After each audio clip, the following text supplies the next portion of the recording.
Okay, good morning. So today we do Dante, and Dante really is the height of civilization. It does not get better than Dante.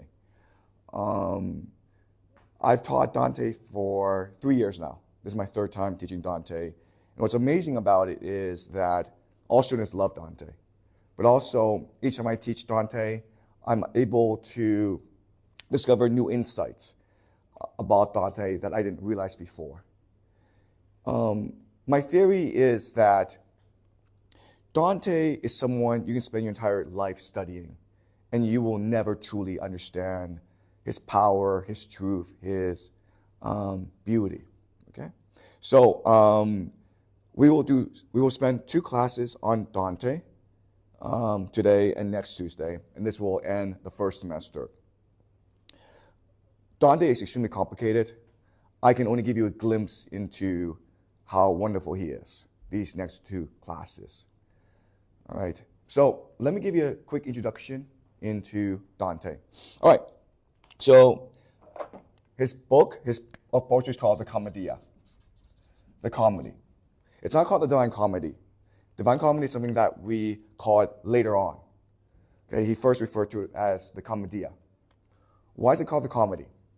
Well, because in writing epics, there are 2 styles.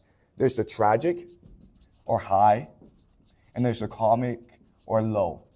Tragic high means that it usually deals with gods and kings, and it's written in extremely sophisticated style. Comic low means that it deals with ordinary people and written in a common vernacular.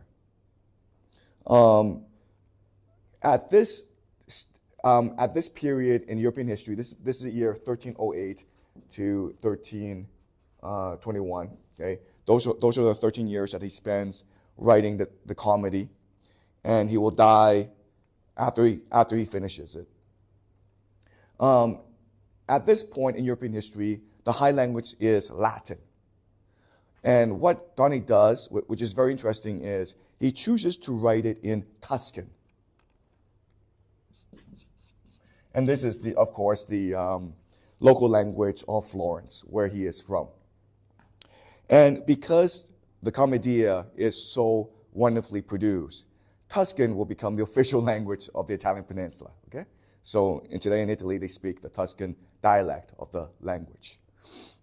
The Divine Comedy, it is an epic divided into 3 structures. Dante goes on a spiritual journey into the cosmos in order to seek truth, to seek God. He starts off with a midlife crisis. And so he has a guy named Virgil who takes him through Inferno, okay? And then they go to purgatory. And then he goes to paradise. Paradise is heaven, Inferno is hell, and purgatory is the land, the mountain, in between the Inferno and paradise.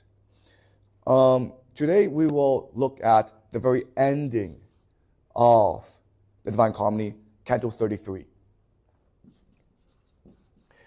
And I want to set up the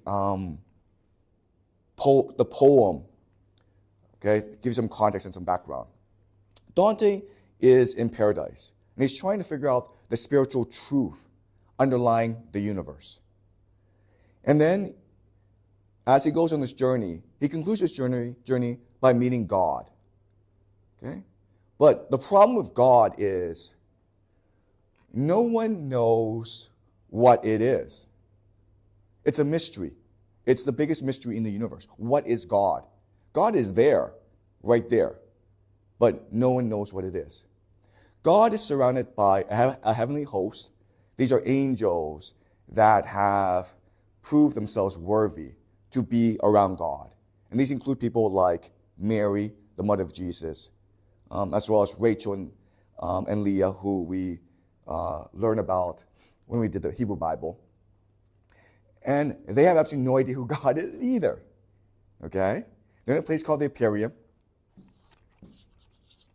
And Dante is being guided by a man named Bernard, an angel. Okay, Saint Bernard. And to the left is God. And he is this pristine ball of light. No one knows what it is. Not even God knows what it is. And over here is the host. Okay? And at the very center is Mary. What is amazing about Divine Comedy is how Dante restructures Christian theology. Remember, in Christian theology, Jesus is the epicenter. But in Dante's rendering of Christian theology, Mary is at the center. And the reason why is, ask yourself this question. Is it a greater miracle that a God could come to earth and die for our sins? Or is it a greater miracle that a mortal woman is able to give birth to a God? Okay? And this is something that, if you think about it, it's kind of shocking and bewildering. And that's what happens during the Divine Comedy. There are two literary devices that Dante will use throughout the Divine Comedy. The first is the idea of paradox. Think of paradox as a puzzle. Okay? What is the sound of one hand clapping? Okay, a paradox.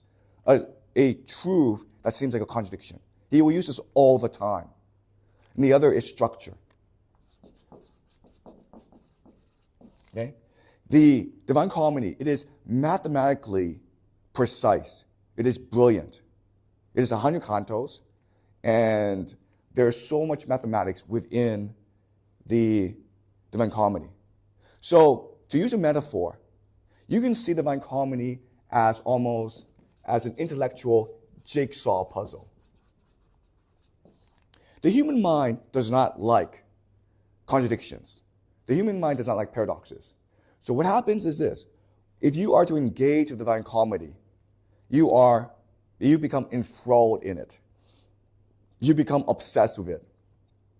And then what happens is your mind will slowly over time, all by itself, you actually don't have to do anything, okay? Your mind will start to unravel these paradoxes and create a new truth of the universe.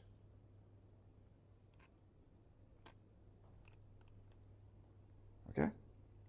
And so we are talking about the creation for the Divine Comedy of a new mind for humanity. If Homer was the father of of Greek civilization, then Dante is the father of modern European civilization. And the reason why is the Divine Comedy, because it is a jigsaw puzzle that will unravel the truths of the universe. It becomes the intellectual blueprint for three major movements in Europe. The first is the Renaissance. Remember, the Renaissance starts in Florence, right? Second is the Protestant Reformation, a religious revolution against the Catholic Church. And the third is the Scientific Revolution, okay?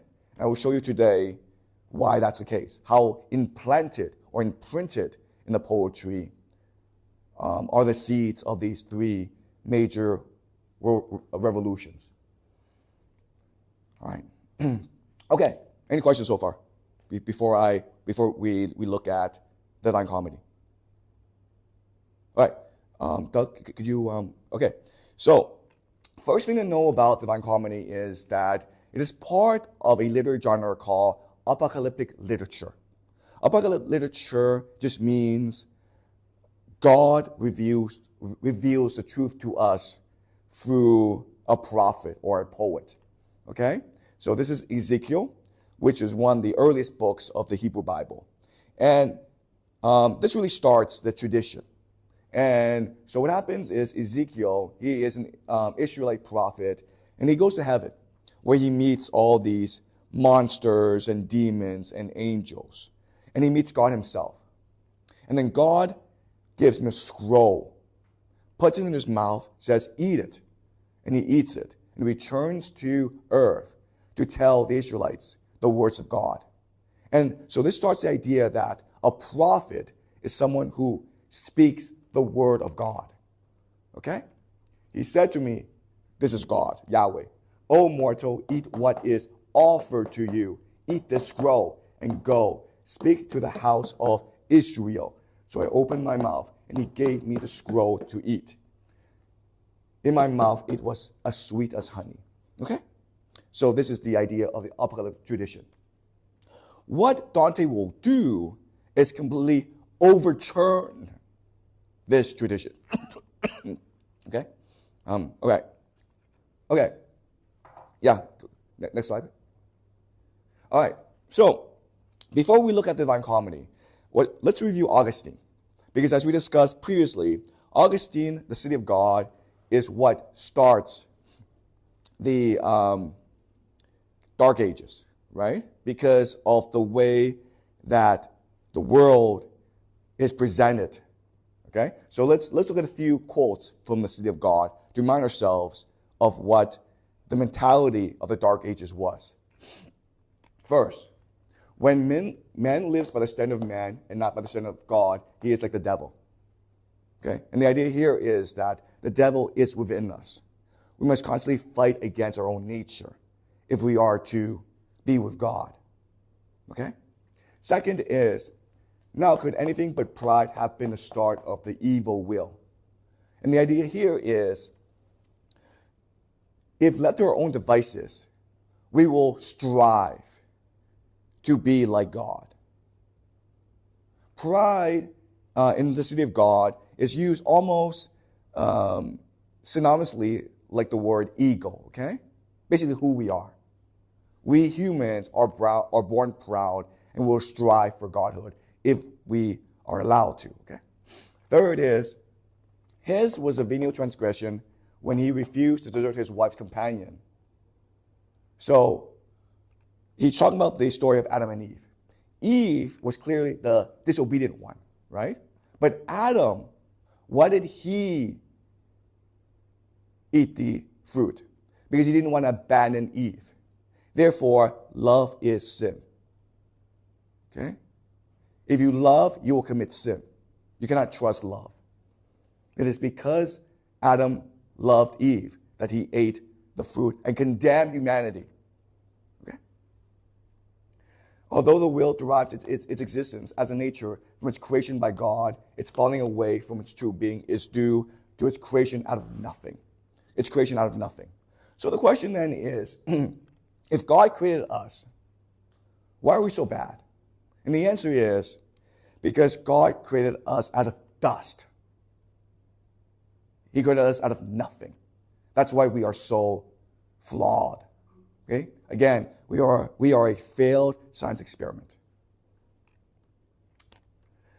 We see then that the two cities were created by two kinds of love. The earthly city was created by self-love, reaching the point of contempt for God.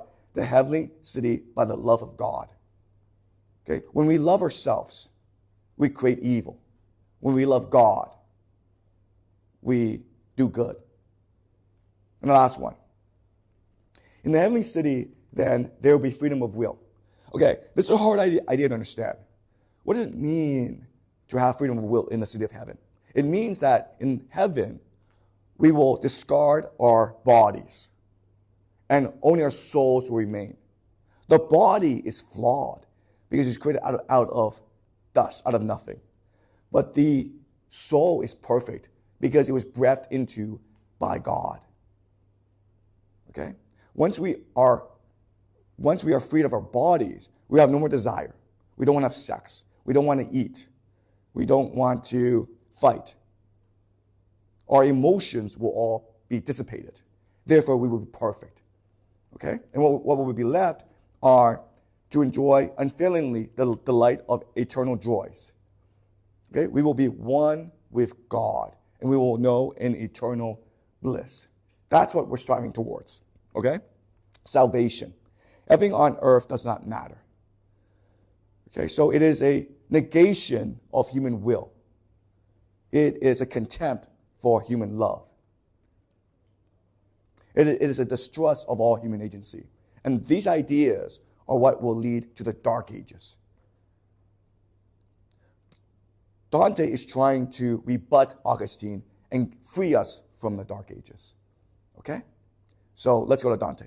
And remember, Dante will be a rebuttal to all these ideas.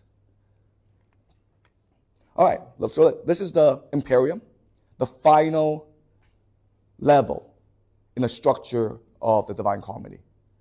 And Dante has a mission. His mission is to meet God and tell us who God is. Because God doesn't know, and neither does all the other angels around him, okay? And the reason why is, if God is omniscient and omnipresent, if he knows everything and he is everywhere, then God, by definition, lacks in imagination. Okay? This is hard, I didn't understand, but I'll explain it, okay? God does not know who he is because he lacks in imagination. All right. So, what's happening is this. Bernard and Dante are together, and they're staring at Mary. Because Bernard will invoke the love of Mary to empower Dante to see God. Okay? So he's trying to channel Mary's energy to empower Dante. And not only is Bernard doing this, but everyone, the entire heaven, is praying to Mary to empower Dante. Okay? All right. Virgin Mother, daughter of your Son, more humble and sublime than any creature, fixed gold decreed from all eternity. You are the one who gave to human nature so much nobility that its creator did not disdain his being made its creature. Okay, right away, what you will see in the Divine Comedy is paradox after paradox. Virgin Mother is a paradox, right? A mother who gives birth without having sex. Daughter of your Son is a paradox. A creature from its creator is also a paradox. And you'll see this in Divine Comedy all the time, these paradoxes. Then this is the paradox, okay? You are the one who gave to human nature so much nobility that its creator did not disdain his being made its creature. If we agree with Augustine and say and believe that everyone is born in sin, and we are incapable of redeeming ourselves from our sin, then how to explain Mary, right? Mary gave birth to Jesus. If Mary had sinned, then God has sinned in him. How to explain that? Well, the only explanation is Mary gave birth without sin. Therefore, she cleansed herself of her sin before giving birth to Jesus. And how did she do that? A mother's love for her child. Right? So this is what Dante is saying. Love is without sin. Love cannot have sin. Now, I mean, you hear this and you're like, no, that doesn't make any sense. Let's just say that I love this woman, okay? She's beautiful. And I say to her, I love you, will you marry me? And then she says to me, I will, but I want $10 million. So I go and I rob a bank, right? That's love, right? What Dante is saying is, that's not love. That is not love. Ask yourself this question. If your mother and your child says to you, Mother, I only love you if you let me eat chocolate every day. Is that love? As a mother, you will say back to him, I love you, therefore I will not allow you chocolate every day. I care about your health. I care about your happiness. That's what I care about. I don't want to degrade you. Okay, that's what Dante is saying here. Love is the ultimate power. All right? And because she cleansed herself, she has so much nobility that she was able to give birth to God. Okay? That's where nobility is. Nobility is not in being free of sin, but redeeming yourself from sin through sheer willpower, through love. Okay? Let's continue. All right. This man, this is Dante, of course, who from the deepest hollow in the universe, he came from hell, okay, up to this height, has seen the lives of spirits one by one, now pleads, okay? He's been on this amazing spiritual journey. He's seen everyone. through grace to grant him so much virtue that he may lift his vision higher still, may lift it toward the ultimate salvation. The ultimate salvation is God, right? But look at this phrase, vision higher still. Okay, what does it mean? It means, hey, you cannot see God. You have to imagine God. God is something that you do not see. God is something that you imagine through your will. All right? Next one, please. Thank you. And I, who never burned for my own vision more than I burned for his. This is radical. This is Bernard. He is the highest of the angels. And he says, his vision, I burn for his vision. I want to know the truth. And only this man, Dante, can give us the truth, even though we are angels. Only Dante, a mortal man, has access to truth. We angels do not have access to truth. This is radical and revolutionary. Okay? And honestly, if the Catholic Church actually could understand any of this, then Dante his manuscripts would have been burned. Okay? This is a revolutionary idea. Do offer you all my prayers, and pray that they may not fall short, that with your prayers you may disperse all the clouds of his mortality, so that the highest joy be his to see. The clouds of his mortality just basically means his fear, his doubt. Okay? This too, O Queen, who can do what you would, I ask of you, that after such a vision, his sentiments preserve their perseverance.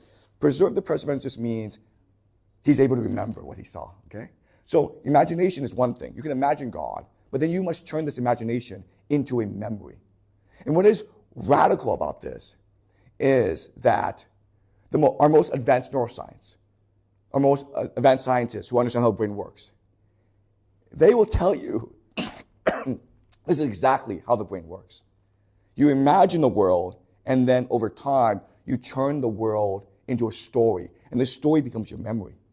Okay? So 800 years before, Dante knew our neuroscience, how our brain actually works. Next slide, please. Thank you. And I was now nearing him, who is the end of all desires, as I ought, lift my longing to its ardent limit. Okay? Now, Dante is turning towards God. Now is the time for him to experience God for the first time. Bernard was signaling. He smiled to me to turn my eyes on high. But I already was doing what he wanted me to do, because my sight, becoming pure, was able to penetrate the ray of light more deeply, that light sublime, which in itself is true. From that point on, what I could see was greater than speech can show. At such a sight, it fails, and memory fails when faced with such excess. He's being blinded, okay? His mind is being blown apart. He does not know what he's seeing. It is so vast. It is so beautiful. It's so powerful that he's being blinded, okay? Okay, next slide, please. In this profound ending, I saw and gathered and bound my love into one single volume. What in the universe seems separate, scattered, substances, accidents, and dispositions as it can join in such a way that what I tell is only rudimentary. What he's seeing is this. He's seeing God as the universe before the Big Bang.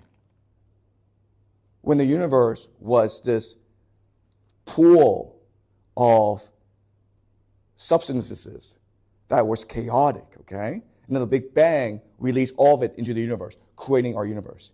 Dante is experiencing God as the universe before the Big Bang. And he's seeing how everything is connected. But he's immortal. He cannot connect all the pieces. He does not know what he's seeing. He just knows what he's seeing is so vast and interconnected. Okay? All right. Any questions so far? All right. Are we clear about what's happening? Okay, keep on going. So was my mind, completely wrapped, intent, steadfast, and motionless, gazing, and it grew ever more enkindled as it watched. Okay? So he's meditating. He's trained all his life for this one moment, and he's trying his best. Whoever sees that light is soon made such that it would be impossible for him to see that light aside for other sight. Because the good, the object of the will, is fully gathered in that light. Outside that light, what there is perfect is defective. Okay? God is good. The very goodness, okay, is in God. Okay, so think back to Plato. Goodness, it's encapsulated, embodied in God. Okay? It is what is perfect and good. Keep on going.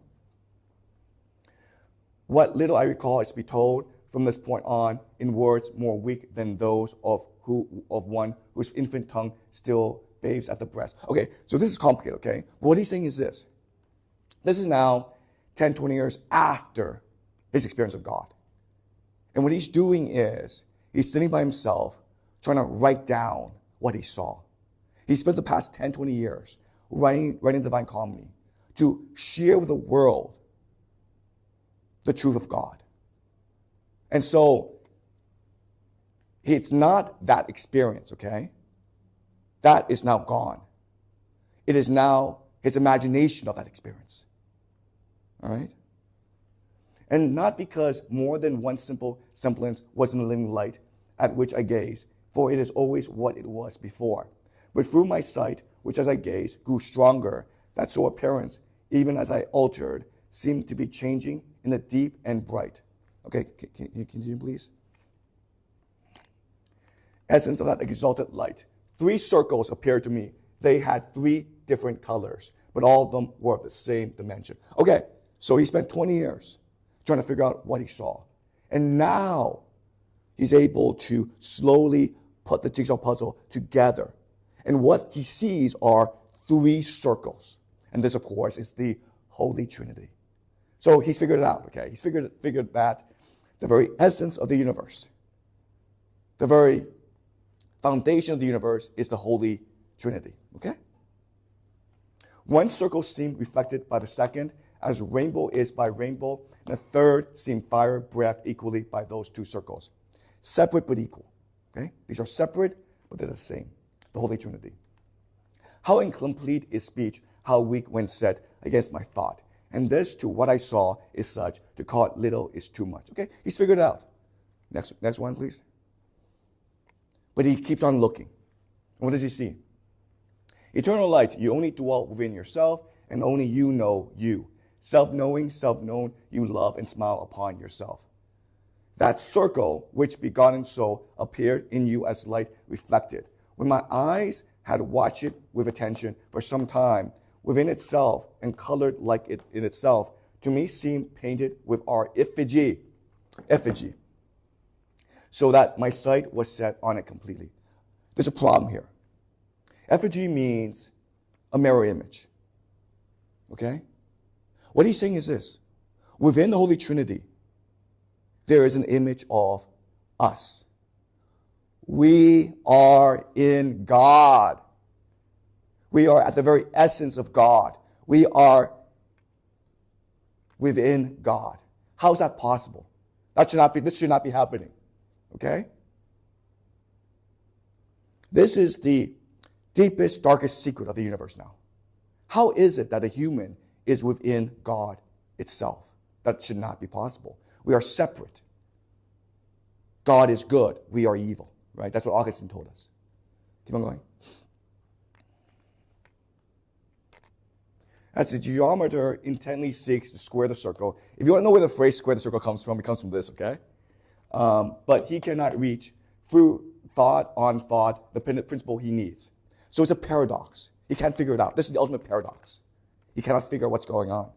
So I searched that strange sight. I wish to see the way in which our human effigy stood the circle and found place in it. How is it we are in God?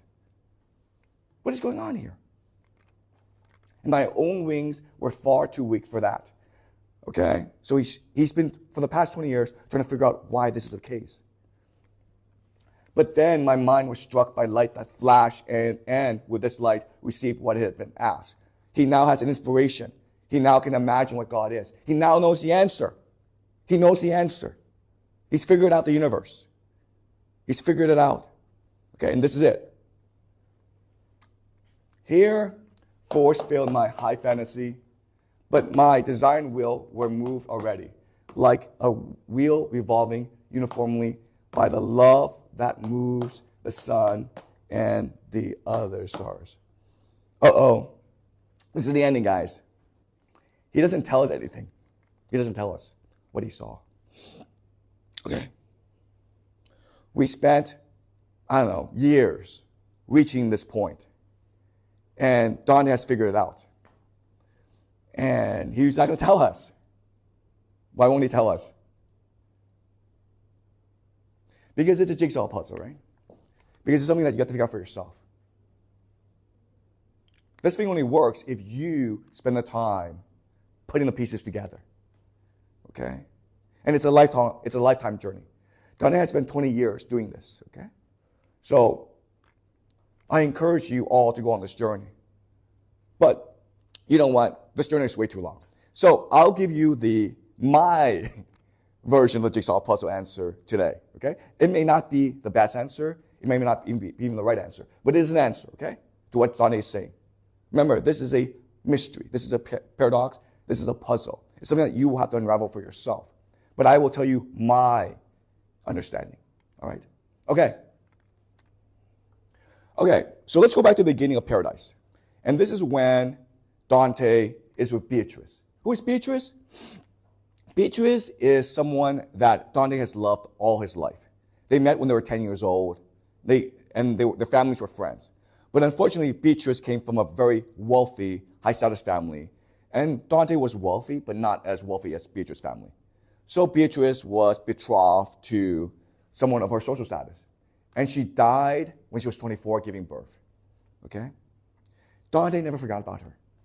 She wrote poetry after poetry, reminiscing about her, celebrating her. He wrote Divine Comedy for her.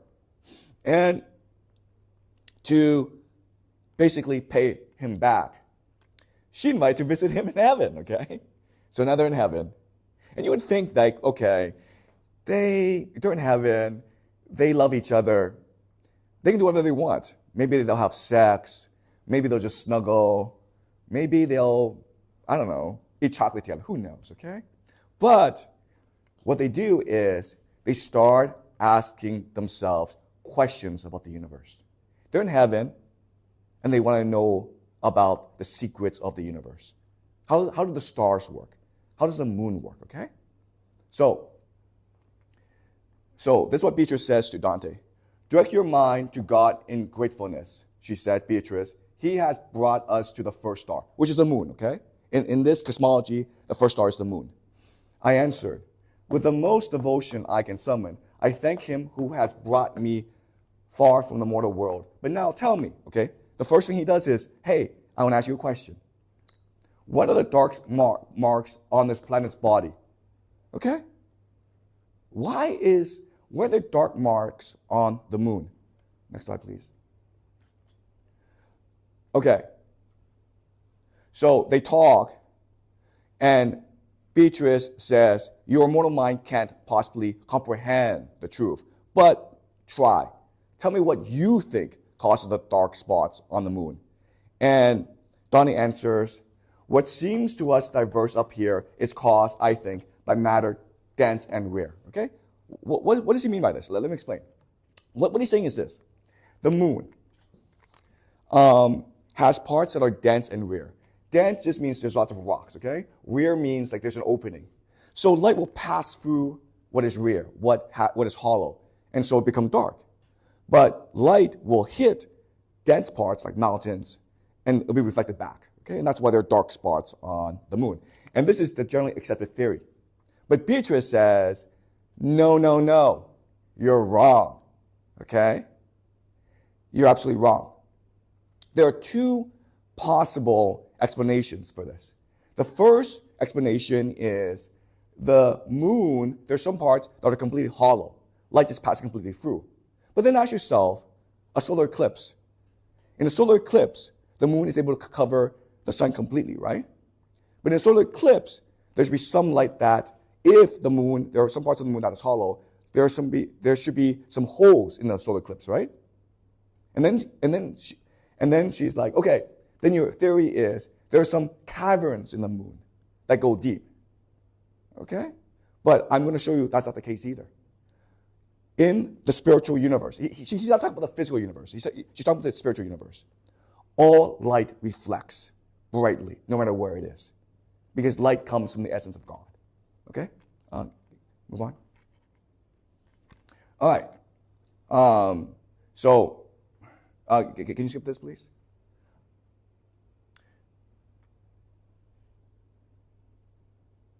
Okay, so you can skip this as well, actually. All right, so then she just says this, okay, you don't believe me. So here's what you're going to do. We will do an experiment. Guys, they're in heaven. And they're an experiment. Why? Because Dante doesn't believe her. Dante thinks she's full of crap. Okay? So she should say, let's do an experiment. Right? This is scientific revolution. If you don't believe someone, do an experiment. All right? It's okay to doubt. Doubt is heavenly. It's divine. Yet an experiment were you to try it could free you from your cavil. The cavil is all light reflects just as brightly as anywhere, okay? And the source of your art's core springs from experiment. Taking 3 mirrors, okay? This is the experiment. And you guys can actually do this at home as well. Place a pair of them at equal distance from you. Set the third in midway between those two, but further back. Then, turning toward them, at your back half place a light that kindles those 3 mirrors and returns to you, reflected by them all. Okay?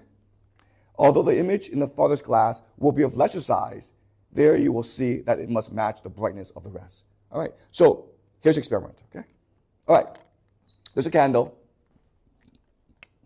There's a candle. And there's 3 mirrors. The third is the farthest, okay? And you're holding the candle. Within the 3 candles are these images of you holding the candle. Now, in the third mirror, you'll be smaller. What Beatrice is saying is the candle will just be as bright. Is that true physically? It is true physically, okay? You can actually do this at home. Now, what's really fun about this experiment is you can keep on going. This is the first layer, right? Let's do another layer, okay? Let's do another layer. 5 mirrors. All back, okay? Are they still as bright, the candle? The answer is yes. How about a third layer? Okay? Are they just as bright? The answer is yes. Let's go 1,000,000 layers. Will they just be as bright as the first candle? The answer is yes. All right? That's experiment. It proves that no matter how far the candle is, if it is reflected by the first candle, it will just be as bright as the other candles. All right? That's experiment. Sorry, well, hold on. Now, guys, let me ask you this question. What is this? Do you remember? It's a Godhead. It's what Dante saw when he experienced God. You remember, he saw 3 circles. And inside were 3 humans, an effigy.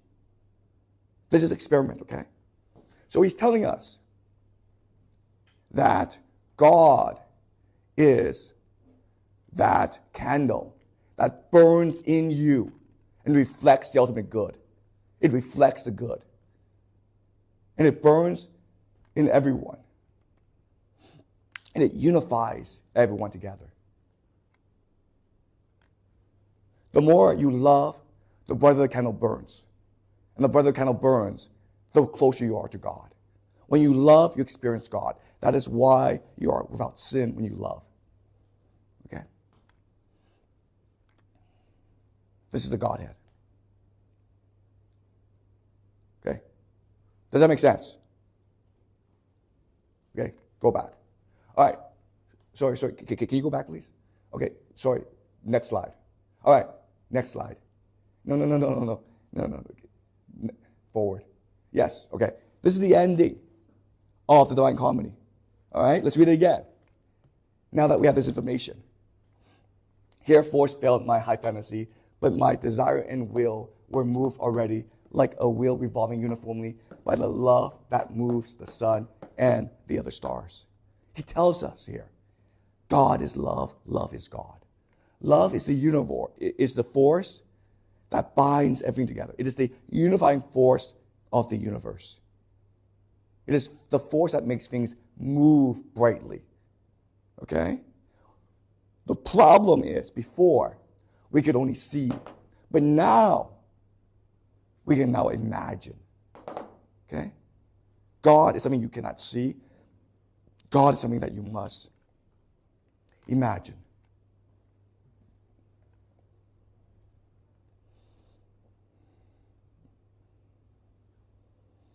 Okay? So, that's divine comedy. Any questions about this so far? So, like, who's he writing to? That's a really good question. Who is he writing to? Who is his audience? So he's writing in Tuscan rather than Latin, and he calls it the Commedia. So I think he's trying to avoid the Catholic Church, right? Because at this time, the Catholic Church writes mainly in Latin. So he's trying to avoid the Catholic Church. That's his main enemy, okay? Because if the Catholic Church actually understood what he was doing, they would have basically burned his manuscript, right? So I know it sounds strange, but he's really writing for the universe, if that makes any sense. He's leaving it here as a secret box. And then someone in the future is going to come and they're going to read it. And it's going to entice them. It's like they're curious as to what this is. And at first they can't figure it out. But they stick at it. And over time, it begins to transform how they see the world. Okay? Does that make sense? He's a prophet. He's a poet. And so he's not really writing it to make money or because he has to. He's writing it because he has a moral mission to speak the truth. And when you speak the truth, you're speaking to the universe, not to an individual. All right? Did he have a patron, or did the manuscript circulate in his lifetime? Yeah, no, sorry. Yeah, Doug, thank you. Yeah. Okay, so, okay. At this time, remember before we said that all writing projects had to be sponsored by a patron. And before it was kings. So he does have a patron. It's like a count or something. And clearly there are parts in the Divine Comedy which are appealing to his patron, right? But he's really using this as a pretext in order to speak the truth. Okay, does that make sense? He needs funding. I mean, he needs a patron. But what drives him is obviously not the money. What drives him is he believes God has spoken to him. And he believes that he knows God. And he believes that in the Divine Comedy are the secrets of the universe. He himself probably doesn't know all the secrets, but he believes that they're all there if someone is willing to look hard enough. Does that make sense? Okay. But you're right. He did have a patron. Yeah. Okay. Any more questions?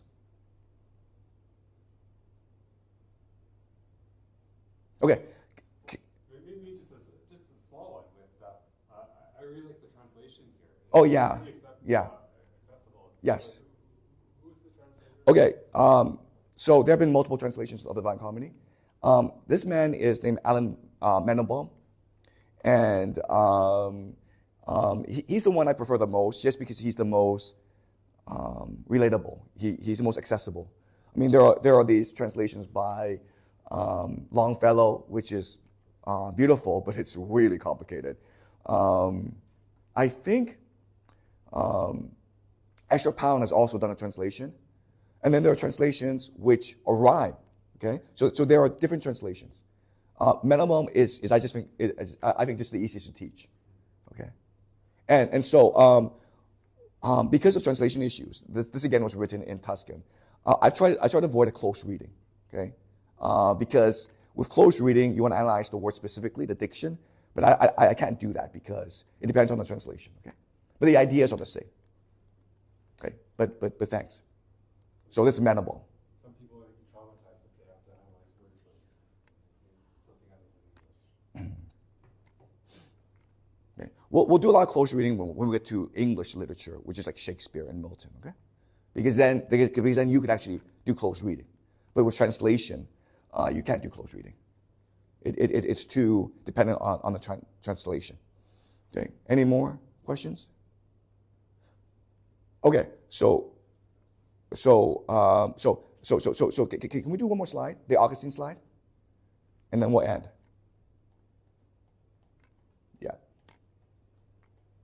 Okay, yeah. So let's go to Augustine, okay? Augustine says here, man lives by the standard of man, not by the standard of God. He is like the devil, okay? Guys, we are in God because God is in us. God is the candle, the love that burns in us. If we love, the candle burns brighter, and it brings us closer to God, okay? This is how we know we're doing good. Because we know, okay? Our hearts will know. Your faces will know. People will know. Everyone knows what good is. Pride will be the start of the evil will. No, pride is who we are. We all strive to be better. His was a venial transgression when he refused to desert his wife's companion. Love is sin. Love is without sin. Love is the greatest force in the universe because it is God. We're created out of nothing. No, we're created out of God, okay? God is in us. God is with us. The heavenly city was created by self-love. The love of God was created by contempt of self. All right, so this is a really important idea. But the idea is this. Love only exists between humans.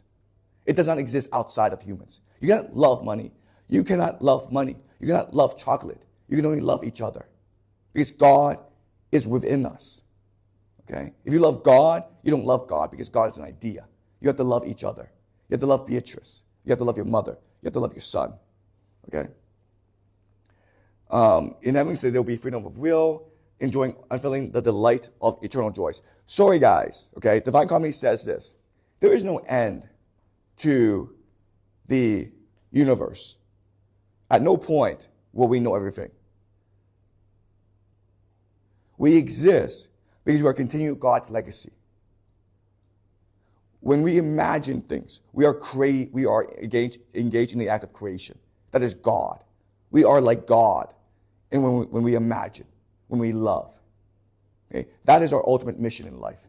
To love and to imagine. Because then we create new worlds for God to celebrate.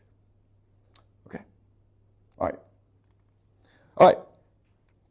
So that was the first lecture on Dante. Next Tuesday, we will do the second, okay? Okay, good morning. So we finished Dante today, and this will be our last session before the semester breaks. We'll come back in a month, and we'll start the second semester. Second semester will be very exciting. We're going to do the Crusades. We're going to do secret societies. We'll do basically the rest of human history. Okay, so before we begin, let's review what we learned last class. Okay, the first point is that there are secrets, mysteries, and paradoxes embedded into Dante's Divine Comedy. And the ultimate secret of the universe is that we are in God and God is in us. And that's the ultimate secret. And it breaks apart the idea of the Holy Trinity. Remember, the idea of the Holy Trinity is that it's an equation that makes God exclusive from us. And at the end of the Divine Comedy, Dante inserts us back into God, which turns the equation back into a story that we are empowered to write. Okay? And it creates the idea of infinity. The idea behind this, and this goes back to Homer, is for Dante, love is the unifying force of the universe. Remember that God is the force within us that enables us to love and connect with others. And then the imagination is the animating force of the universe. The more we love, the more we can imagine. And it is our responsibility, it is our legacy, it is our gift that we are able to imagine the universe and continue the work of God. And the prime example of this is, of course, Dante. What inspires Dante to create the universe that is the Divine Comedy is his love for Beatrice. It is unrequited. They never got married. They never consummated their love. In fact, Beatrice died when she was very young. But Dante never forgot about her. and it was this love for Dante, it was this love for Beatrice that would inspire him to create the Divine Comedy, which is the greatest literary achievement in human history.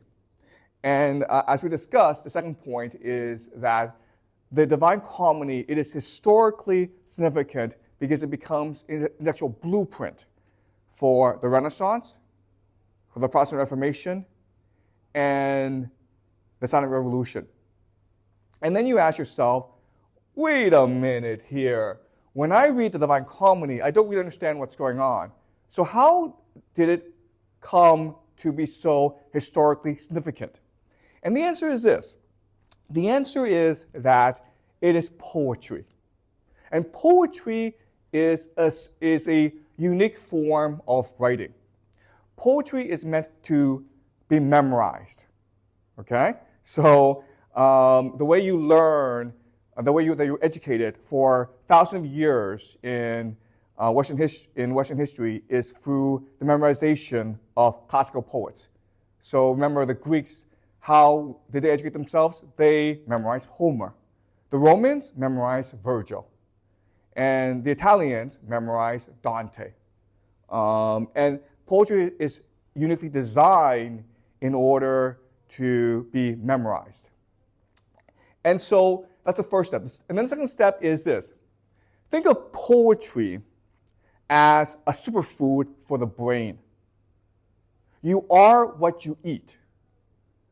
And your brain thinks the way that it has consumed information.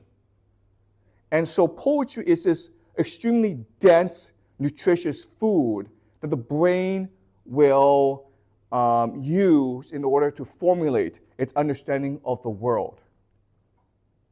Okay? And what's really interesting is the brain actually works 99% subconsciously, meaning we are not consciously aware of what the brain is doing most of the time.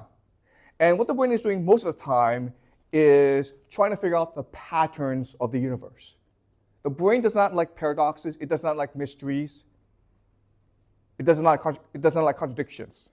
Okay? So it's always trying to resolve these contradictions in order to formulate a coherent understanding of the world. That's why paradox is so powerful within the Divine Comedy. As we discussed last class, the Divine Comedy is full of paradoxes, which forces your brain to constantly work to resolve these paradoxes. The greatest paradox within the Divine Comedy, as we discussed last class, is the fact that we are within God. And that creates a paradox for the brain to slowly resolve. And once it resolves, it formulates a new understanding of the world. And because of that, this new understanding will become the Renaissance brain, the scientific brain, which will power the rise of modernity. Okay? Does that make sense? So the third point, the most important point, is what Dante realized when he wrote the Divine Comedy is that if he is to create a new modern brain, if he is to create a new scientific romantic mind, then his true enemy is actually not Augustine. Okay? It is actually Virgil. Because at this time, every educated individual was educated through Virgil. It was Virgil's understanding of the world that captured the imagination of the European mind.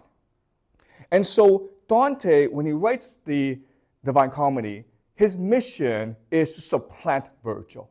It is to remove Virgil from the brain, the mind of the European. He basically needs to poetically do surgery. Okay? And so what I'll do is this. First, I'll explain the thesis and explain what he's trying to do, and then we'll study the Divine Comedy to see how he does that. Okay? So Dante understands that if Virgil has become the basis of your mind, okay, if the Ennead is the way that people fundamentally understand the world, you cannot go into an open conflict with Virgil because people will just reject you, right? People will choose their customs, their habits first. And so if you threaten their habits and customs, then they will see you as a threat. They will reject you. So Dante has to perform surgery on the brain that is nuanced and subtle and sophisticated. Okay? And the way he does that, it's very clever. Dante makes his arch nemesis, Virgil, the hero of the Divine Comedy. Okay? Virgil is the guide, the narrator, the protagonist of the Divine Comedy. What happens is that we start off with Dante, the poet, lost in the woods. And it's a symbol or metaphor for his midlife crisis. He doesn't know where he's going. He's confused by the world. And suddenly, Virgil appears before him and says, I am Virgil the poet, and I've been sent by the Lady Beatrice from heaven to guide you through Inferno and through purgatory, where you will learn the secrets of the universe, where you will learn the truth about the world, and I am your guide. I will tell you the truth. Okay?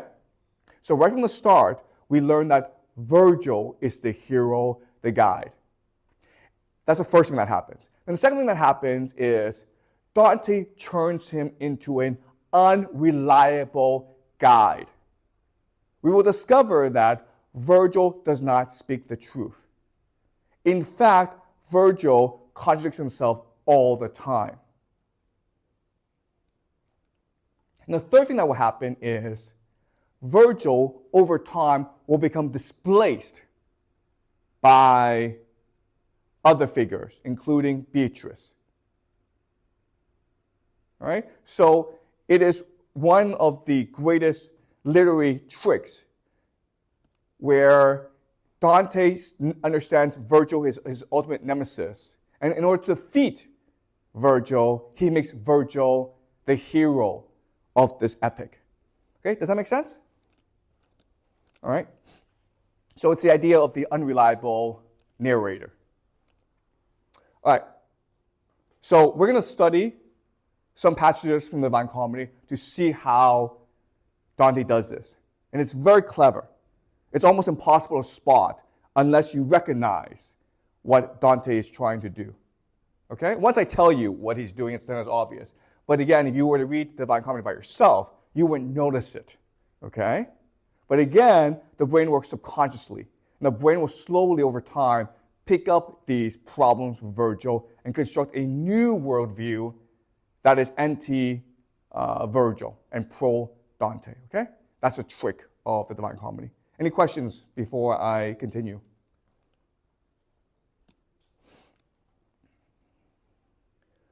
Are we clear? All right. So Virgil and Dante are now going to explore in the Inferno, hell. And they first end up in limbo. Okay? And limbo is the outer circle of hell. And it's a very nice place. It's not paradise. It's not great. It's still part of hell. But it's a place specifically for virtuous pagans who were born before the time of Jesus. You can only be saved by Jesus if you were baptized into the faith. And so if, unfortunately, you were born before the time of Jesus, you are put in limbo. And that's where Virgil is, okay? So Virgil explains to Dante, the kindly master, okay? So there are all these encomiums for Virgil. Virgil is the father to Dante. Virgil is the master to Dante, all right? Do you not ask who are these spirits whom you see before you? I'd have you know, before you go ahead, did not sin, okay? These people are virtuous, including himself. These are people who include Plato, Homer, Julius Caesar, okay? These individuals are virtuous. Though they have merits, that's not enough because they lack baptism, okay?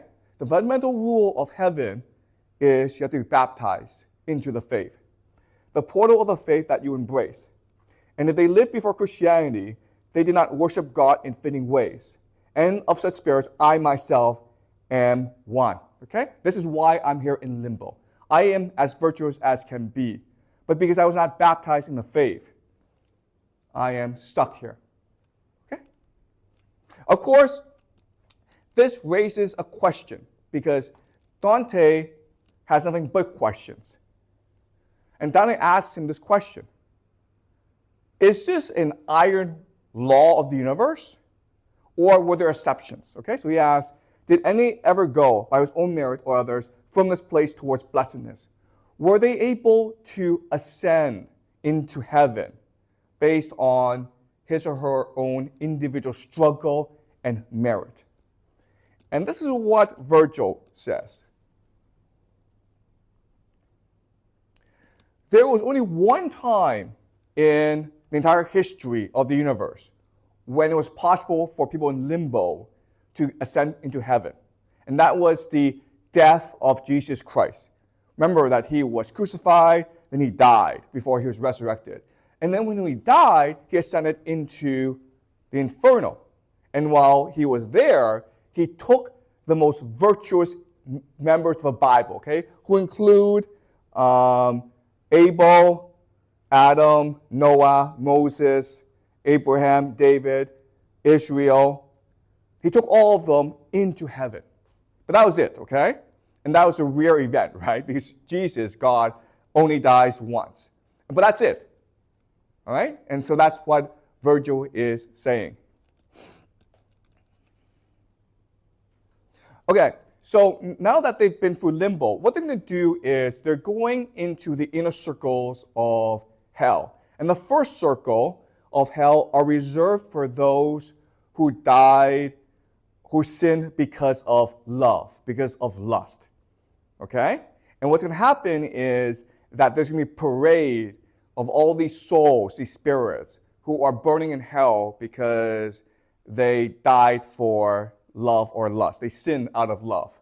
All right? So the first of those about whose history you want to know, my master told me, once ruled as empress over many nations.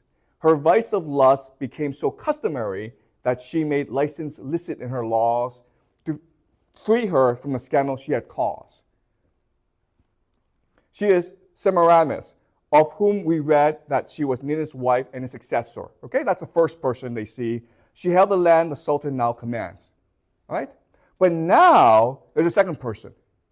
The other spirit killed herself for love, and she betrayed the ashes of Sychaeus. The one in Cleopatra follows next. All right? So this is interesting. What's going to happen is there'll be about 1,000 spirits who are parading before Dante and Virgil. And what's interesting is that Virgil names every one of them except this person. The other spirit killed herself for love, and she betrayed the ashes of Sychaeus. This person, her name is Dido. Who is Dido? Dido is from the Iliad, right? She is the later creation of Virgil. This is really interesting because why is Dido in the Inferno? Because Virgil put her there. And not only does he put her there, he does not even bother to acknowledge and name her. This is a complete contrast to the relationship between Dante and Beatrice. Now, when you actually read the Iliad, what you discover is that there's only one realistic character in the epic, and it's Dido. The way that she behaves, her love for Aeneas. It actually makes her a sympathetic character. But it's her love for Aeneas that causes her to die. Okay? And so, who is Dido? Who is Dido really? Well, if she's a later creation of Virgil's, I can guess, we can surmise that Dido must have existed. And Dido is someone who possibly could have spited Virgil, right? And that's why Virgil has such venom for her, right? Remember, in the Iliad, Dido dies by flinging herself into a funeral pyre, okay? She burns herself to death. It's a terrible way to die. And she dies driven into madness by love. So you can almost make the argument that you can surmise Virgil really hates this person. And he wanted to punish her for refusing him in real life. And this is interesting for us because this is diametrically opposed to what Dante did, right? Dante loved Beatrice, but he could not possess Beatrice. So what he does is he creates the Divine Comedy so that Beatrice can be in paradise for all of eternity. Okay? This is diametrically opposed. So right away, from this, we can understand that Dante and Virgil have opposing perspectives on love. These are not friends. These are enemies. All right? Now, let's continue. Virgil refuses to name Dido, okay? But what Dante will do is name Dido, okay? Those spirits left the ranks where Dido suffers. Virgil, you refuse to acknowledge your creation, but I will, because she deserves our mercy. She deserves our charity and our generosity. So you can see how within the poetry, there's this massive conflict going on between Virgil and Dante. And it's all very subtle. Okay? Okay. Now, they go through Inferno and they end up in Purgatory. Purgatory is this isolated mountain that is the halfway point between Inferno and Paradise. People have to ascend the Purgatory in order to get into Paradise. Okay? And these are the first lines of Purgatory. I saw a solitary patriarch near me, his aspect worthy of such reverence that even son to father owes no more. Okay? This person is Cato. Cato is a Roman patriarch who opposed Julius Caesar. And when Julius Caesar was about to win the Civil War, Cato killed himself. He committed suicide rather than submit to Julius Caesar. Now, what's interesting about this is that Cato and Virgil are contemporaries. They knew each other in Rome. And when they died, they went to limbo, right? What's interesting is this. Where's Cato now? Cato is in purgatory.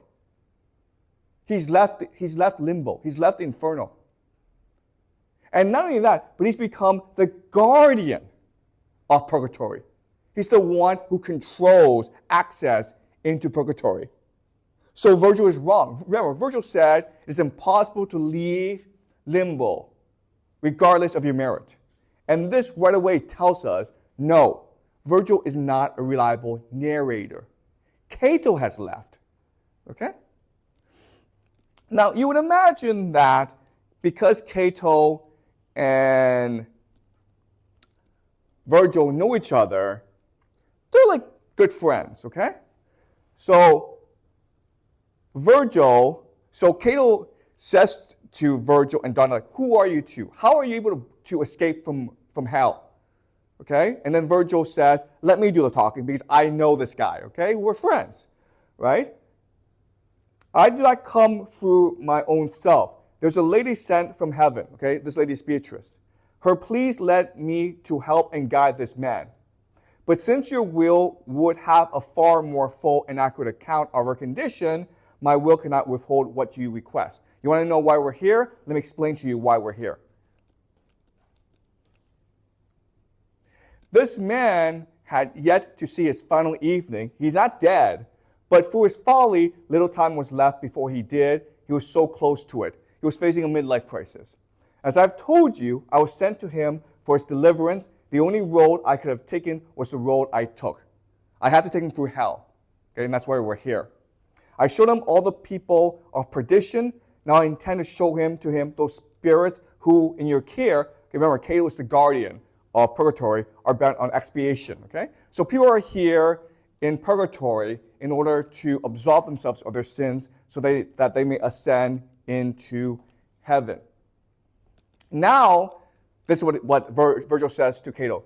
You know it, who in Utica found death, for freedom was not bitter, when you left the garb that will be bright on the great day. So I know who you are. You're Cato.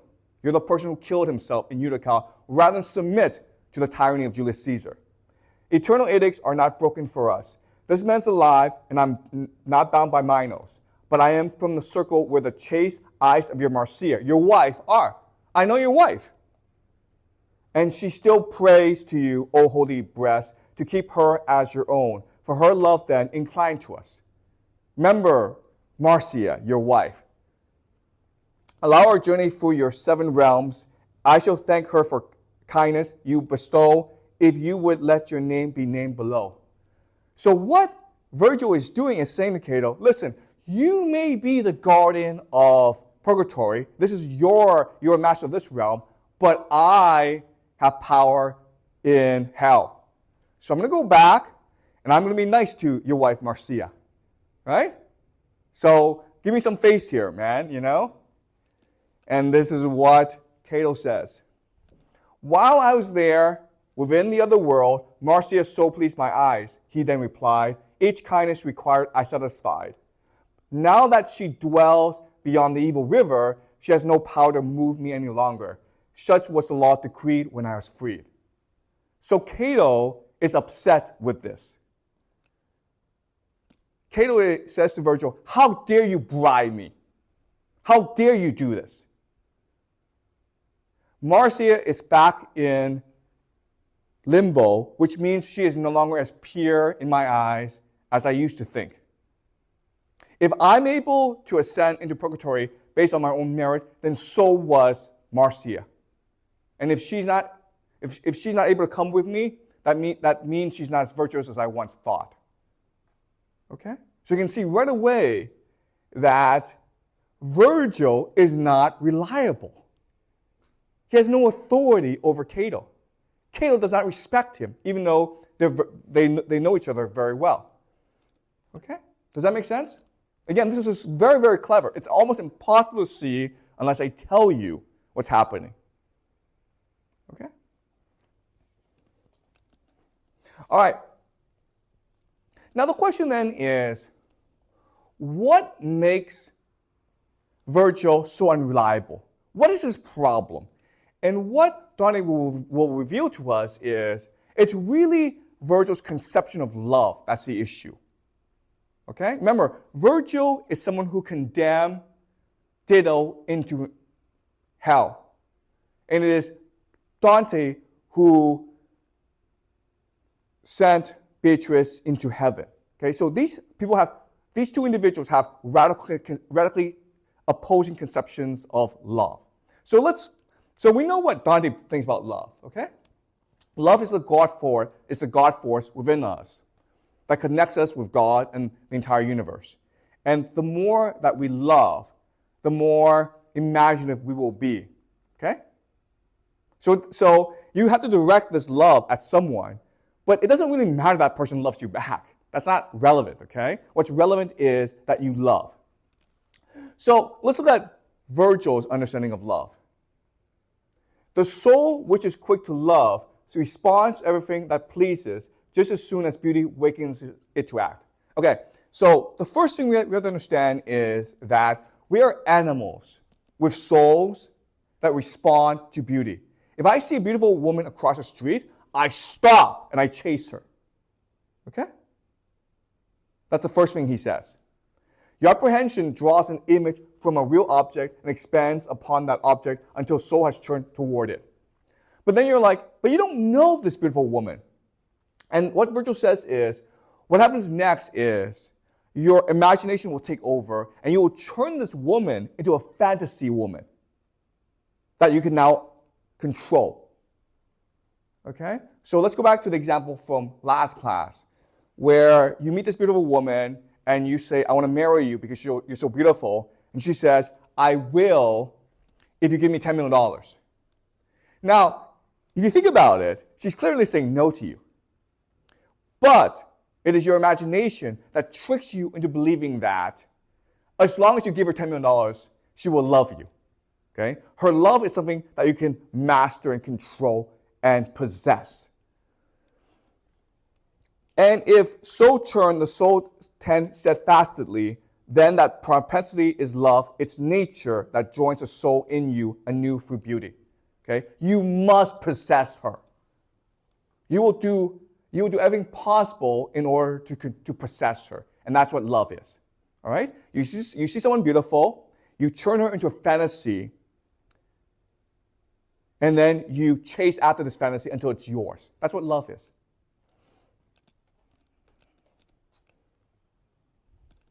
Then, just as flames ascend because the form of fire was fashioned to fly upward toward the stuff to its own sphere where it lasts longer. Okay, so you can understand that what Virgil uses is a lot of natural imagery, okay? Fire. So these are things beyond our control, right? We are consumed by our lust and our love for this woman. So does the soul, when seized, move into longing, a motion of the spirit, never resting till the beloved thing has made it joyous. We have to possess it. If we don't possess it, then we will be depressed. Now you can plainly see how deeply hidden truth is from scrutinists who would insist that every love is in itself praiseworthy. Okay? There's some people who believe that love is beautiful. No. It depends on who you love. Okay? And they are led to error by the matter of love because it may seem always good, but not each seal is fine, although the wax is.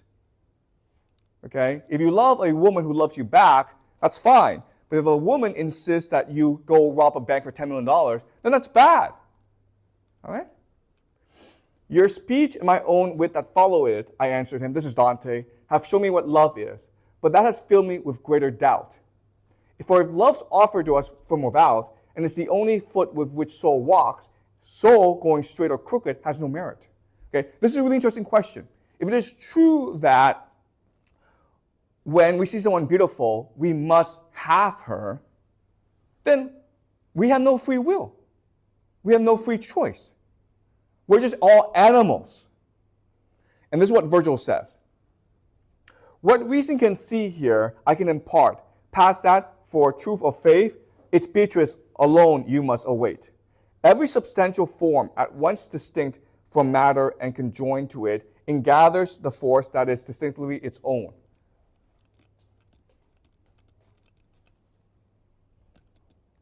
A force unknown to us until it acts. It's never shown except in its effects, just as green boughs display the life in plants. So it is true that our soul wants to possess things that are beautiful. Okay, that's what love is. And thus man does not know the source of his intelligence or primal notions and is tending towards desires primal objects. Okay, so we are not aware of the lust within us.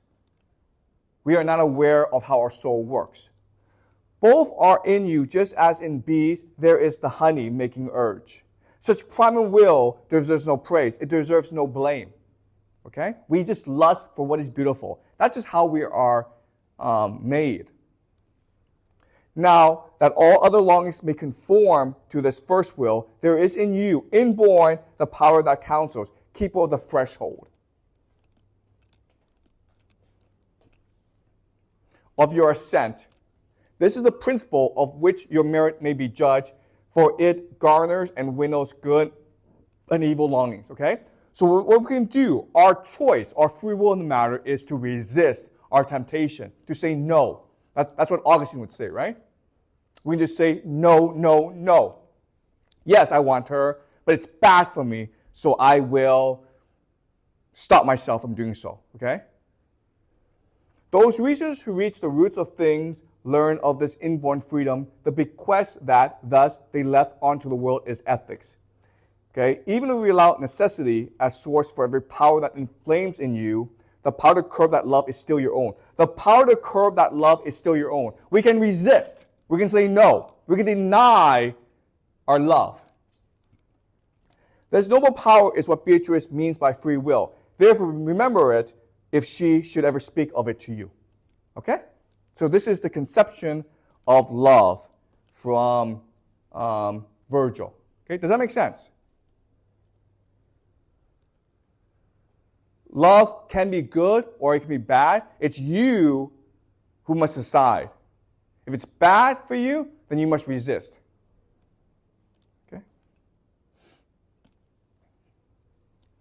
And so what is Dante's response to this argument? Do you guys remember? What's the response to this? Okay. The response is this. The response is, if you truly love someone, then you only want what's best for that person. And so if the person says to you, I will only marry you if you give me $10 million, then you know that person doesn't love you. So you turn away from her and says, all I care about is your happiness. If you're happier without me, then I will leave. But I certainly will not degrade you by thinking that you're only worth $10 million. To my eyes, you're priceless. And you only degrade yourself if you think that you're only worth $10 million. Does that make sense? Okay? So love is not about possession. It's about respecting the person for who she is. Okay? Does that make sense? All right? All right, so let's continue.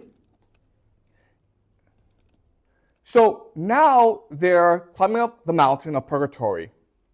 And Purgatory is an isolated mountain. Okay, there's like a force field around it that protects it from the natural elements. But every now and then, there's an earthquake. Okay, the entire mountain trembles.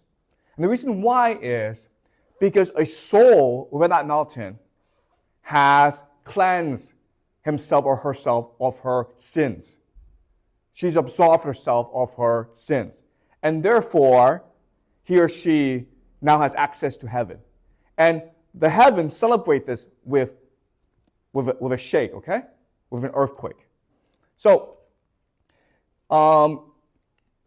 Virgil and Dante are climbing, and they meet a man named Statius, a poet, who has just expiated himself, okay? Who's just released himself from his sins. And he's so excited because he's going to heaven. All right? And this is what he says. So had the will to climb before, but that will was opposed by longing to do penance, as once to sin instilled by divine justice.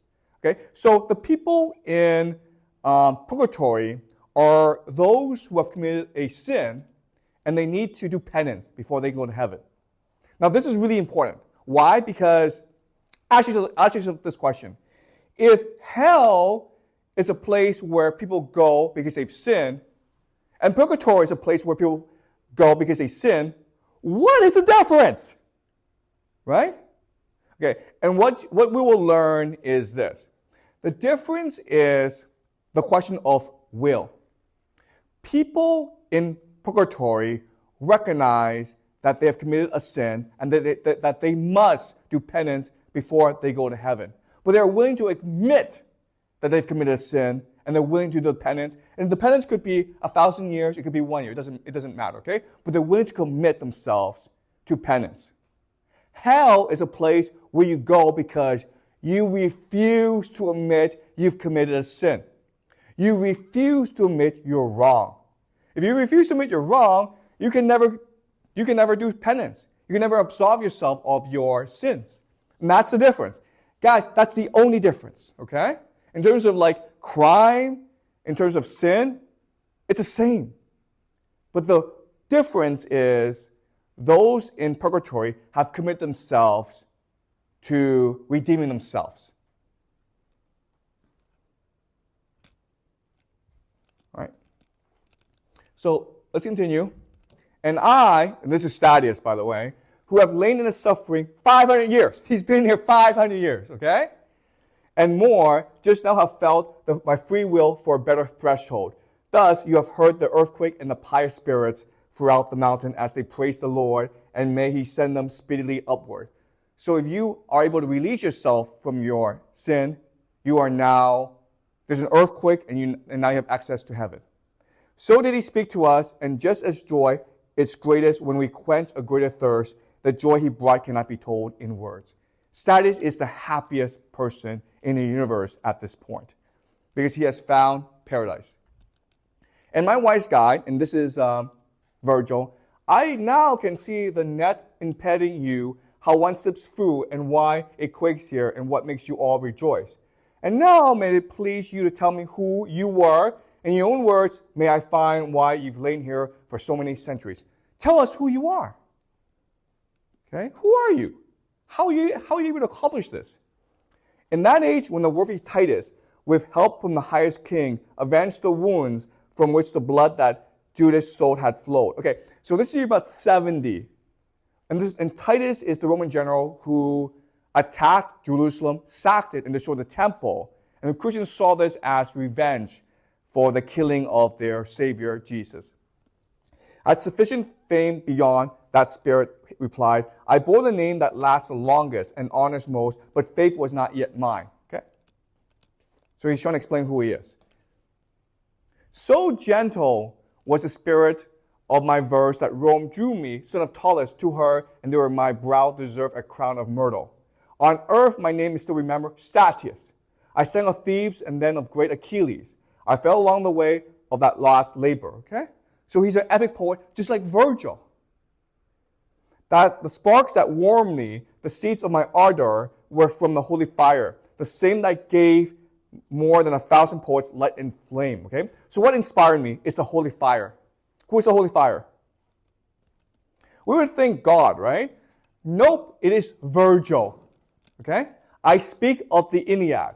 It is Virgil who is the holy fire. It is Virgil who is God.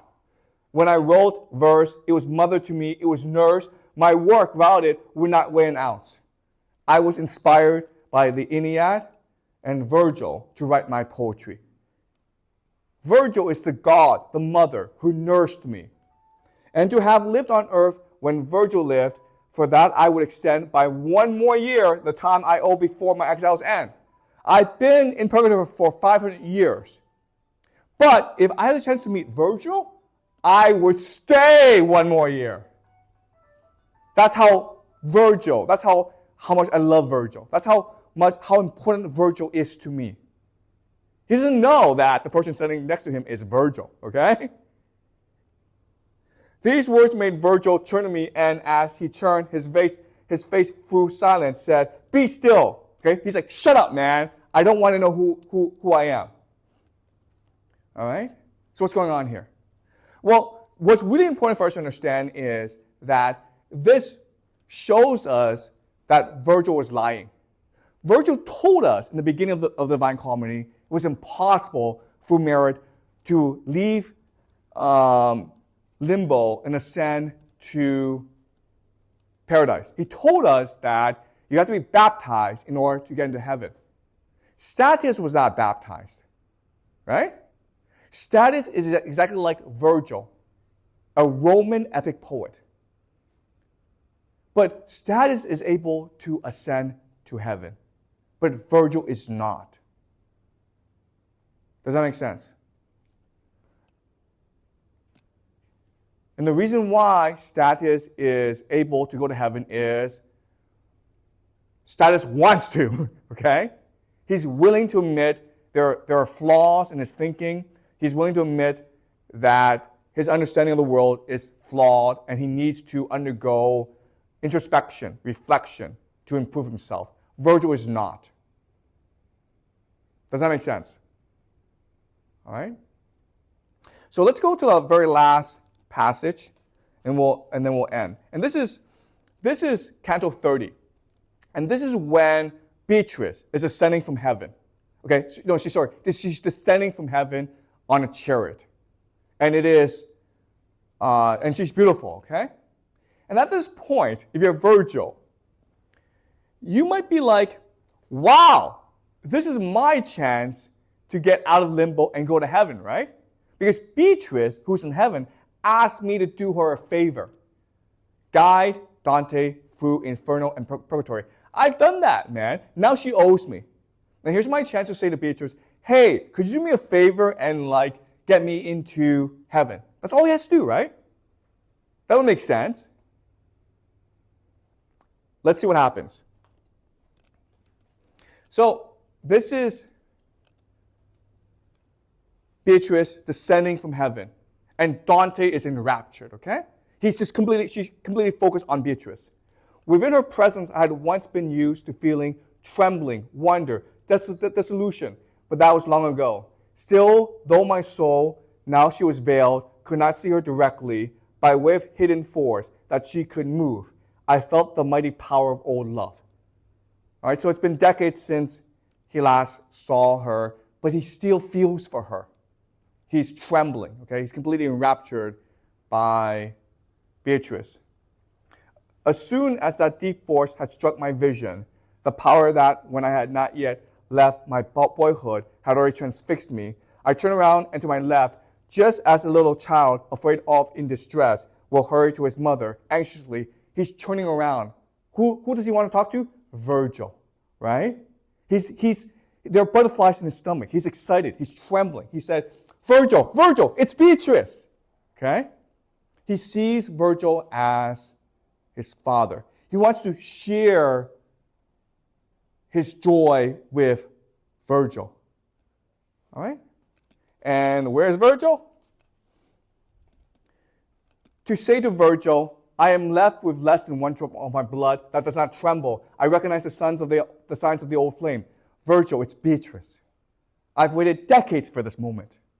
He wants to share this happiness with Virgil. But Virgil had deprived us of himself. Virgil, the gentlest father. Virgil, he to whom I gave myself for my salvation. Virgil has run away.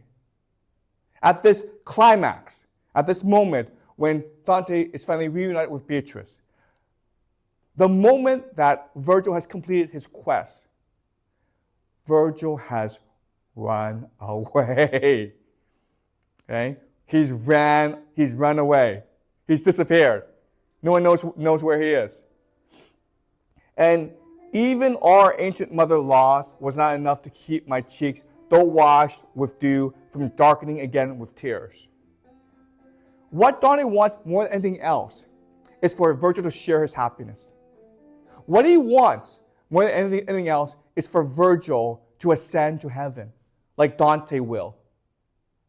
And Virgil's disappeared.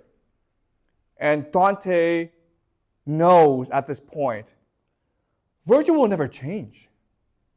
Virgil's run away because he refuses to admit he is wrong. You understand? Once Virgil sees the love between Beatrice and Dante, then Virgil knows his conception of love is wrong. Because never once did Dante possess Beatrice. But never once did Dante stop loving Beatrice. So love is not about possession. It's about trust. It's about faith. That's what love is. And so rather than admit he is wrong and go to heaven, by the way, Virgil is like, screw this, I'm going back to hell because I'm happy there. I'd rather burn in hell for all eternity than admit I'm wrong.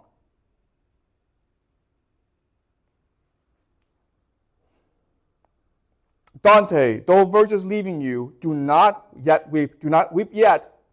You'll need your tears for what another sword must yet inflict. Beatrice says to Dante, let him go. Let him go.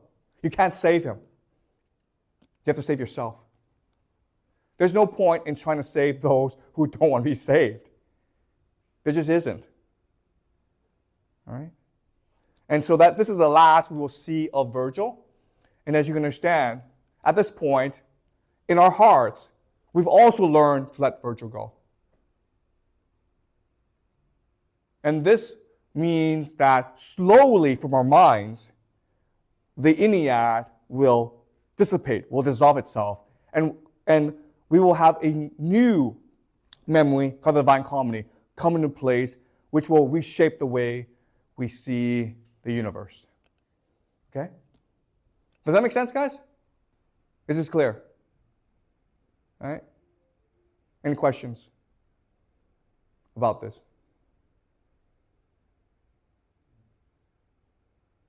Yeah, go ahead. It actually goes way back. So if you still got some lecture to go, keep on going. No. I'm finished. Yeah. Okay. And so I'm sorry about this because I was like trying to answer messages at the same time. Yeah, no worries. Yeah. Missed some stuff, but so you said Virgil put Dido in hell. That's right. Yeah, I missed that part. Like how did he do that? Okay. And like not like as opposed to Yeah.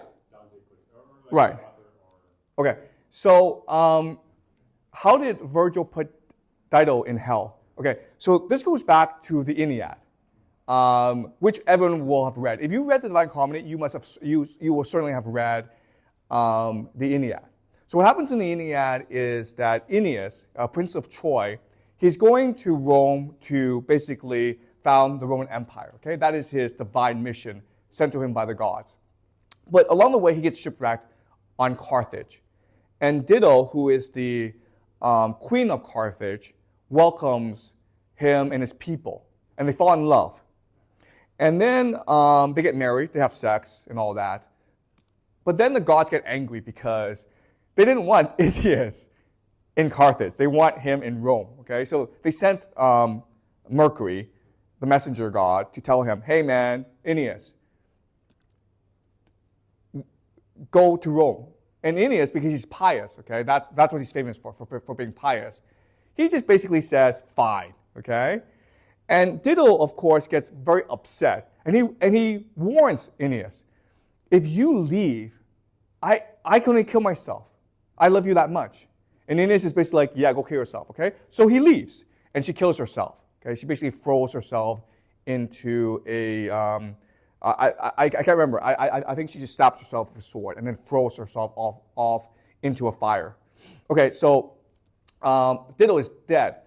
Now, on the way to Rome, Aeneas has to go through hell in order to get a prophecy of the founding of Rome. And in hell, who does he meet? He meets Dido.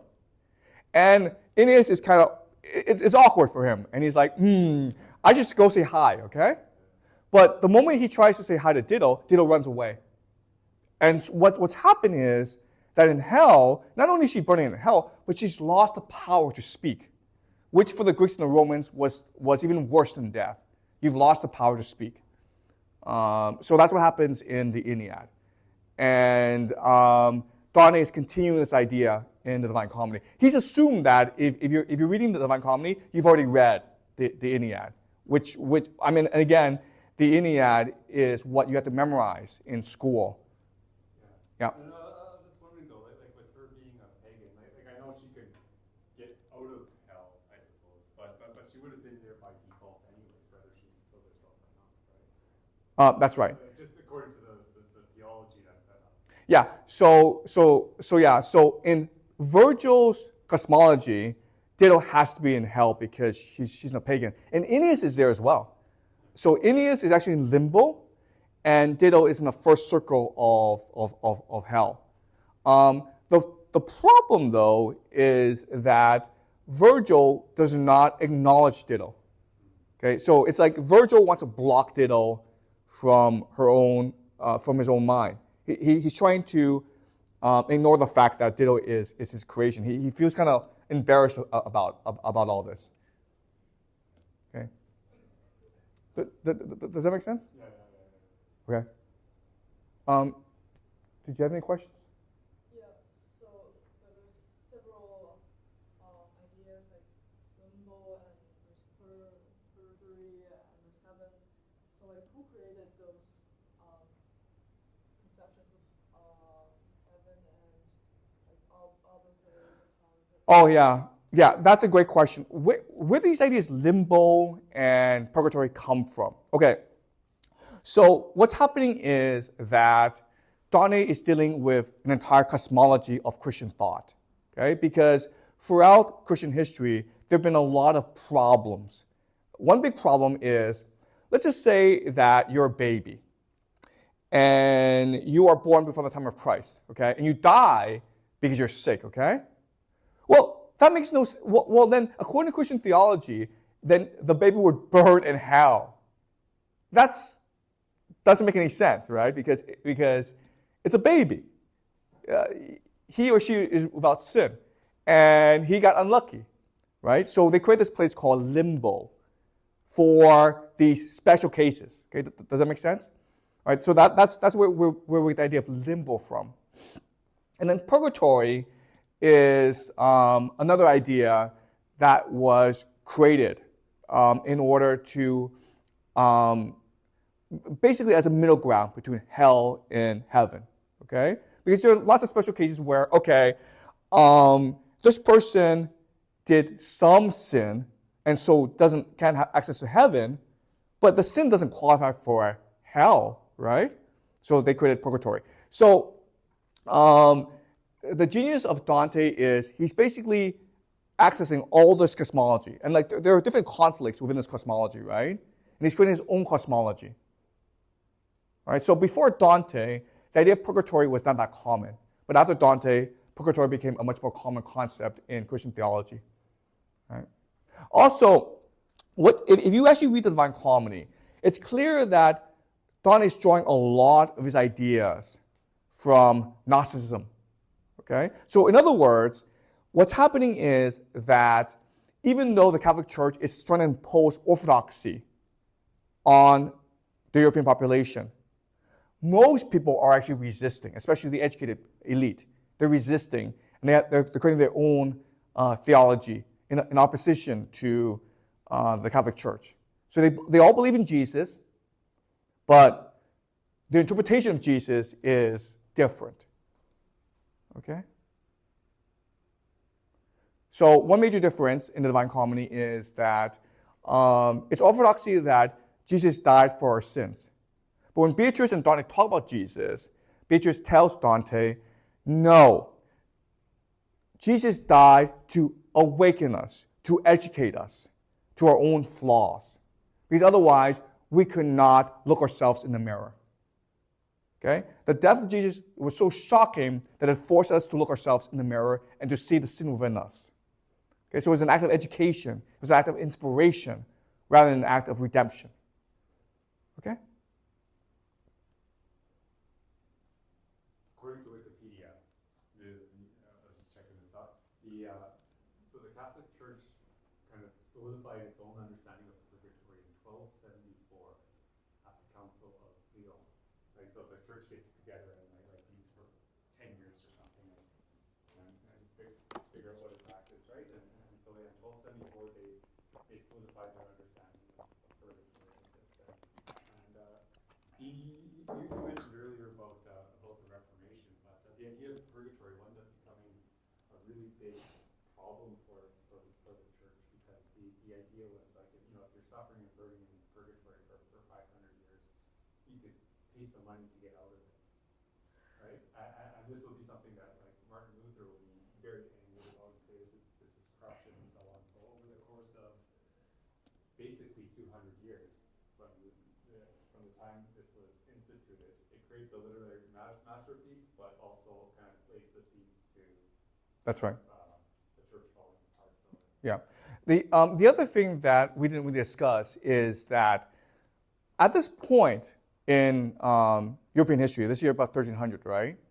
As Doug says, there's a lot of reflection going on. Like people within the Catholic Church hierarchy understand that Augustine, his theories, his theology are problematic, okay? And so what happens is that a new theologian named Thomas Aquinas comes and his orthodoxy starts to replace that of Augustine. And Aquinas is a much more enlightened, much more open-minded individual than Augustine is. Okay, they're basically dealing with two different social milieus. When Augustine was around, Rome was at the height of its power. The Catholic Church was an empire. But obviously, a few hundred centuries later, there was the Arabian conquest, and there was the Mongolian conquest as well. So there was a lot of more self-reflection going on. Okay, and so if you look at the ideas of Thomas Aquinas and Dante, they align very closely.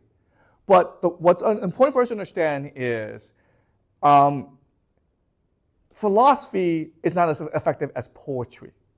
Philosophy is about ideas, and you can debate these ideas.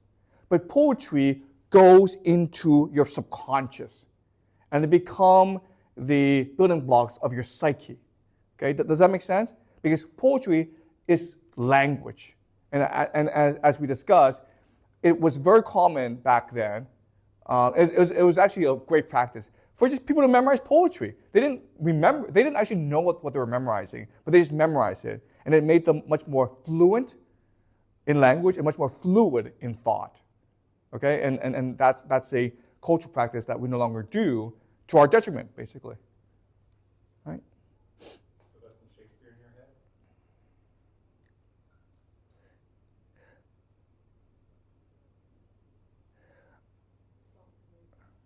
Okay, so are there any more questions before we? Maybe just one. Like you did plant the intriguing idea that he's inventing the scientific revolution. That's right. And the seeds of the Reformation as well. You want to pick up one of those and lead us along in that? Right. Okay. Yeah. So like where's maybe like for the Reformation, like where's that coming from with Dante? Okay. So the key idea of the Protestant Reformation is that you have direct access to God, right? And how do you access God? Through the Bible, right? You don't need a priest to be the middleman because if there's a middleman priest, all sorts of problems are being created.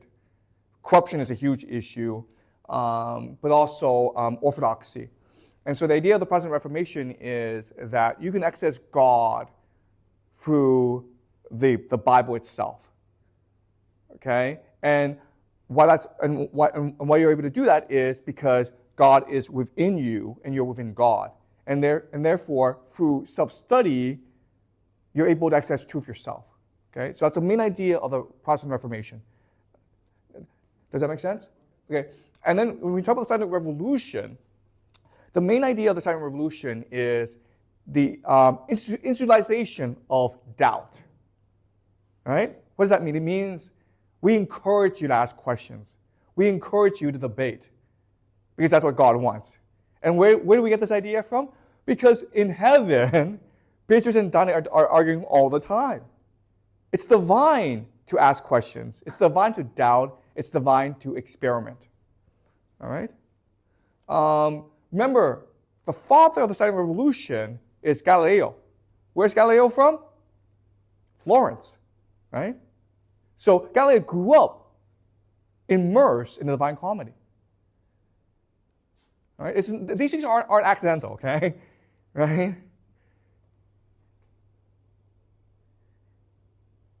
All right. Does that make sense? But I will go into these topics and themes much more specifically next semester, okay? Any more questions?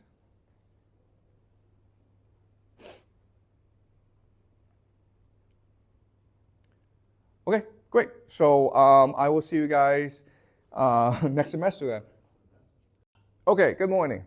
So welcome to the first class of the second semester. This semester, we are going to build on what we've learned the first semester to better understand human history and to better understand what's happening in the world today. And also to be able to predict the future. Okay, so if you have been following current events, and I hope you have, there are now 3 major conflicts in the world.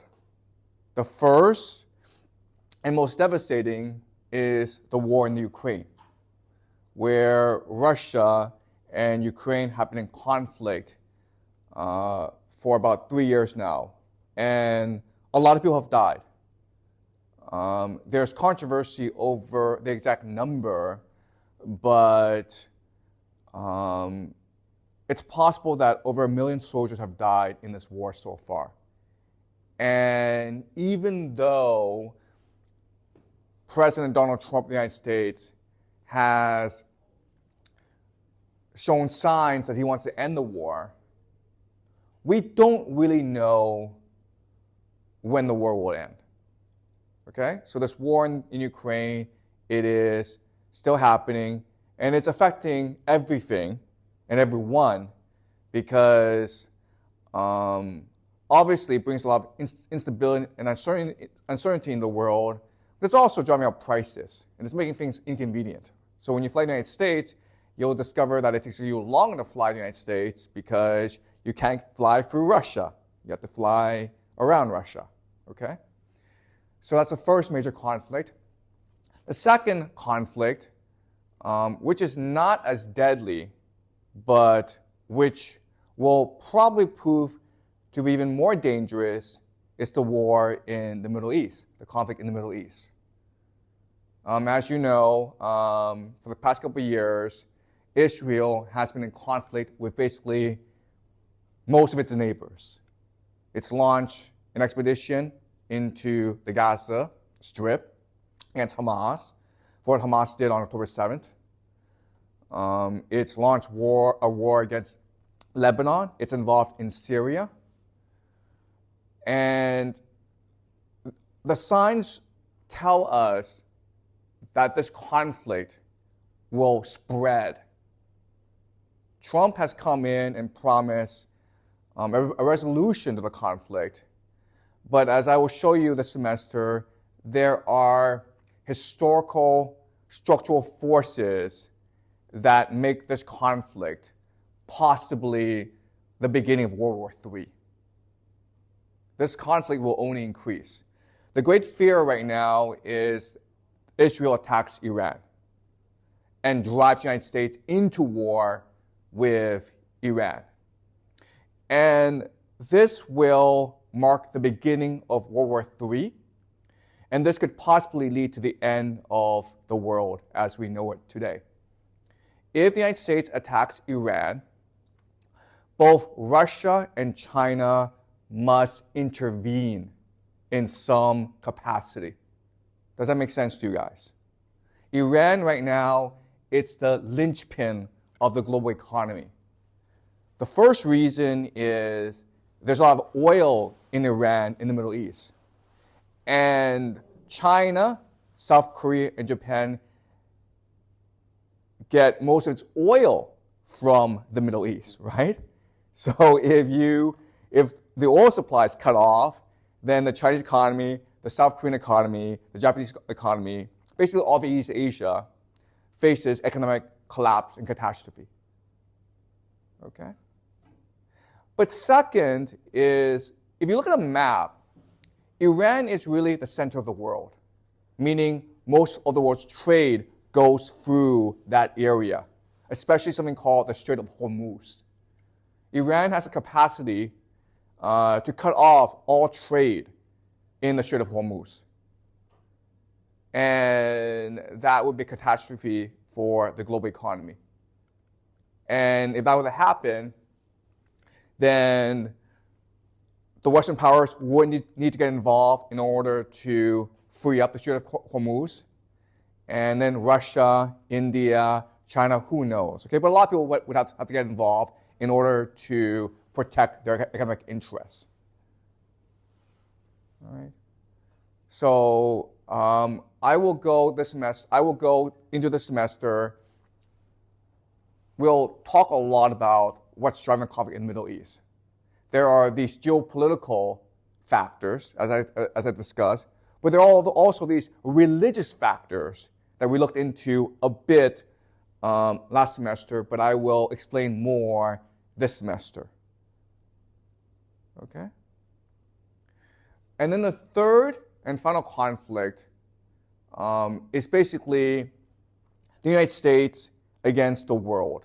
What I mean by that is that ever since the collapse of the Soviet Union, the fall of the Berlin Wall in 1991, we have been living in something called a unipolar moment, meaning there's only one hegemon, one superpower. And as such, the United States has been able to dictate policy, especially economic policy, around the world. The United States controls all trade. we have to use the US dollar in order to trade. The United States also uses its military to protect shipping lanes. And this is criticism called the Pax Americana, the American peace. And this, of course, has brought tremendous prosperity to the world. Okay? China would not have grown as fast as China did without the Pax Americana. It is American ships, American warships that allow Chinese ships to sail safely around the world, to deliver goods around the world. But this unipolar movement has also created a lot of conflict. The main conflict being the United States can invade any country for no reason. In 2003, it invaded Iraq for no reason. It destroyed Libya for no reason. It almost destroyed Syria for no reason. Okay? So the number of countries the United States has gone and destroyed are just staggering. So, and that's why Russia, under Putin, because it felt bullied, it felt disrespected. That's why Russia is now in conflict with the United States.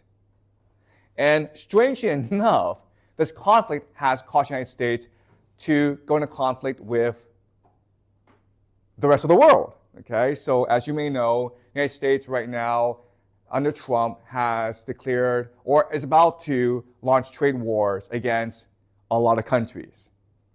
Canada, Mexico, quite possibly, very quickly, the European Union. And the United States is already at economic war with Russia and China. Okay? So we will go in this semester, we will also discuss this semester why this is happening. Again, my argument to you is that if you know enough history, if you study the historical structural forces that drive global conflict, then you will understand what's going on, and you will also be able to predict what will happen. Okay? Does that make sense? Okay. So, what I want to talk today is about a new model of historical analysis. How can we understand the movement of history? Why do people do what they do? Why do nations go to war? Why do nations have peace? Okay? So I'm looking at grand history. I'm looking at the large structural movement of history. And in the past, there have been two main models for understanding historical development. Okay? So the first is the idea of a cycle or a circle. And this makes sense, right? Because this mirrors what we experience in life. When we are born, but then we die. And then other people are born, and then they die. Okay? So it's a cycle. You look at the seasons. There's winter, but that gives rise to spring, which then gives rise to summer, then the fall, then winter again. It's a cycle. Okay? So throughout most of human history, most people have understood the movement of the world as a cycle. This is certainly true in Chinese history, right? Dynasties rise because they have the mandate of heaven. Heaven favors them. And they do justice when they first arise. But over time, for a variety of reasons, because of corruption, because there's a bad emperor, they lose the mandate of heaven, which allows a rebellion, which then creates a new dynasty. So Chinese history is almost a continuous cycle of dynastic rise and decline. Okay? Now, in the Western context, there's also a cycle. There are many different cycles, but let me explain one cycle that we've noticed in the Greek and Roman world. The cycle is this. There are three major factions in a society. There is the people, there is nobility, and then there is the king, or a great person. Okay? And each of these factions have a particular strength. The people, their strength comes from their numbers, right? They have mass. The nobility, it's only a minority of people, but they have authority. They are respected because they know more. They are better at war than ordinary people, but they have authority. Okay, people respect them. And the king has the army. Okay, so these are the three major forces or factions in a society. And these three factions are always in conflict. And what happens is a changing alliance where the two of the three get together to beat one, okay? And then this forces a new alliance, right? So what happens is this. You first have something called an oligarchy, where the nobility is in charge, and everyone has to do what they do, what they command. Okay? But over time, this oligarchy becomes corrupt. And the way they become corrupt is by exploiting the people through debt. All right? So in the nobility, the nobles own the land, you have to work the land, but you get a share. And that's fine. But sometimes the weather is bad. So you can't work the land, you can't pay me the rent. So I give you a loan. And over time, this loan becomes a debt. And at a certain point, you can't pay off the debt, so what happens? You become my slave. And your children become my slave as well. Okay? So this creates a lot of conflict in society. How is this conflict resolved? Because one of nobility wants to be king. And he sees an opportunity in the civil conflict between the people and nobility. Okay? So he tells the people, if you make me king, I will clear your debts.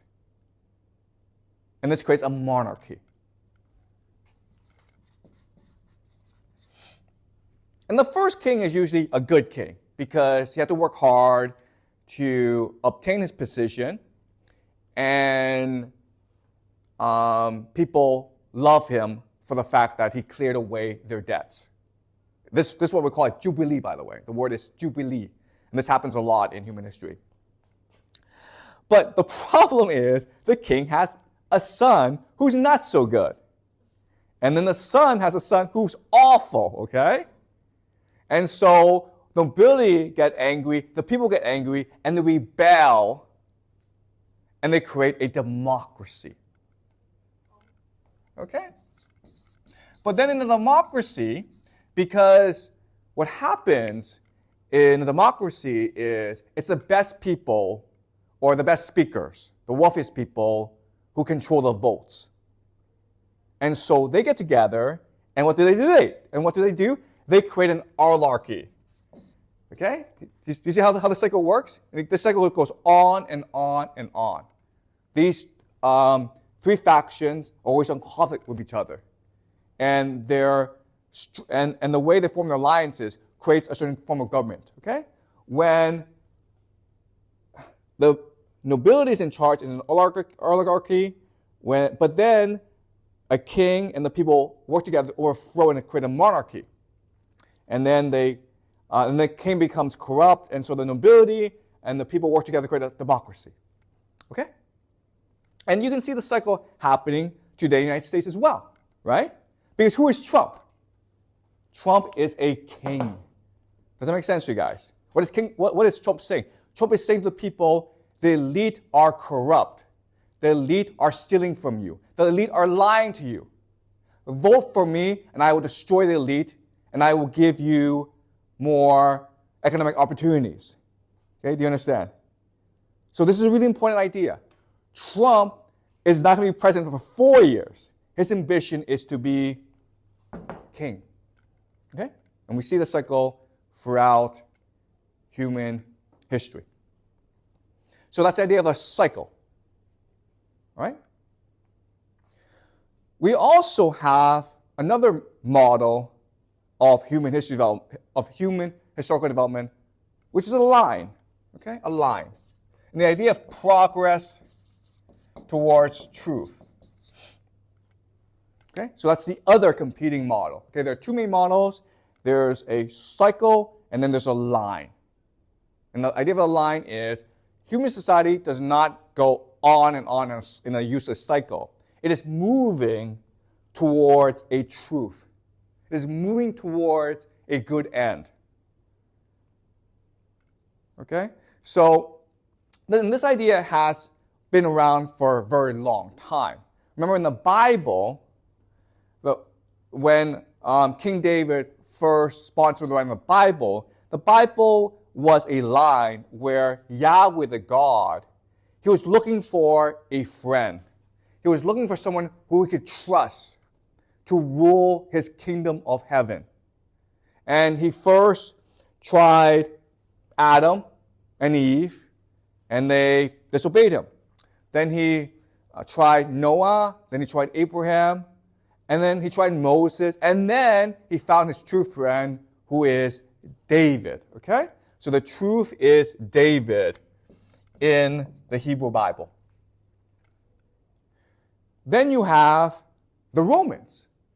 Okay? Remember, the Romans, Virgil wrote something called the Aeneid. And in the Aeneid, Troy was destroyed so that Rome could be founded. And when Rome was founded, Rome will have to fight this series of wars that will eventually lead to the rise of Augustus Caesar. And this will create something called the Pax Romana.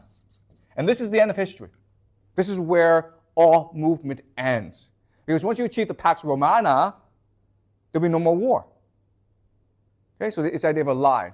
Obviously, this is not true. But back then, when they came up with this history, they thought it was true. And if you know a little bit about current history, then you'll know about a man named Francis Fukuyama, who is an American, who works for the government. And he wrote something called The End of History, which is an essay arguing that when the Soviet Union fell, it showed the end of history. Before, history was a battle of ideas. Communism, capitalism. And now, with the fall of the Soviet Union, we now know that Western liberal consumer democracy is the best system in the world. We no longer have to argue about this. Everyone should try to be a liberal consumer democracy, including China. And if everyone became a consumer liberal democracy, there will be no more war. We won't want to fight because we're too busy spending money. And the best way to make money is through trade, not war. Okay? We now also know this is not true. All right? But the main proponents of the line theory of history, progress of history, are actually Christians. Okay? Christians. Why? Because they believe that Jesus marks a turning point in history. And when Jesus came, it marked a progress towards truth. What is truth? Truth is the second coming of Jesus, which will mark the end of the world. When Jesus returns, he will usher in a millennium, 1,000 years of peace, when he will be king. And we will all have to obey him. Okay? What I will show you in the future, when we discuss the Crusades, is that this idea, okay? It sounds like a simple idea, but this idea is what's driving a lot of the conflict in the Middle East. Believe it or not, but there are millions of Christians, they're called Christian Zionists, by the way, who want war in the Middle East because if there's war in the Middle East and the world is about to end, Jesus has to return from heaven to save us. Okay?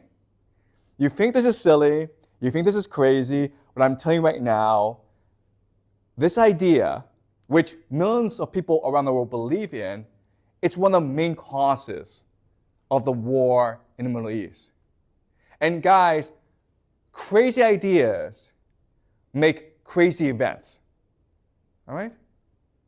So there are people who literally believe that we can save the world by ending it. It's only the threat of nuclear holocaust. It's only the threat of the end of Israel that will force Jesus to return, issuing the second coming. All right? Now, what's important for us to understand is that these are the two basic frameworks of history. But there are variations to these two basic models, okay? So, for example, Hegel. Okay? We'll discuss Friedrich Hegel later on in the semester. He's really important. But he has this idea called the dialectic. The dialectic just means a conflict, a conversation. So what he believes is that history is driven by ideas that are in conflict with each other. Okay? Wherever there's an idea, for example, let's just say you have capitalism, then what will happen is a new idea will arise to challenge the existing idea we'll call communism, okay? And then what will happen is these two ideas will merge together and they will draw on the best parts of each other, and we can call this socialism. Okay? All right? So it's a line, okay? But it's like this almost, right? There's an idea, something comes in conflict, and this leads to a new idea, which then leads to a new idea, okay? But he still believes that we're progressing towards the truth through this conflict. All right?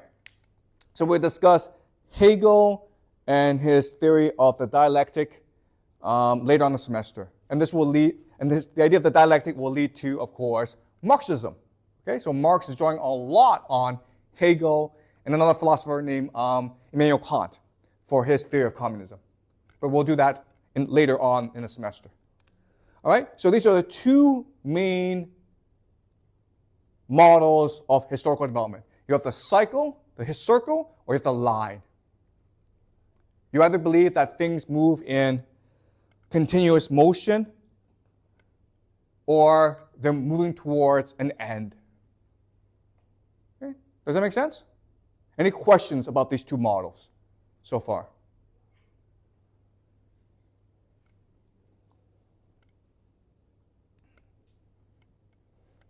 Okay, so what you will learn this semester is a new model of historical development.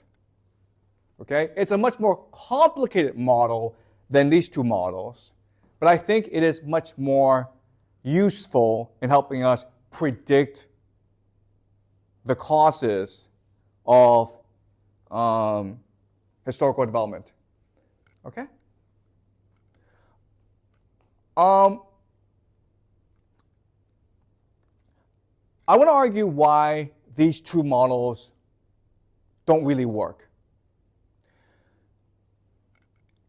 And it has to do with the fact that history, as an academic discipline, it's just not very good. It's just not. What I mean by that is, you look at the world today, there's this Trump presidency, there's this conflict in the Ukraine, there's the Middle East conflict, and you would expect historians to come out and say, oh, this has happened before, and we can then predict what will happen, and so this is what's going to happen, okay? But guess what, guys? They're not doing that. Also, they're not very good at predicting things. They're just not. History is notorious for not being able to tell us much about the future. And historians say, well, it's because we look at the past. And for me, this is frustrating because if the history is any good, if the history is accurate, then it should help us predict the future, or at least better understand the present, okay? So the idea of truth. What is truth? Well, truth does two things. First, it explains. Why did this happen? Why did World War II start? And the answer we have today is like, Hitler was a bad guy. He was evil. Okay? That doesn't explain much for us. And then it also has to predict. It predicts. If it's truthful, then it predicts. And history doesn't do that. So I want to fix this problem by introducing a new model of history, which is a lot more complicated, okay? I'll be honest with you, it's a lot more complicated. But I think for our purposes, it's more useful at explaining why things happen the way they do. And it helps us also predict what will happen. Okay? And this model is what I call the oceanic currents of history. Imagine the world as a huge ocean. And within each ocean, there's an ecosystem which has currents. And then these currents come into conflict with each other, which leads to a new development. Okay? So think about hurricanes. And the thing that's really important about this model that I'm proposing is there's no moral judgment in it. Okay? I mean, obviously in the line, the end where we're going is good, and where we're at now is bad. Okay? But what I'm saying is, this moral judgment, saying this is good, this is bad, it's not helpful. It doesn't really tell us anything. All right? Okay, I'm much more interested in explaining why this happened, how this happened, and where this is going. Okay, so let's look at the world to understand this theory. What I'll show you is the world is divided into cultural ecosystems. Okay? Cultural ecosystems. This is a really important idea you need to know for the rest of the semester. What I will argue is that culture is the meta-reality. Meta-reality. So, what's meta-reality? Meta-reality is the understanding of the world from which all other understandings derive. So what I'm saying is that culture is the most important part of who you are. Much more important than your gender, much more important than your race, your ethnicity, much more important than your economic demographic, okay? You're rich, you're poor, okay? So to understand this idea, why culture is so important, I will do a thought experiment, okay? A thought experiment. And the thought experiment is this. Let's take a random guy from China 2,000 years ago, okay? Just a random guy. We'll take him off the streets and we'll put him into China today. All right? Now, in 2,000 years, China has changed a lot, right? We now have the internet. We have computers. We have cell phones. We have skyscrapers. We have cars. We have roads, okay? So China has changed a lot in these 2,000 years. How long would it take for him to adapt to the new China? And I would say at most 5 to 10 years. Because even though on the surface, China has changed a lot, deep down inside, Chinese culture has stayed consistent for the past 3,000 to 4,000 years.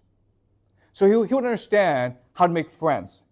He would understand, if he were to get a job, how to associate with his boss and his colleagues.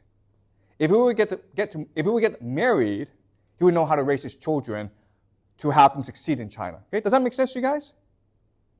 It would take him time to learn how to use a cell phone and how to use a computer and how to drive a car, but he can do so. Does that make sense? Now, let's do another experiment.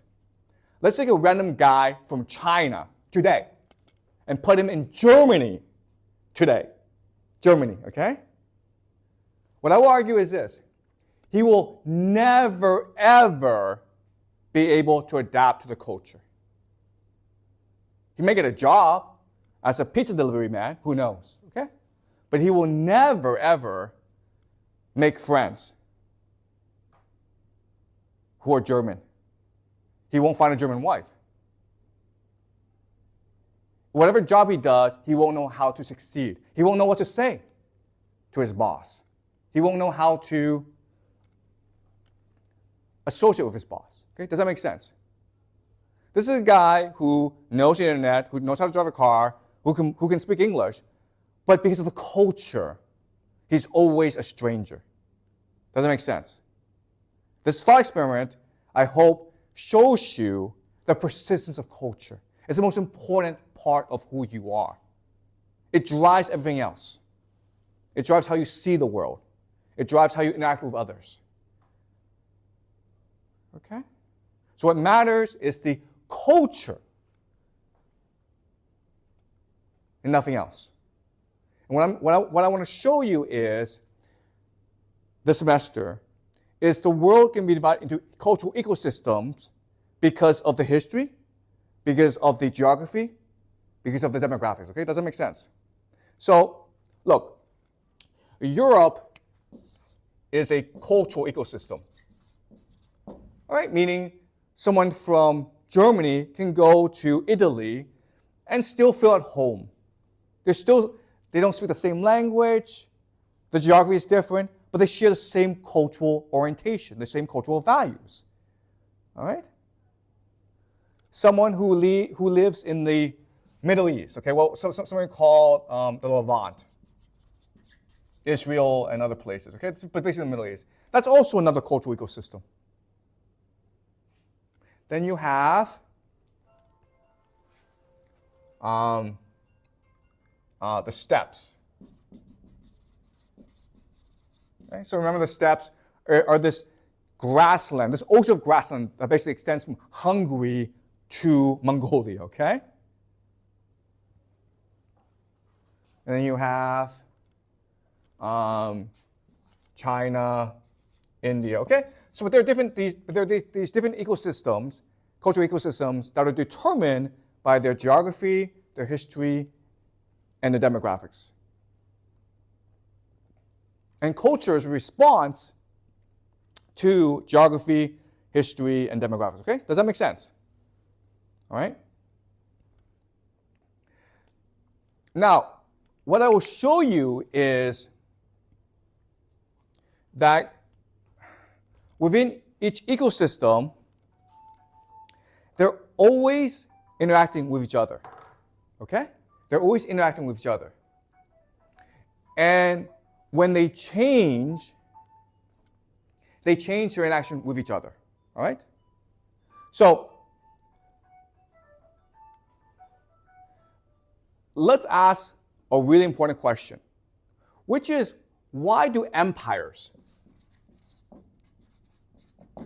why do they fall? Why do they decline? Why do they fail? And this is a really important question. How was it possible for the Roman Empire to collapse? How were the Greeks able to defeat the Persian Empire? How were the Mongolians and the Manchus able to conquer the Chinese Empire? All right? And what I will show you this semester is, when this happens, when empire is conquered, the pattern is the same. There's a consistent pattern in this. All right? So let me explain the pattern. And then for the semester, we'll go into specific instances of this pattern to explore the specifics, okay? Does that make sense? All right. So what happens is this. Why empires fall is, there's usually an empire, okay? Let's just say Rome.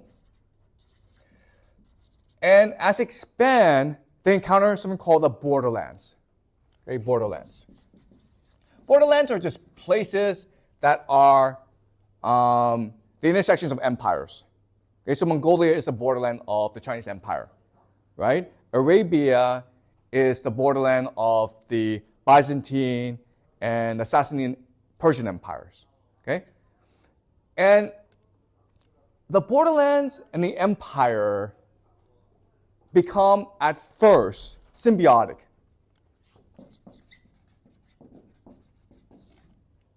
Okay? Meaning they depend on each other. They work with each other, okay? In three ways. The first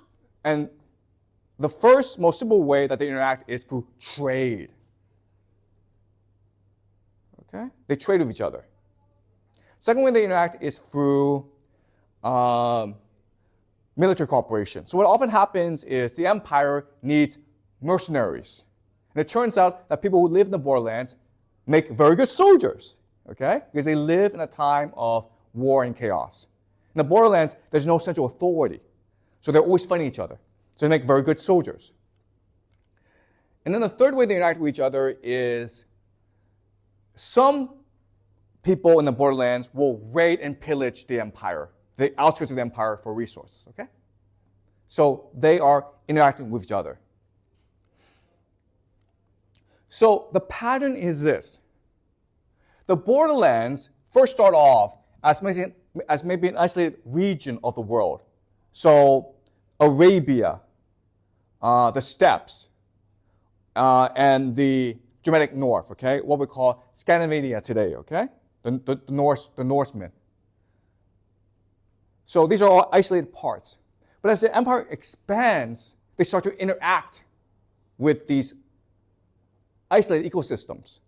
And when they interact, what happens is these borderlands become energized. Okay? It's like the empire is adding fuel to the borderlands by giving them more wealth, by giving them more knowledge, by giving them more access to information. Okay? Does that make sense? And over time, what happens is, because of this new energy, the borderlands become much more populated, much more wealthy, much more knowledgeable. And then it creates internal conflicts within their borderlands. And the only way for them to resolve this conflict is to expand. Okay? They have to expand now. And in the process of expansion, what happens is, now and then, they will conquer the empire. All right? That's a pattern. The borderlands are first these isolated regions that no one knows much about. They're like the stuff of legend and myth. When the empire expands, it energizes these borderlands. The energy makes these borderlands more wealthy, more populated, and more militarily sophisticated. That creates conflicts within the borderlands. Too many people, so what are they forced to do? They're forced to expand. And during this course of this expansion, they come in conflict with the empire. And now and then, they will conquer the empire, become the new empire. That's a pattern. And it happens all over human history. Okay? This is how the Mongolians conquered China. This is how the Manchus conquered China.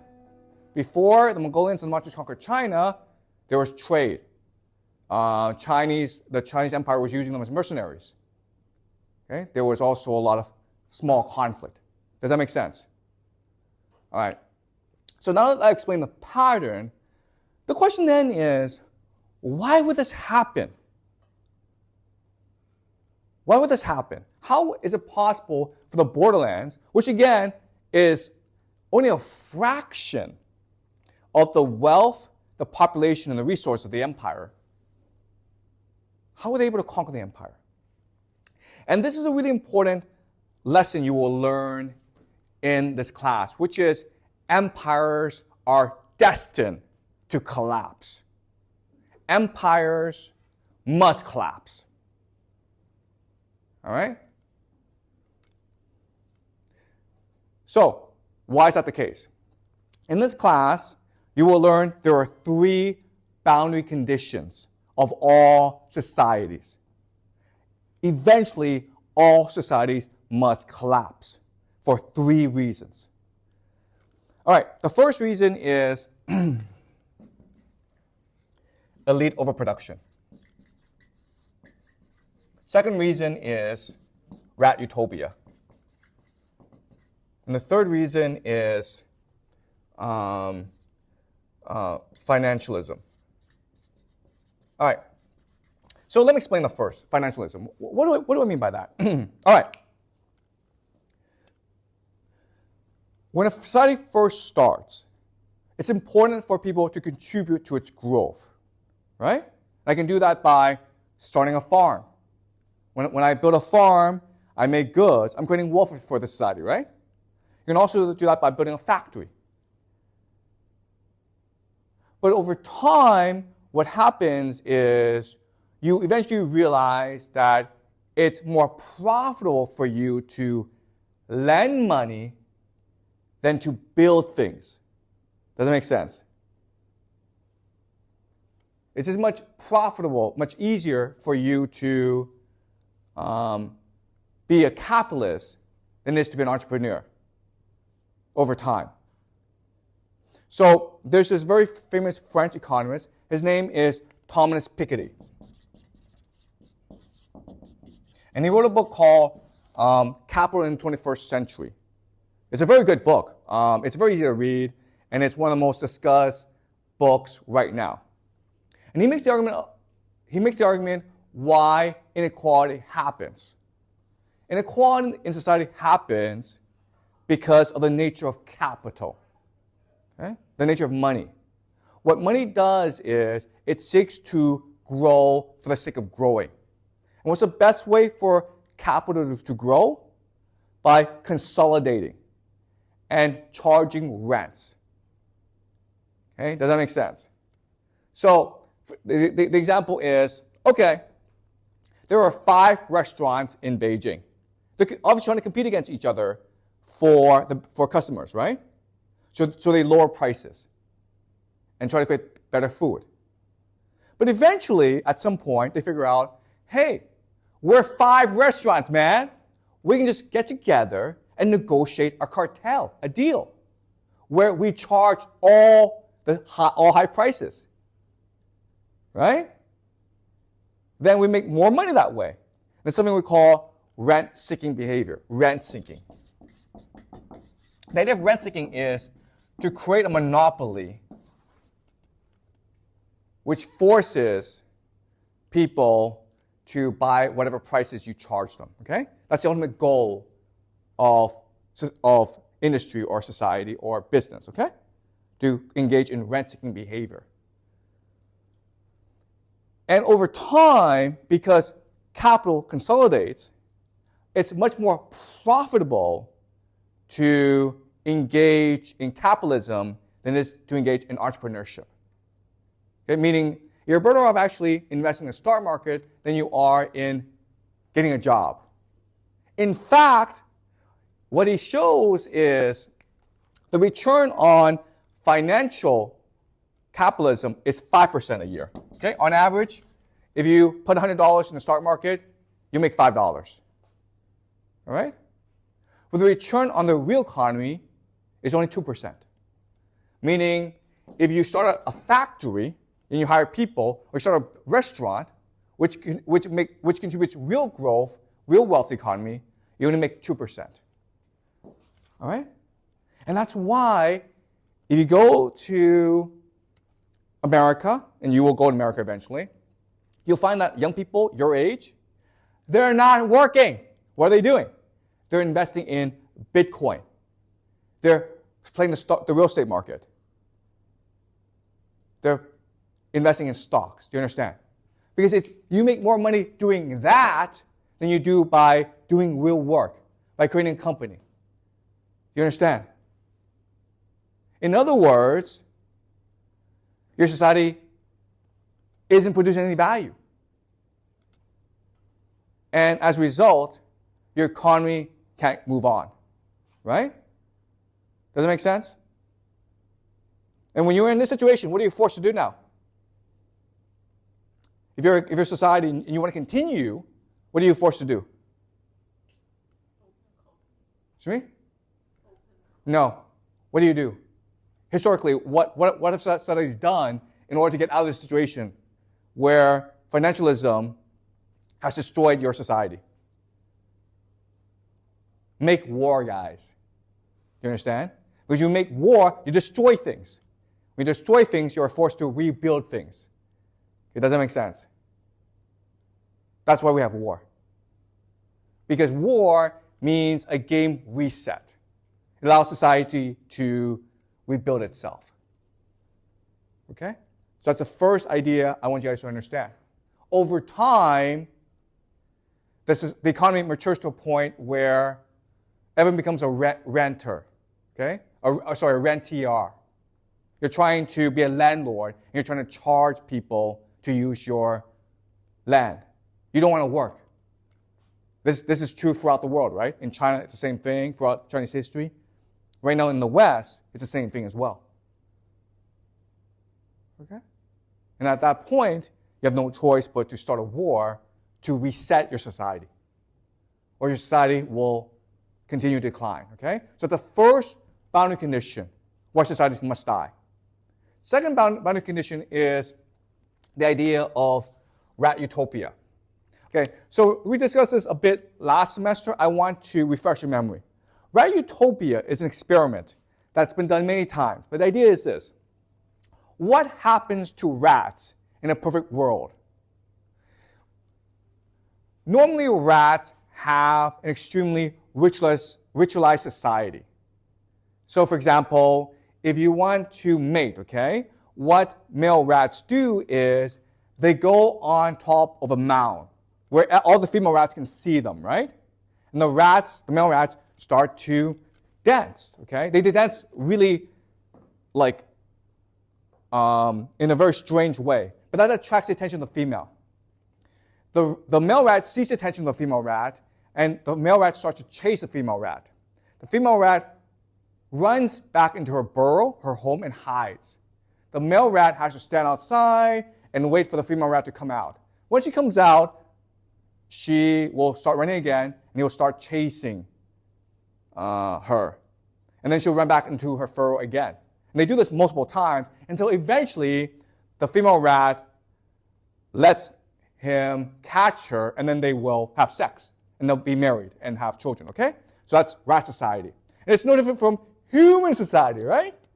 You like a girl or a boy, you guys go out for a coffee date, then a lunch date, then a dinner date.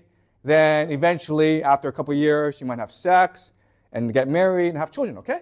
No different. It's a very heavily ritualized society.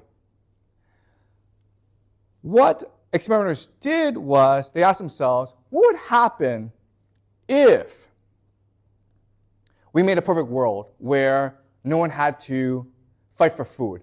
Every day, food would come down from the heavens, and all the rats could do whatever they want. They would have complete freedom. This is what we call rat utopia. It turned out all society collapsed. It was a complete disaster. The male rats start to rape female rats. There's no more playing around. There's no more ritual. It was all just rape and murder. It was a complete breakdown of society. Why did this happen? Okay, there are many different theories. But one thing that you need to understand about rats and humans is we all like status. Status. Okay? The idea is this. We humans, we're all standing in line to go onto a mountaintop, okay? The mountaintop, everyone respects you, you make a lot of money, you feel good about yourself. And we're all standing in line. And this line takes a long time, but eventually you will get to the mountaintop. This is how this game works is people on the mountaintop have to fall off and die in order for other people to climb up, okay? Does that make sense? But what happens when the people on the mountaintop don't die? Well, you're just stuck in line. When you're stuck in line, I'm not sure if you've been stuck in line for like hours and hours, but you get angry, right? You get frustrated. So what do? Well, you hit someone behind you. And then that person gets angry and hits you back, okay? But eventually, that's this line, everyone's fighting each other. And people at the mountaintop are enjoying each other, are enjoying the view, they have status, and they're never going to die. They're never going to fall off. And this is our society today, guys. Okay? The people in power in China, in the United States, around the world, have been there for a long, long time. And they're not dying. So what are young people doing? 躺平, 摆烂, right? quiet quitting, lying flat. Because you don't see any opportunities. What you want is not money. What you want is status. And that requires you to achieve a certain level in society. But those positions are being occupied by people who refuse to die. And as a result, society collapses. Young people refuse to work, they refuse to get married and have children. So your society dies. You understand? So rat utopia is the second boundary condition. Does that make sense, guys? You're seeing this around the world today, all right? Ask yourselves, why is it that you yourself are not motivated? And the answer is, you really don't see an opportunity to climb to the top and enjoy status. You just don't. Because people aren't dying. They're just not. And why? Because we've achieved a certain level of abundance and wealth that allows people to keep on living. Okay? Does that make sense? Any questions before I continue? Are you guys clear about this? And the third boundary condition is the idea of elite overproduction. What is elite overproduction? Well, it's the same as rat utopia, but rat utopia is a conflict between the haves and the have-nots. Elite overproduction is a conflict among the haves, okay, the very wealthy. Because even though there's a certain number, a limited number of status positions, too many elite people are being produced. Okay? So it's not only that the children of poor people are being screwed over in the system, it's the children of the elite are being screwed over in the system. And this creates conflict in the system because the poor can't do anything. They can just fight each other in line, but the elite can do something. They can go to war against each other. They can monopolize, they can start killing each other, okay? This creates civil war. In fact, if you are to look at America today, you can say there's a civil war going on between two different factions of the elite. Okay? Does that make sense? And this is what drives a lot of history, where a lot of revolutions happen not because the poor are trying to overthrow the rich, it's because the lower nobility is fighting for opportunities against the upper nobility. Does that make sense, guys? Okay, we're seeing this again today in China and also in the United States. All right? So these are the three main boundary conditions. So now let's apply to these three boundary conditions and ask ourselves why empires collapse. Well, the first reason is because most people in the empire don't want to live there. They're just stuck living there. Why do most people don't want to live there? Because they are in debt. Okay? Debt and landlessness. Throughout most of human history, empires that have persisted for the longest have this huge problem where the majority of the population suffers from too much debt and suffers from too much landlessness, no opportunities. Okay? Then what happens is the elite starts fighting amongst themselves. There's corruption. Why is there corruption? Because the elite are struggling to engage in rent-seeking behavior amongst themselves. Okay? They're trying to steal more. They're stealing more and more. So there's corruption. There's civil conflict, and there's corruption. So it's only a matter of time before the empire collapses. But during this time, what does the empire do? Okay, it's really strange and funny, but what they do is this. They import the people from the borderlands in order to try to resolve their civil conflicts. Okay, does that make sense? You can't trust the army anymore because the army is made up of people who have too much debt and who are landless. So what do? You hire foreign mercenaries. Right? That's what China does.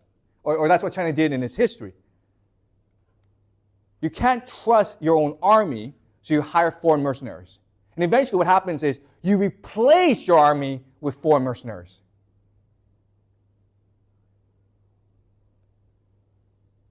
And then, eventually, what happens? The foreign mercenaries take over your empire. That's what happened in Rome. That's what happened throughout human history. Okay?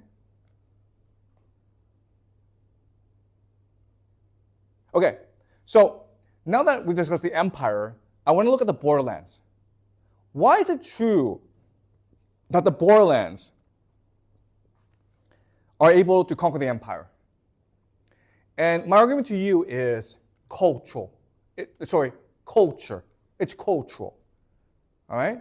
So we have this prejudice or misunderstanding about civilization. All right? Civilization. Civilization is about cities. It's about writing. It's about technology. It's about wealth. And if you looked at it that way, then you don't really understand why is it these borderlands, the Mongolians, the Manchus, the Vikings, the Arabians, the Greeks, why are they able to conquer these empires? That makes no sense to you.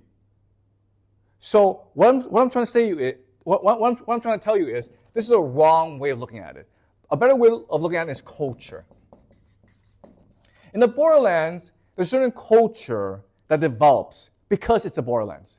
It's a culture that focuses on freedom, egalitarianism, and self-reliance, independence. This is true throughout the borderlands, okay? If we were to go back to Mongolia during the time of Genghis Khan, if we were to go back to the European North of the time of the Vikings, these are cultures that emphasize freedom, egalitarianism, and self-reliance.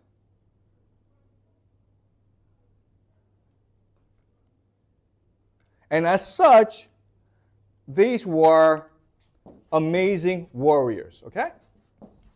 So let's look at an example. Let's look at the Vikings, okay? The Vikings didn't know how to read or write. They didn't have any mathematics. They didn't have cities. But from age 2 or 3, their kids were learning how to swim, how to row boats, how to cook, how to hunt, how to fight, how to ride horses. Does that make sense? And what are civilized kids doing? They're learning how to do test questions. Right? In a war, who's going to win? Well, obviously, these guys. Okay? Does that make sense? So this is the idea of the oceanic currents, okay? You have these isolated areas that are ecosystems amongst themselves. As the empire expands, okay, just think of it as a current, the imperial current. It's just expanding. So that's what empires do. It energizes these areas. And these areas actually have much more energetic potential than the empire, which is dying, okay? And this energy forces so much energy in this borderlands that they are now become like a hurricane. And they have to ride through history. Sometimes they're defeated. But sometimes, like the Greeks, like the Vikings, like the Mongolians, like the Arabians, they win. And when they win, they create a lot of destruction, okay? And that's the idea I want you implanted in your head.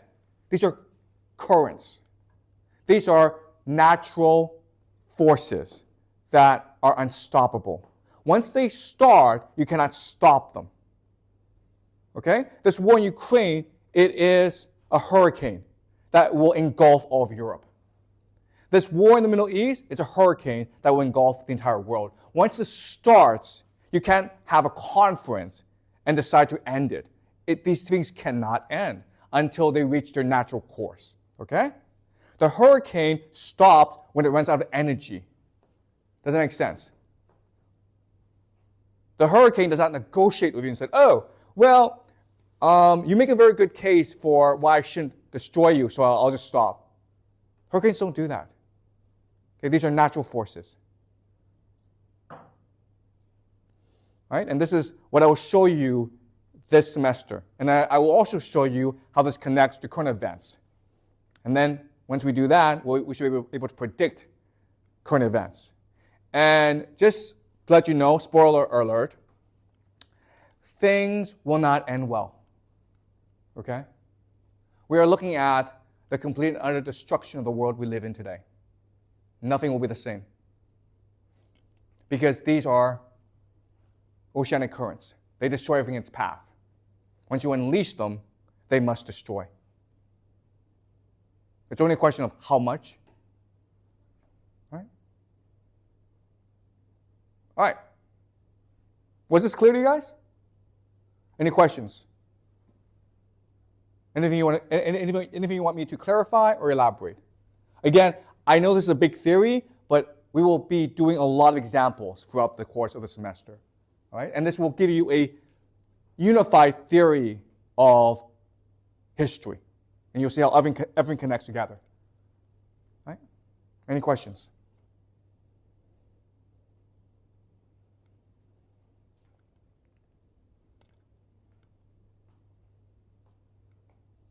So like the people who start these hurricanes are weathermen people? Oh, that's a good question. Okay. What starts these hurricanes, or what starts this process? All right, so if you look at an ocean, you will discover that these currents are happening all the time. You understand? There's no start. They're always in motion. All right? So once you start an empire, you're starting already to unleash a hurricane in the borderlands. Once the hurricane matures in the borderlands, it will overwhelm an empire, which will then start to energize a new borderland. Does that make sense? So that's a really good question. And unfortunately, the answer is there will always be hurricanes. Hurricanes are always forming. You just have to figure out where they're forming in order to predict where they're coming from, okay? But obviously, the two big hurricanes right now are what's happening in Ukraine and what's happening in Israel, in the Middle East. Okay, but other hurricanes are coming, okay? For example, there will eventually be a conflict in East Asia, all right? Now, a lot of people are saying the conflict will be between China and the United States. I do not think that's the case. I do not think the conflict will be between the United States and China. I think it will involve Japan and South Korea, all right? It will not be over the Taiwan Strait. It will involve South Korea and Japan. How so, I don't really know, okay? Another conflict is what's happening in America. America is itself a hurricane. Eventually, America will have to fight a civil war. When you go to America, you will see how divided the country is. All right? And people are already predicting a civil war. It's the only question of when. I think things will speed up in 2028. And the reason why is the election in 2028 will be heavily contested. People are going to argue over who won. And it'll be very unclear who won in 2028. And there's a very good chance Trump will run again in 2028. Okay? But I think these are two big hurricanes that are coming along the way. Not now, but they're coming along the way. The big scary hurricane, of course, is Iran. Okay? Eventually, the United States and Iran will come into conflict with each other. With each other. Okay? And this will drag in the entire world. Right? Does that make sense to you, Eva? Okay. Thanks for the question. Okay. Any more questions? You mentioned like these currents never ends, and so when the empires continuously energize the borderlands, and the currents always grow bigger and bigger, and like. Until it overwhelms the empire. Yes. So what's considered a natural end, as you mentioned? Like how do they run out of energy and? That's a great question. Okay. All right. So we have to figure out what is driving the hurricane. And the answer is the internal conflicts within the borderlands. Okay, does that make sense? So there's just too many people, and there's just not enough status positions. So they go off and they conquer their own territory, right? So if you look at the Vikings, okay, the Vikings are interesting. The Vikings, which we'll discuss a lot, they're in Northern Europe. And for most of human history, we had actually no idea they were there, okay? They were in the north, in Denmark, in Norway, and Sweden. And they basically kept to themselves. They still traded the world, but we didn't really know much about them, okay? And then they started to come out of nowhere. And they did three things. They went over to colonize Greenland and Iceland, all right? And they also went to, actually, North America. So they were actually the first Europeans to reach North America. So one strategy that they had was to expand and explore and colonize, okay? But then you also had a group of Vikings, Northmen, who went to attack France. And they were such a huge problem that the French decided to give them their own land called Normandy. Okay? Normandy. The land of the North people. Normandy.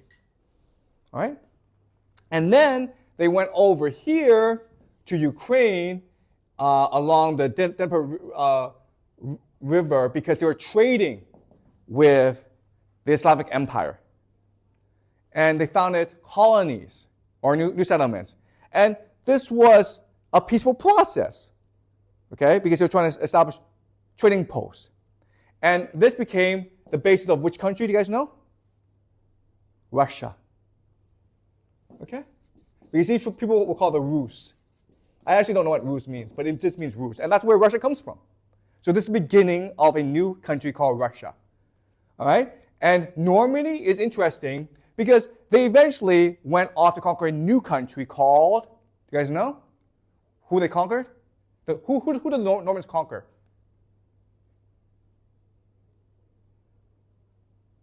(1066), guys.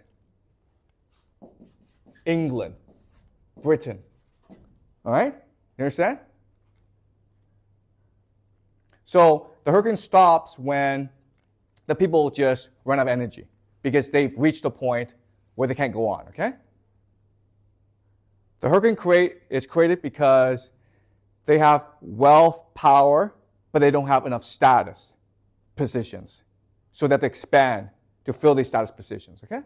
This is actually what drives empire building. Does that make sense? It's not because you lack resources, it's because you have too many people who want status. And you can't fill them, you can't leave them in your society because then they will overthrow you. So you send them somewhere else, okay? All right, good. Is that clear, Echo? Great. Any more questions? Great, okay. So I hope this was clear.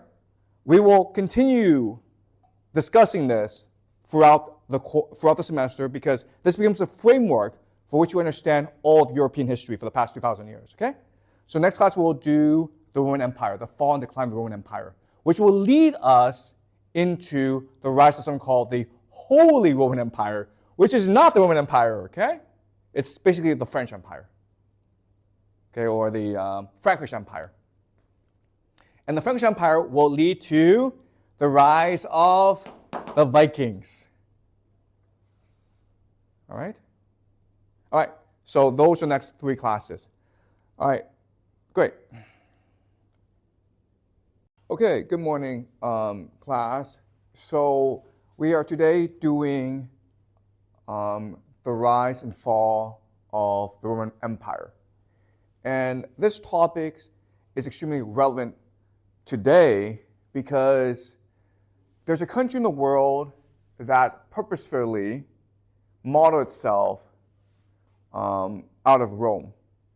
And this country is the United States of America. The similarities between Rome and the United States, it's very striking.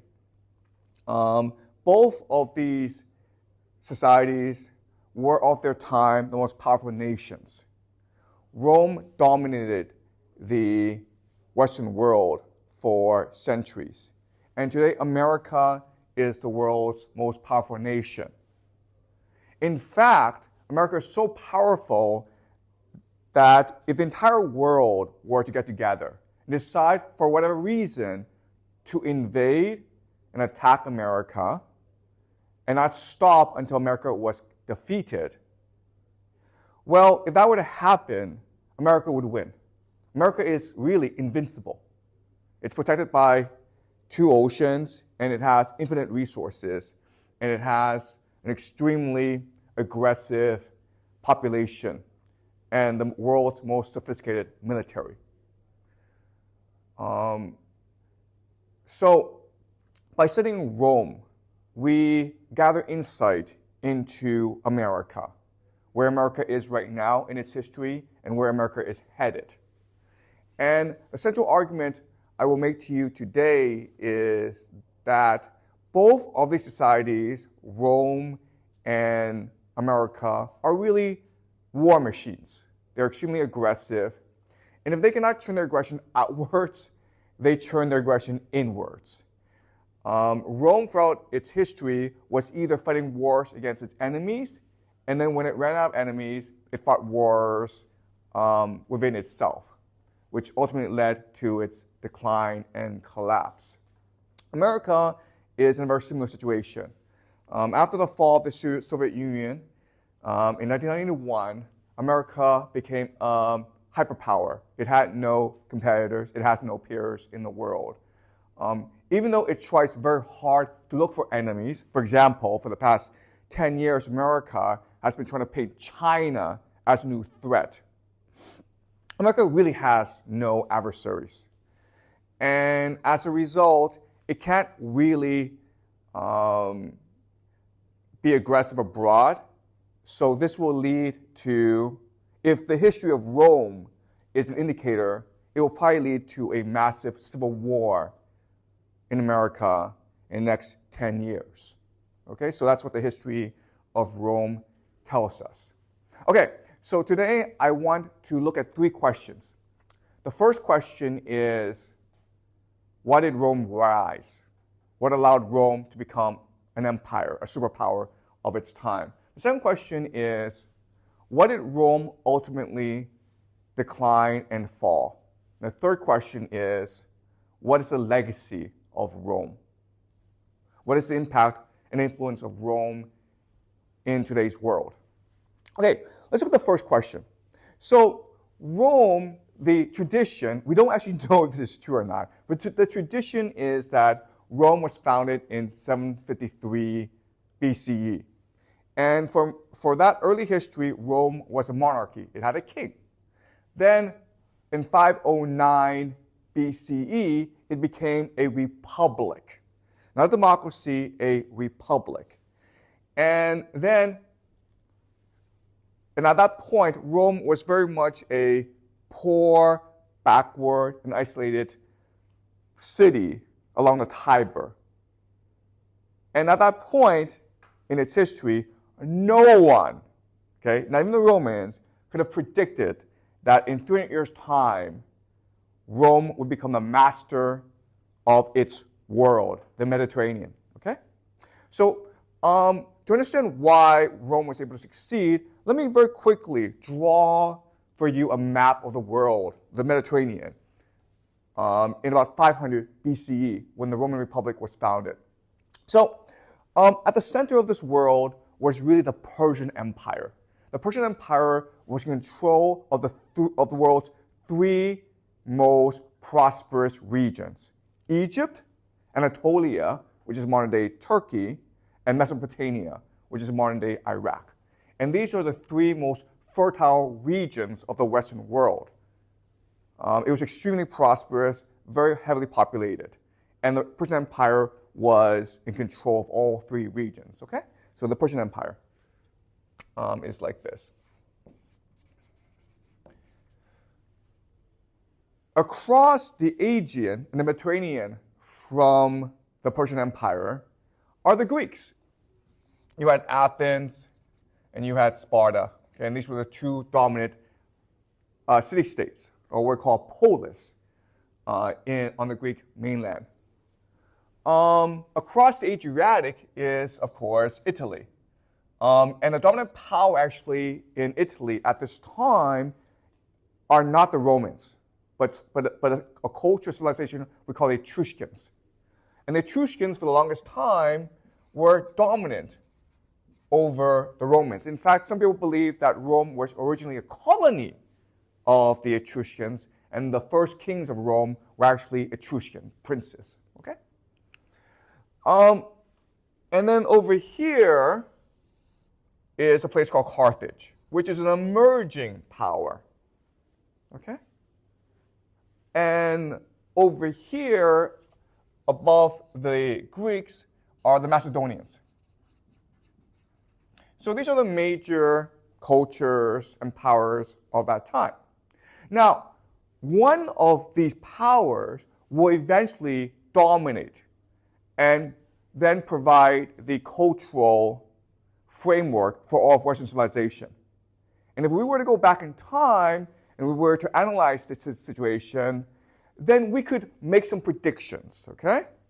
Our first prediction would be that Persia would eventually conquer all of Europe, right? Because Persia had infinite wealth, it had infinite resources, it was a superpower that was intent on aggression, okay? And in fact, as we know, eventually it will launch an invasion of the Greek mainland. Okay, so if we were to predict or guess who would dominate the world, we would think it would be Persia. That's our first guess, okay? But let's just say, then who'd be second? Well, we would think that either Athens or Sparta would be second. Why? Because Athens has a navy, and it is a really powerful navy. And at this time, Greek civilization, it's really growing.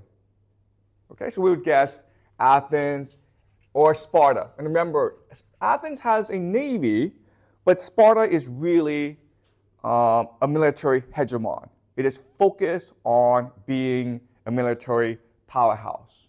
And it has really the best military in Greece at this time. So our third guess might be Sparta.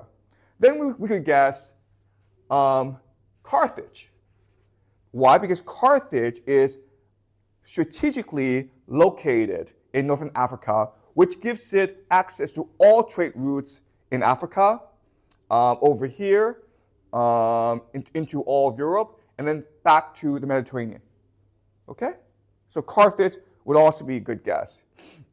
We would not guess Macedonia. Okay? Why? Because Macedonia is a poor, backward kingdom north of Greece that's being controlled right now by the Persians. We would never guess the Macedonians. But then there's one city that we would never, ever believe could dominate the world, and that's Rome. Okay? Rome would not be on our list.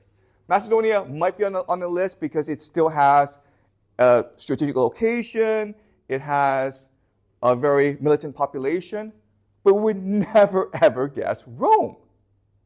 Now, what's funny about these predictions, of course, is that eventually Rome does conquer the entire Mediterranean world, and it becomes the superpower of its time, and then it develops the cultural framework for all of Western civilization, okay?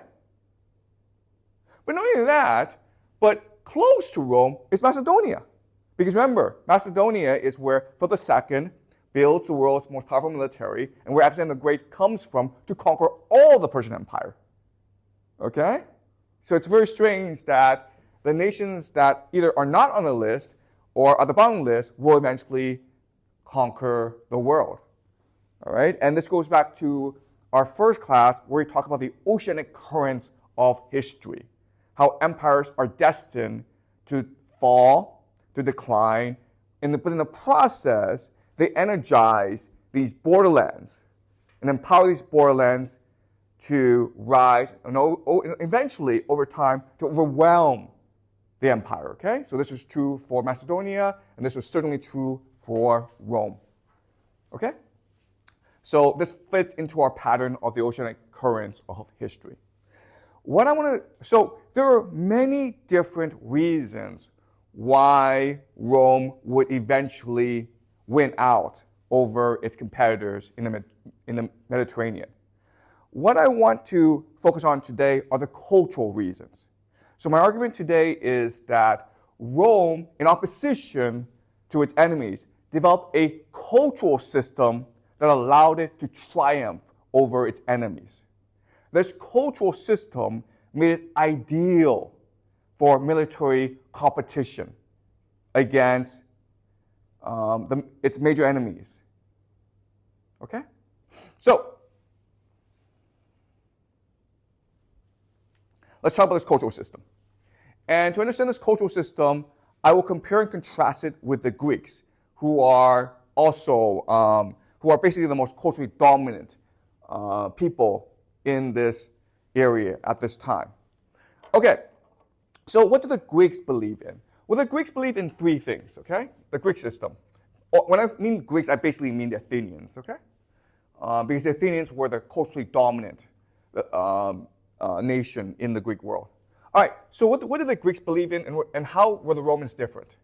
Well, first thing to understand is that Greeks were culturally dominant. And so what happened was that Romans developed a lot of their cultural system in opposition to the Greeks. Or they learned lessons from the Greeks. Okay, so think about, as an analogy, the relationship between China and Japan. A lot of Japanese cultural systems and values were developed in opposition to China and because of the lessons that the Japanese learned from Chinese history. Okay? So, let's talk about the Greek values and then what values the Romans developed in opposition to the Greeks. Okay? So the first value the Greeks developed was the idea of freedom. What is freedom?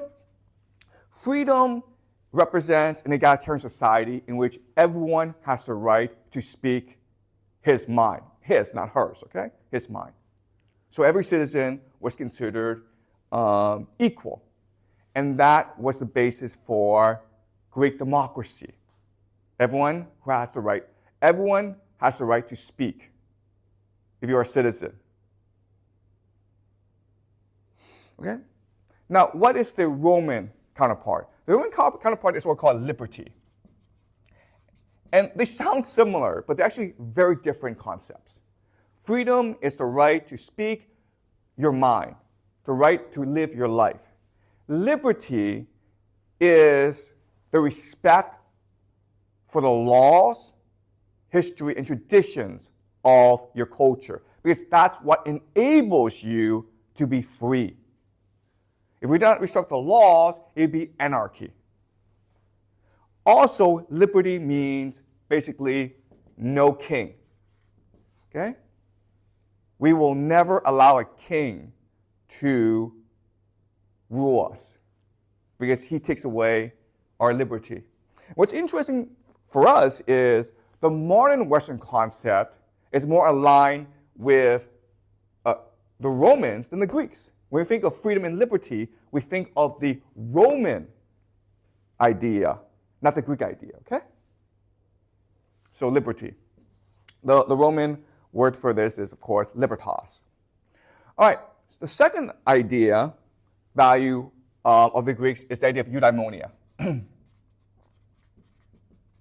Eudaimonia is the pursuit of human flourishing, to be the best that you can be, to be better than your peers, and to win respect for your peers, to seek glory, to seek honor.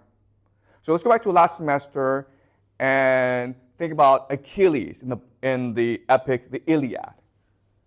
Achilles was in Troy not to win glory for the Greek people, but to win glory for himself. He was extremely selfish. He was extremely competitive. And he was so competitive that when he abandoned the battlefield, he basically asked his mother, Thetis, the goddess, to get Zeus, the high god, to favor the Trojans, okay? This is treason. This is sedition. And for the Greeks, this is good, because what's important is to win eudaimonia. You, in order to achieve eudaimonia, can do anything because that's what matters. Okay? And the idea of eudaimonia, if you think about it, it's what led to Greek creativity because everyone saw society as a competition and they want to be the best. Okay? But if you think about it, it also leads to corruption and selfishness. Okay? So the Romans didn't like eudaimonia. Instead, their highest virtue was the idea of re publica. And this is where we get the word republic from. Re publica means for the greater good, for the public virtue. So what's important is not that you win glory for yourself, but to sacrifice yourself for the greater good, for the good of Rome. That's what made you a good person or the best person, to fight and die for Rome.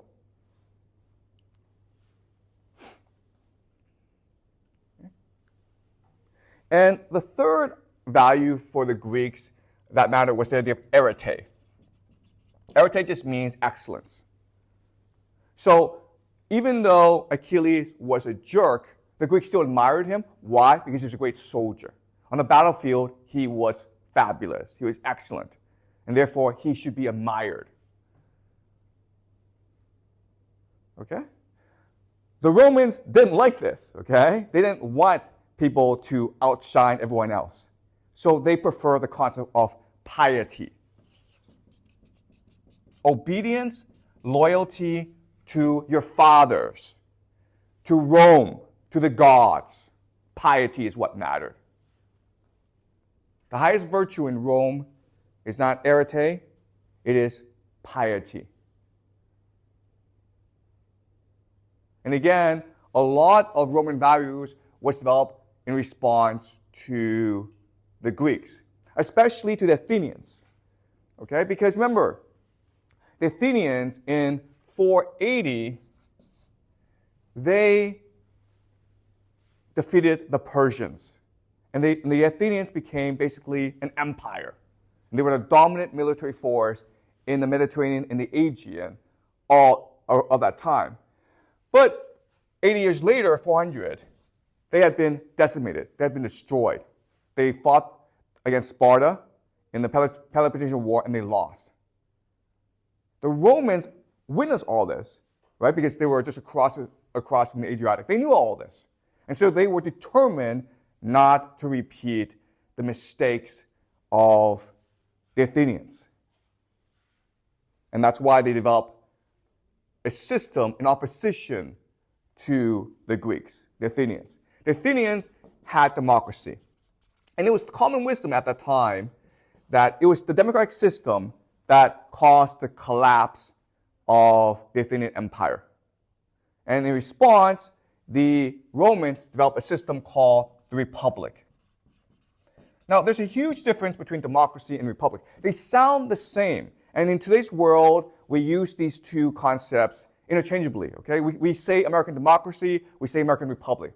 It means the same thing, but back then, democracy and republic were two opposing systems. So let me give you an example to show you how different the system is. Okay? So democracy is basically one man, one vote. It encourages competition, it encourages debate, it encourages free thought. Republic is to be ruled by institutions, basically the Senate, okay? Institutions, by laws, and by history or tradition. All right, so what's the difference? All right, let's pretend that we're all going to go out for lunch today. And each of us has a different opinion. I want to go to McDonald's. Eva wants to go and get dumplings. Echo wants to go to pizza. Who knows, okay? But we all have these different opinions. In a democracy, we resolve this issue by having a debate. I make my argument for my idea, then you all make your argument for your ideas, okay? And then we vote, and the majority wins. Simple, right? Okay. A republic is different.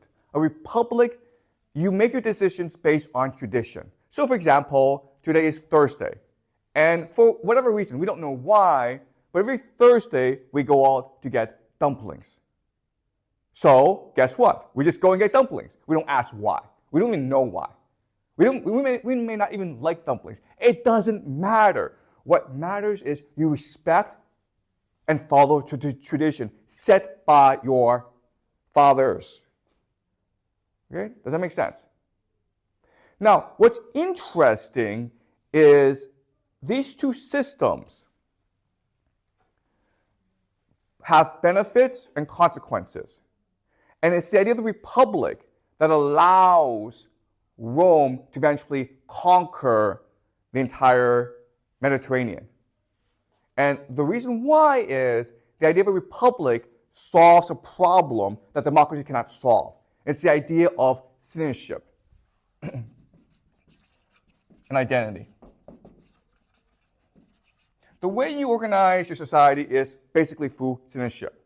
Okay? Who gets to be a citizen, who doesn't. In a democracy, it's actually very hard to be a citizen. Because if we are having a debate and competition, we don't want others coming into the system. Right? There's 4 of us in the classroom, we debate. But let's just say we let in 5 other people. And these 5 other people all love noodles. Guess what? We're stuck going to noodles every day. Right? So we don't want newcomers. And that's why the Athenian Empire fell. The Athenian Empire had to fight these wars to protect its empire. But in each battle, it had to lose soldiers. Even if you win battles, you have to lose soldiers. And it could not replenish these soldiers because it did not want foreigners to become citizens. Does that make sense? But in a republic, you do not have this problem, right?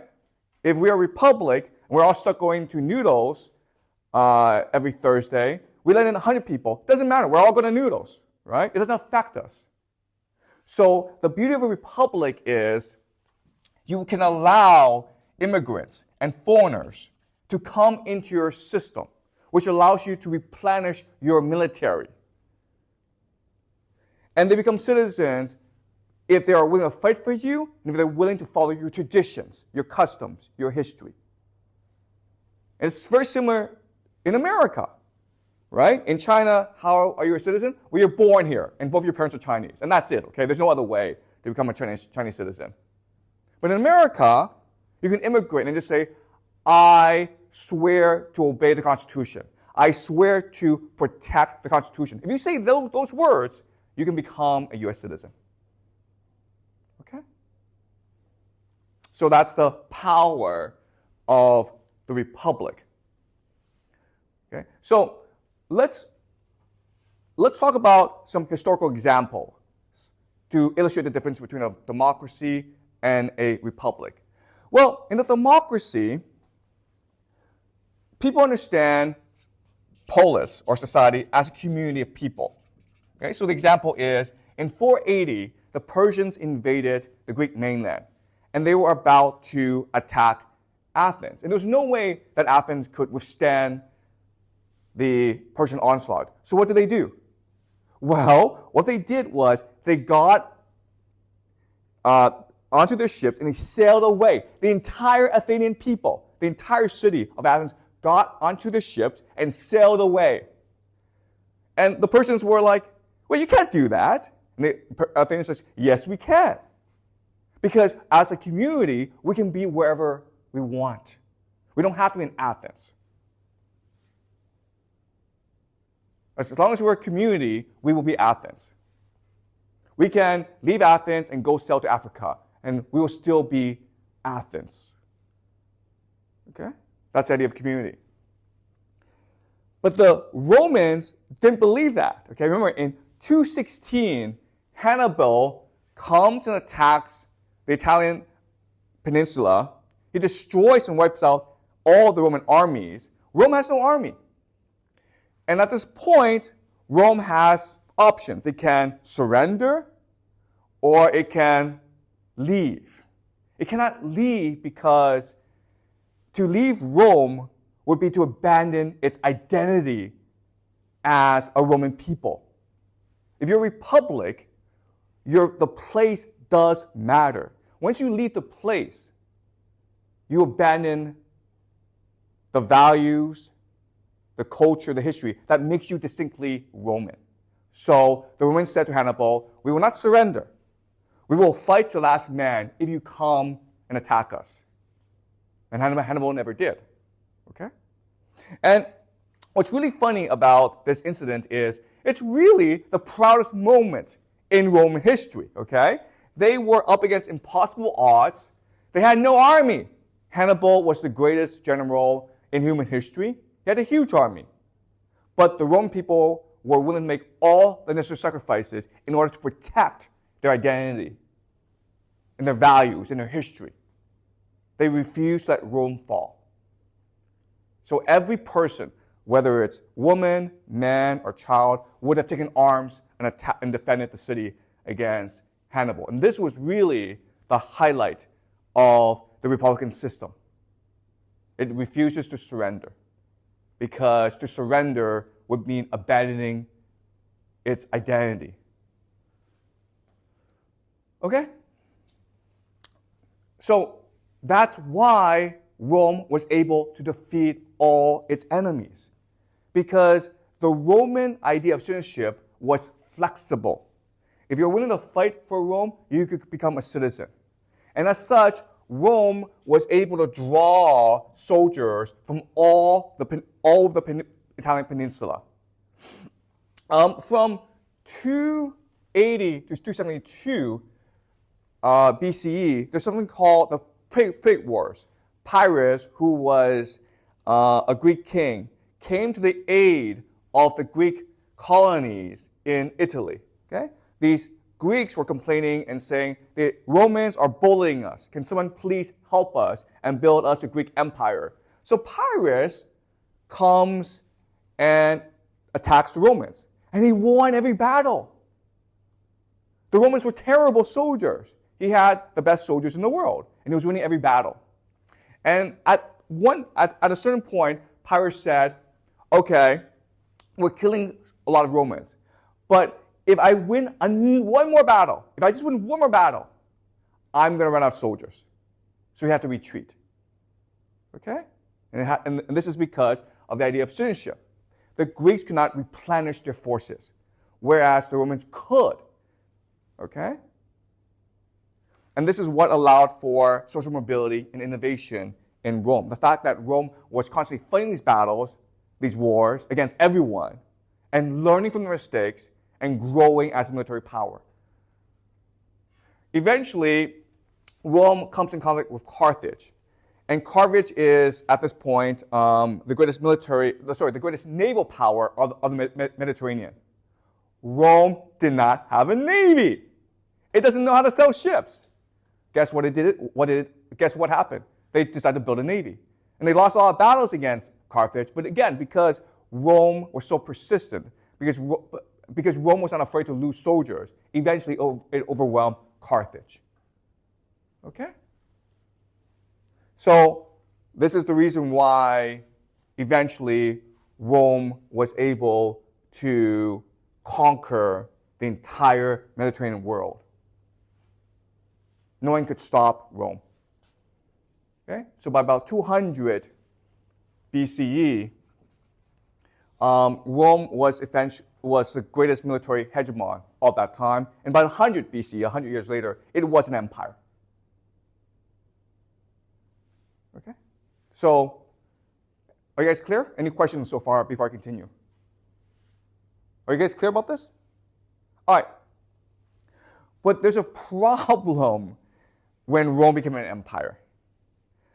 A republic is not the same as an empire. An empire needed a bureaucracy. It needed an emperor. You need a top-down system. And that's in conflict with the idea of a republic, where you have to obey the history and the institutions. If you're an empire, you have to absorb new people into your culture. But the Romans didn't want to do that because it meant giving up their own culture. Right? So this created a contradiction, this created a paradox. And this will eventually lead to a series of civil wars that really never stops until Rome collapses. All right? So to understand this idea, think about America today. America, again, it is our humanity's greatest empire. It controls the entire world, basically. It has 800 military bases around the world. China has about 2, okay? It has no peer competitor. But there's one thing that you cannot say about America. If you go to America and say you guys are an empire, you'll be shut down. How dare you say we're an empire? There's nothing imperial about us. We're a republic. We're a democracy. We're not an empire. For whatever reason, Americans refuse to believe they're an empire. It's ridiculous. And you have some silly things. For example, when Americans talk about the Middle East, right? Clearly, America wants to control the Middle East for its resources. But when you talk to American academics, American people, for whatever reason, they believe American Middle East policy is being controlled by Israel, a nation of 8 million people in a desert. Israel is able to control the American empire. And you're like, that makes no sense.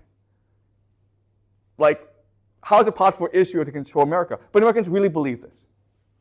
When you talk about the war in Ukraine, there are a lot of Americans who believe that it's the Europeans who are making America assist Ukraine.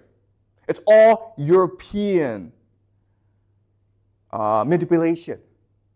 Okay? And it's just like the silliest thing. It's like, what are you talking about? The Europeans are a vassal state of America. Israel is a vassal state of America.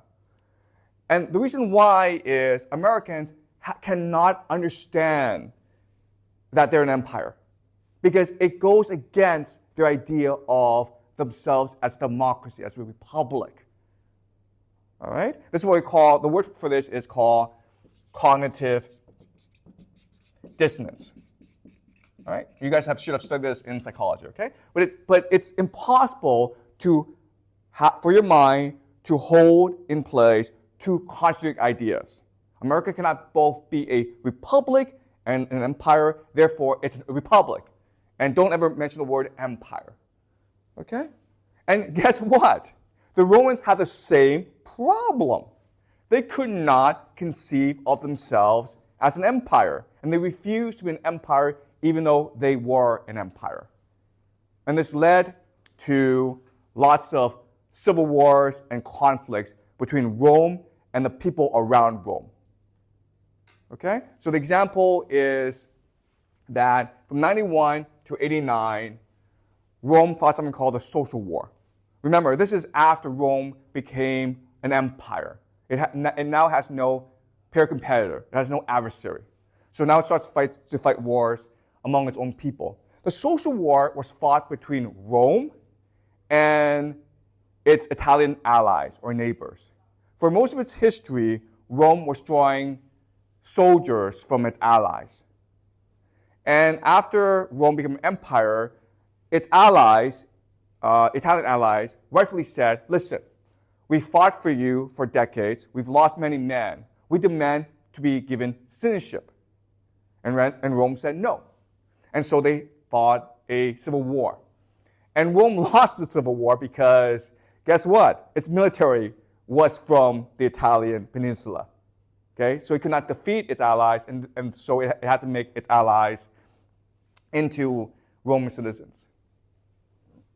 Okay? And Rome will keep on doing this, where it has all these subject people, and subject people rebel because they want citizenship.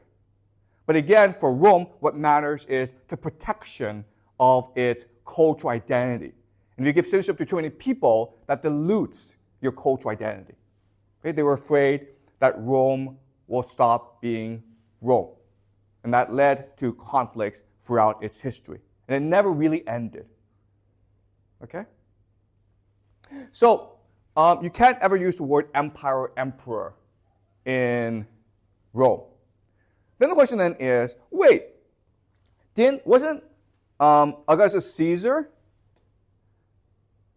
after the Battle of Actium, the first Roman emperor? No, okay?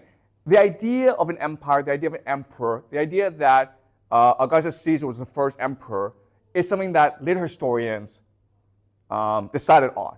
The Romans did not see themselves as an empire. Okay? And Augustus Caesar did not see himself as an emperor. The word he used, the word the Romans used, is the idea of princeps. Okay? Princeps just means, in Latin, first citizen. We are still equals, meaning senators, okay? But I'm just a bit better than you. I'm the first among equals. Okay? And this is where we get the English word prince from.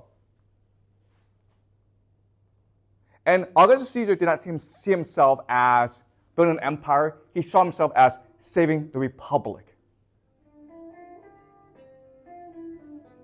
Okay? Now,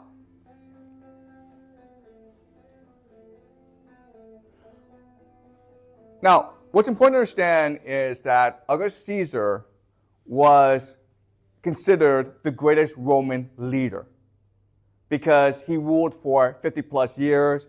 His was a very stable regime. And the reason why, if you recall from last semester, is he was the heir to Julius Caesar. And there was tremendous regret and guilt among the Roman people for having killed Julius Caesar. And so they allowed his heir, his son, to be king or emperor without much opposition. That was not true for his heirs, okay? So after Augustus Caesar died, all these civil wars and conflicts that were suppressed were now fomented again, okay? And this would now lead to a massive period of civil wars. Now, our understanding of Roman history comes a lot from Roman historians themselves, specifically two individuals, Livy and Tacitus. And we basically listen to what they wrote. For example, so what we mean by that is we take their word as gospel. We take the word as truth. But what we need to recognize is they were senators, okay, part of the nobility, who hated the emperors, who hated the princeps. So they did whatever they could in order to make the emperors look bad.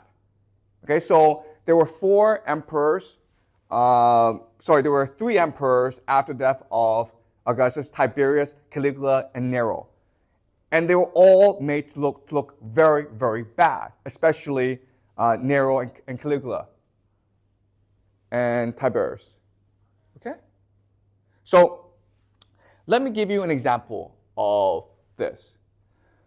So after Augustus dies, Augustus names two people here to his legacy, okay? The first is Tiberius, who becomes the emperor. Tiberius is not his son, it is his adopted son, okay? So that is a Roman tradition where you can adopt someone outside the family to be your heir. Okay? And then after Tiberius died, Augustus anointed Germanicus to be his successor. And Germanicus was considered an extremely talented and capable leader. Okay? The problem, though, is that Tiberius, who is now emperor, didn't like the fact that Germanicus was appointed his successor. He wanted to anoint his own successor. Okay? So Tiberius, what he did that was very sneaky was he made a man named Sejanus the head of the Praetorian Guard. And the Praetorian Guard was basically the secret police of Rome. And Sejanus, because he was very ambitious, he started to kill not just Germanicus, but everyone in Germanicus' family. Sejanus wanted to be the heir to Tiberius. And then after Sejanus was done killing everyone, basically in Germanicus' family, Tiberius had him killed. Okay? This is a very common pattern in imperial history. Okay? after Sejanus was killed, there's a purge of Sejanus' allies. His children were killed, and everyone who supports Sejanus was interrogated by the Senate and put to death. And most of these people claim innocence. I had nothing to do with Sejanus. I was forced into an alliance with Sejanus, okay? Now, there's one person, a Roman nobleman named Marcus Terentius, who in 31 CE, he appeared before the Senate for his trial, and he decided on a different strategy.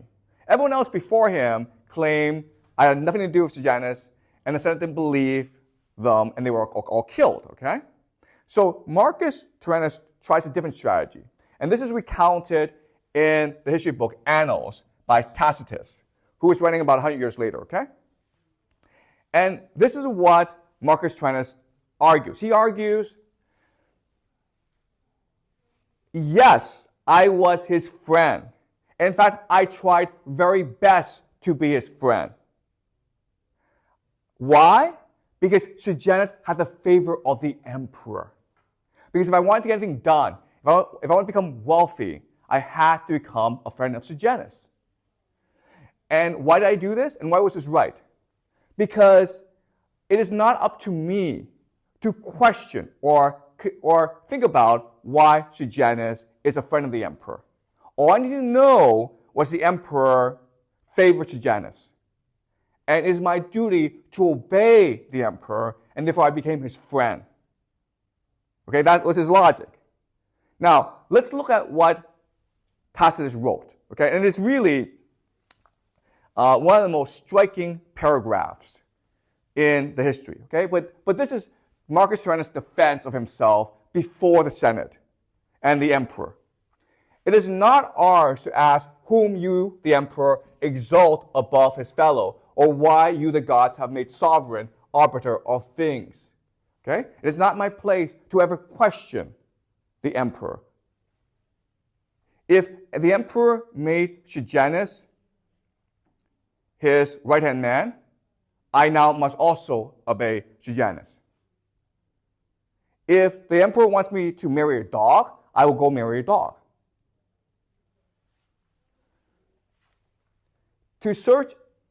To us has been left the glory of obedience. To search out the hidden thoughts of the emperor and the designs he may shape in secret is unlawful and dangerous, nor would the searcher necessarily find. Okay, what does this mean? It means the emperor is God. He has a secret design. He has a secret logic that we could never know, and because we're too stupid. And if we try to figure it out, we'll be breaking the laws of Rome and the universe. And we could only get into trouble.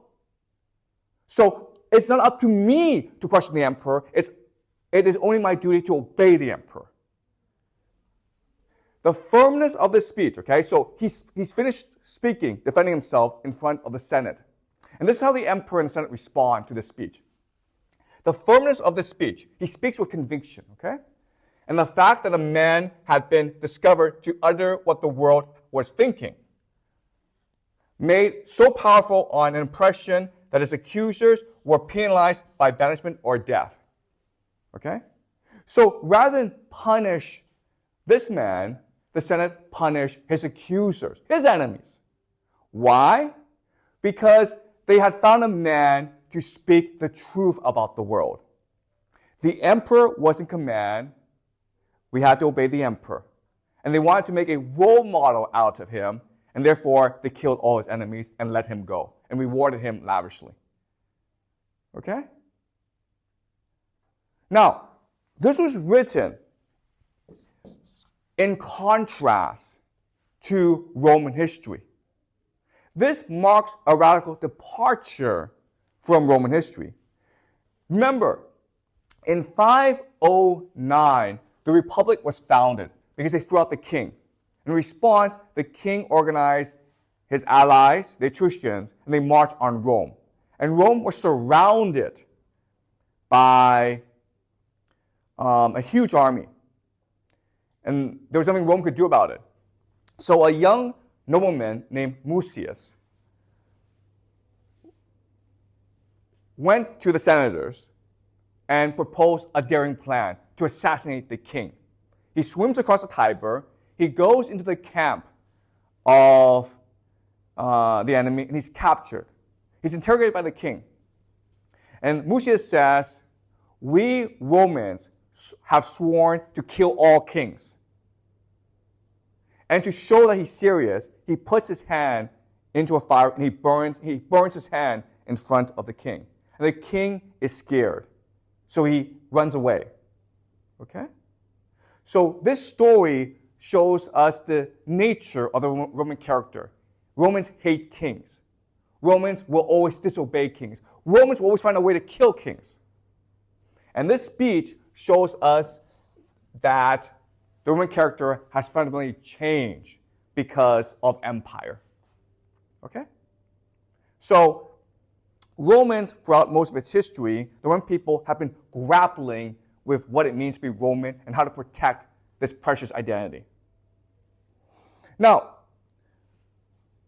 we know that even though Tacitus wrote this, the Roman identity didn't really change. How do we know this? How do we know that even though Tacitus says, okay, empire changed the Roman identity, it didn't really change?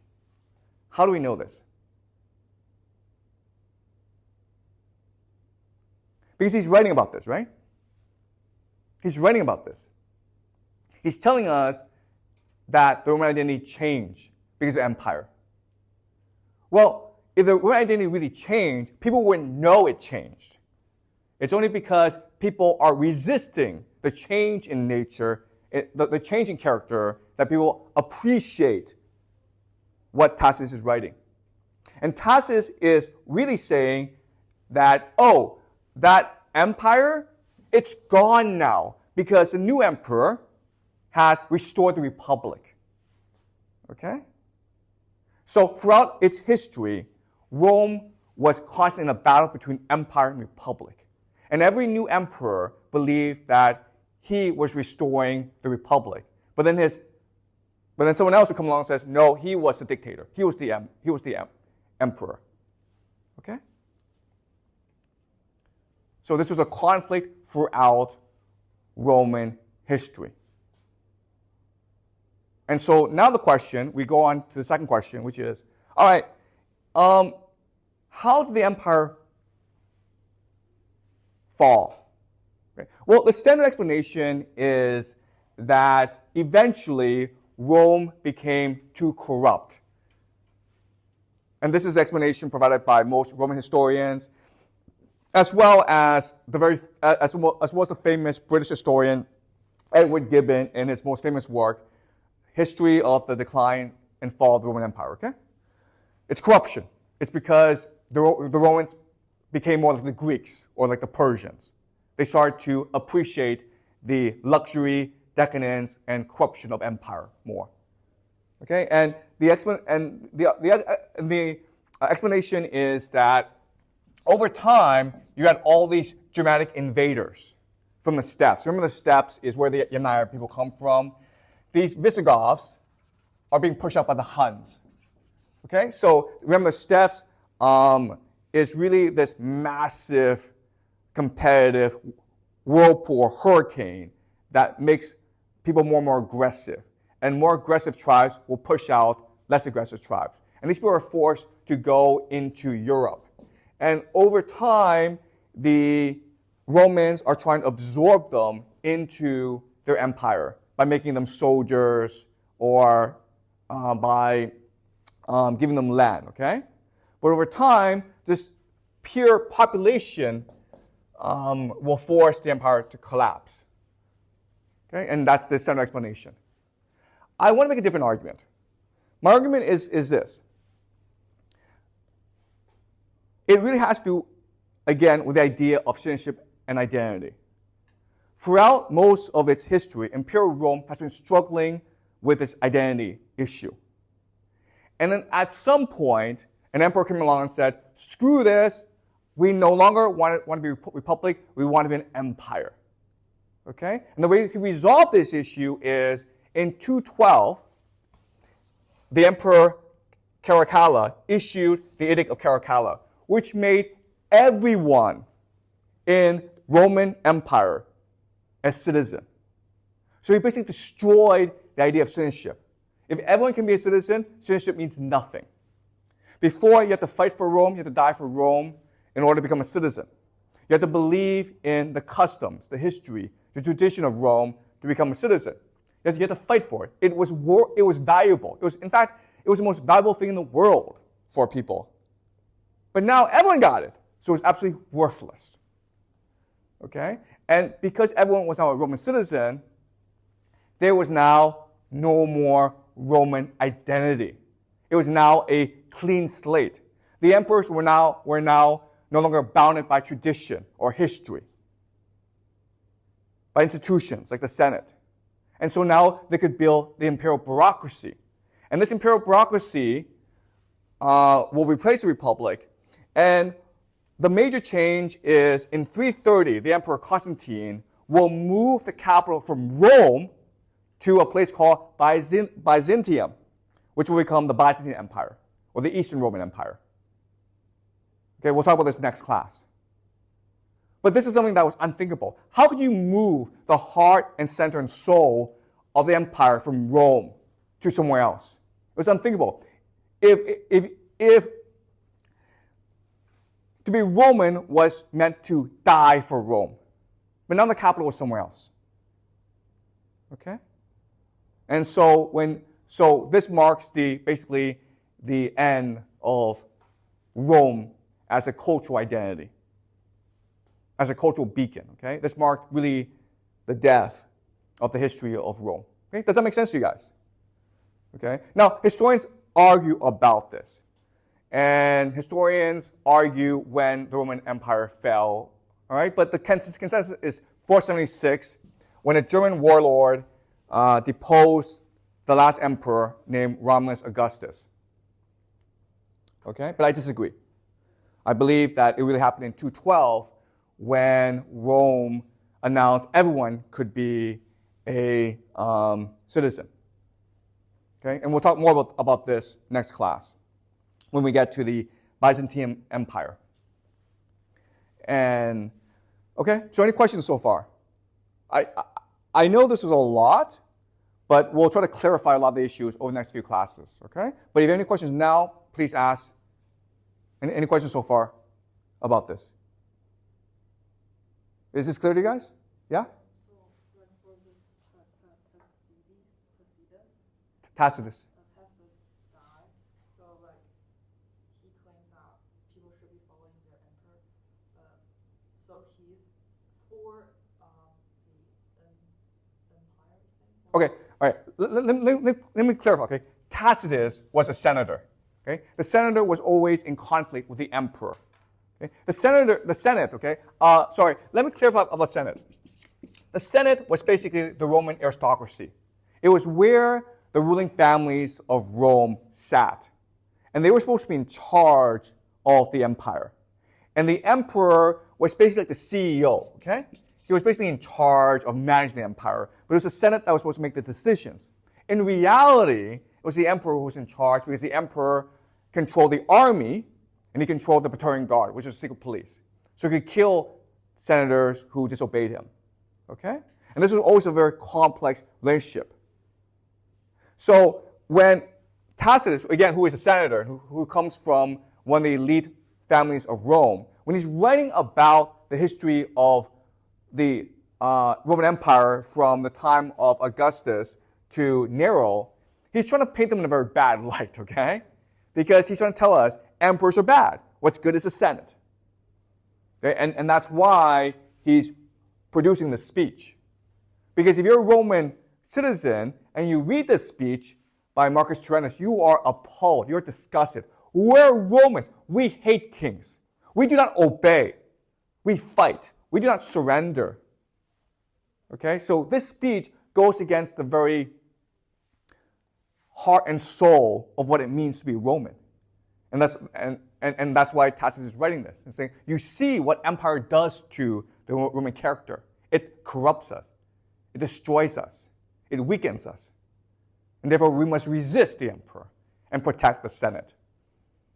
Okay, does that make sense, guys? Okay, so thanks for that. Okay, so I apologize because I'm running through a lot of history in a short amount of time, so I'm missing a lot of important details. What's really important for you to understand is, in a republic, the Senate is in charge. Okay, meaning the ruling houses, the aristocracy is in charge. But in an empire, the emperor is in charge. But Rome never resolved this issue. Who should be in charge, the Senate or the emperor? And it changes over time. Okay? Sometimes the Senate's in charge, sometimes the emperor's in charge. But they all believe they're protecting the republic. And this creates cognitive dissonance. Okay? And it creates a lot of confusion. And then in 212, the emperor said, screw this, let's just be an empire. I don't want the Senate anymore. Okay? And this begins a process of creating the Byzantine Empire, which does not have the idea of a Roman character. Okay? Did you have a question, Echo?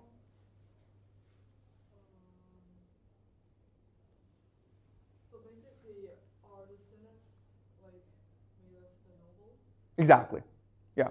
The Senate is filled by, again, members of the ruling houses. And what's interesting about this system is it's almost like a federal system. I'm not sure if you know what a federal system is. But the emperor is in charge of the army, and he's in charge of the secret police in Rome. But the senators are actually in charge of the provinces. So basically, each senator gets a certain province to control. Okay? So it's like the United States where governors are in charge of the state. The president is in charge of the nation. Okay? Now, what's important for you to understand is, technically, each state is independent. Each state has its own army, has its own, basically, legal system. And it agrees to be part of the federal system, which the president is part of. And this is very similar to the Roman system, okay? Not exactly, but it's very similar. All right? Okay, any more questions before I conclude? Okay, so the last question I want to look at today is, what's the legacy of the Roman Empire or the Republic? And the answer is, we still live in the Roman world. Even though we like to think that we are heavily influenced by the Greeks, it's institutions of Rome that we've inherited. Okay? So the idea of the political system, the legal system, the cultural system, it's something that the Americans basically copy and pasted. The American system is very, very Roman. And right now, of course, America controls the world. And therefore, it's able to disseminate Roman values and culture. Okay? And throughout the semester, we will be examining how Rome came to control the cultural framework of Western civilization. Okay? Because even though Rome collapsed and the character of Rome is now dead, the Roman legacy is still there. And all these people fighting, these warlords, okay, these basically German warlords, they're now going to fight the civil war after the death of Rome. They're claiming to be carrying on the legacy of Rome. Okay? From their perspective, Rome has not died, but Rome has spread out.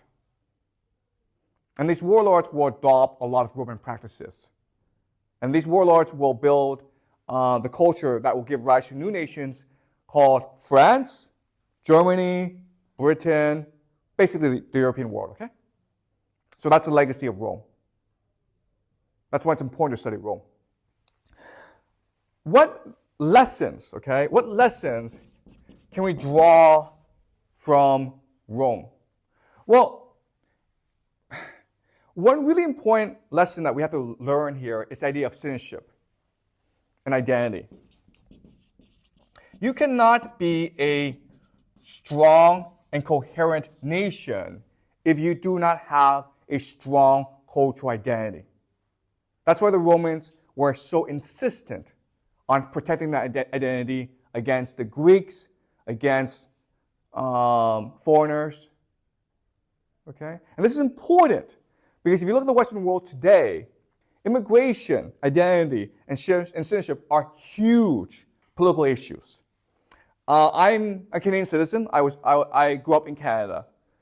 And over the past 10 years, the population of Canada went from like 30 million to 40 million. These 10 million people are all foreigners who have no sense of Canadian identity. They have no interest in being Canadian. They just want a better life for themselves. 40% of Canadians now were either foreign-born or have a parent who is a foreign-born. So there's no more Canadian identity. And this is a problem. Why? Because the United States, Trump, wants to take over Canada and make Canada into the 51st state, okay? And this is a problem because Canadians don't want to resist against this. 10 years ago, all Canadians would say, nope. But now you have 10 million Canadians who are very happy to join the United States because it means more economic opportunities for them, right? They don't care about cultural identity. So without controlling immigration, you as a nation can't be coherent, and you will cease to exist over time. And the same is true of what's happening in Britain, throughout the Western world, basically. They're letting in too many immigrants, and they're diluting their own cultural identity. So over the next 10, 20 years, a lot of people are predicting massive civil wars in the Western world as these nations grapple with the consequences of unlimited immigration these past 10 years. Okay? So that's one thing to think about. One lesson that we can learn from the Roman world. Citizenship does matter. Make it hard to become a citizen. Make it valuable. Make it an honor to be a citizen. And your nation will be strong. If citizenship is cheap, if you can just buy it, then it's worthless. And you will cease to be culturally coherent. And eventually, you will cease to exist as a nation. Okay? So that's the first major lesson. Second major lesson about Rome is it won out because it was an aggressive nation. But once you win out against your enemies, this aggression has to go somewhere. And it usually turns inward. Okay? And that's why Rome kept on fighting these civil wars amongst itself. And the same is true for America. America is a nation that worships aggression.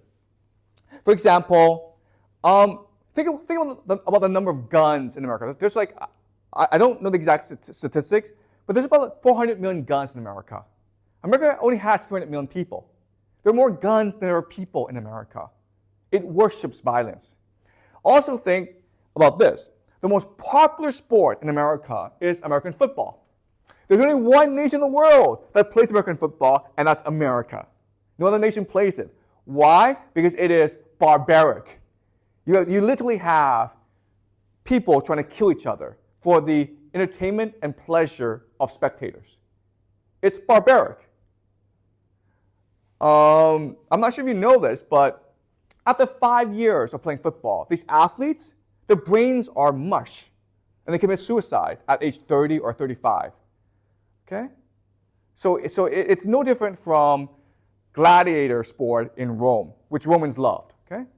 So America is a violent society. If it cannot turn its violence outside, it will turn violence. It will direct the violence and aggression inwards.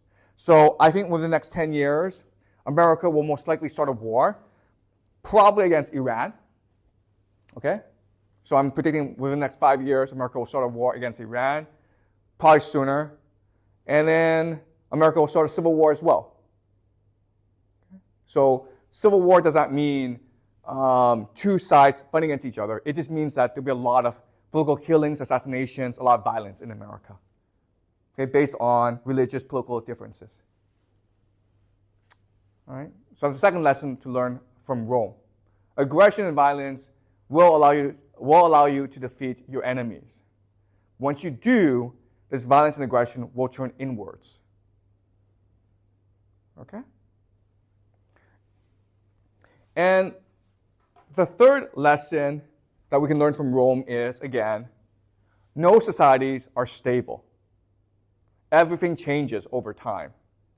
So even though Rome was the dominant superpower of its time. It still collapsed. And the same is true for America today. So the world will change, and it always changes. Okay? So next class, we will look at the Roman Empire, which is basically the Byzantine Empire. Okay? Any questions about today's class?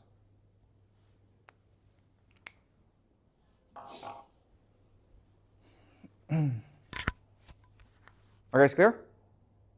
Okay, great. So I will see you next. Okay, so good morning. This morning, we are doing the Byzantine Empire. And I will be looking at 3 questions. The first question is, why do we have the Byzantine Empire? Historically, we have seen the Byzantine Empire as a continuation of the Roman Empire. We have the Byzantine Empire because Constantine the Great in 330 transferred the capital of the Roman Empire from Rome to Byzantium, which later became, which he called New Rome, and which eventually was renamed to Constantinople. So why did he make that transition? Okay, that's the first question.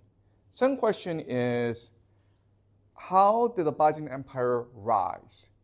It lasted from 330 until 1453, when the Ottoman Turks overran the capital of Constantinople. So it lasted for over 1,000 years. Arguably, it is the most enduring world empire in human history. So how was it so successful? That's the second question. And the third and last question is, why did it ultimately decline? Why did it collapse? What were the factors that led to its eventual demise?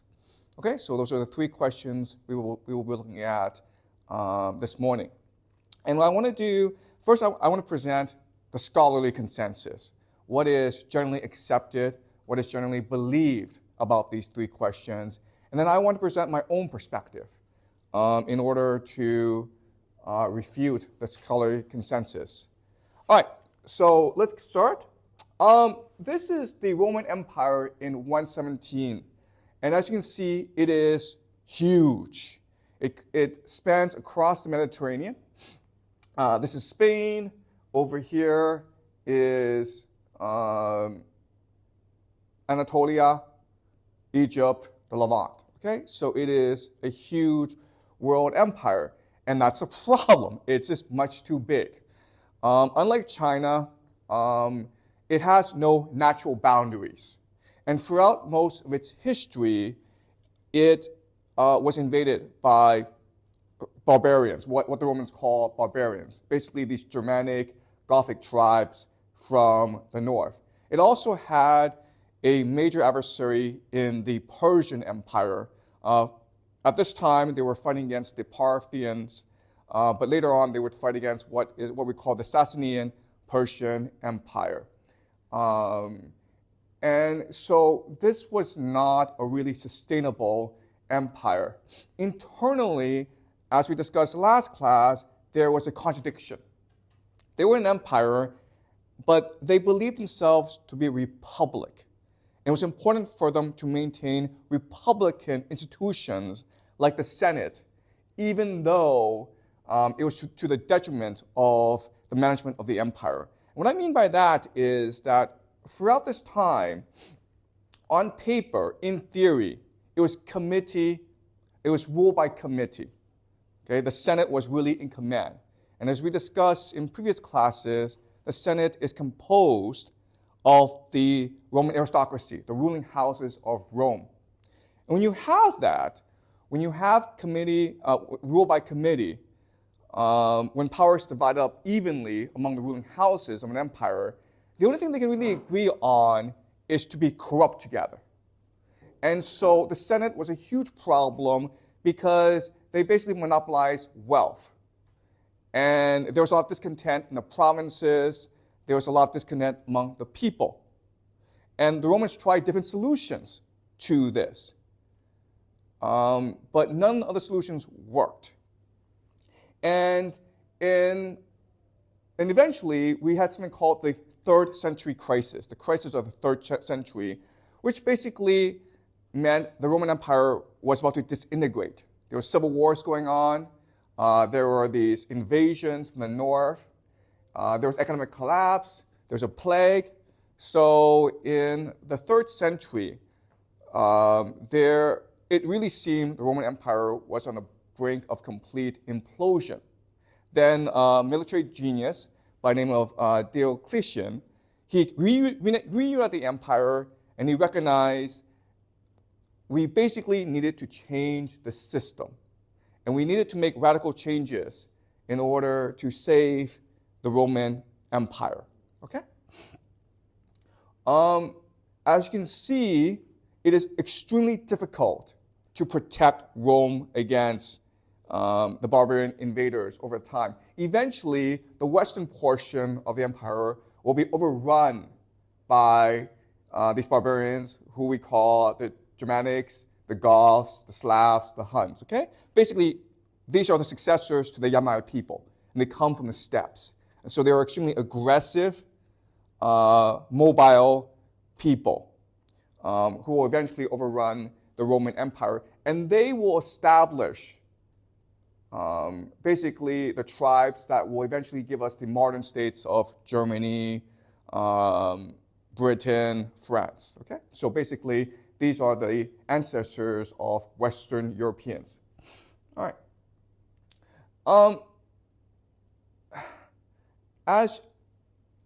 So as you can see, these barbarians, they will establish their own empires, and all that will be left after about the year 500 is the Eastern Roman Empire, which is a successor to the Roman Empire. Okay, and even though they call themselves Romans, and they identify themselves as Romans, historians refer to the Eastern Roman Empire as the Byzantines. Okay, they themselves did not call themselves the Byzantines. It's what later historians call them. Okay, so the man who makes this transition, who basically is the founder of the Byzantine Empire, his name is Constantine the Great. And what he does that's very important is that he shifts the capital from Rome to Byzantium on the Bosphorus.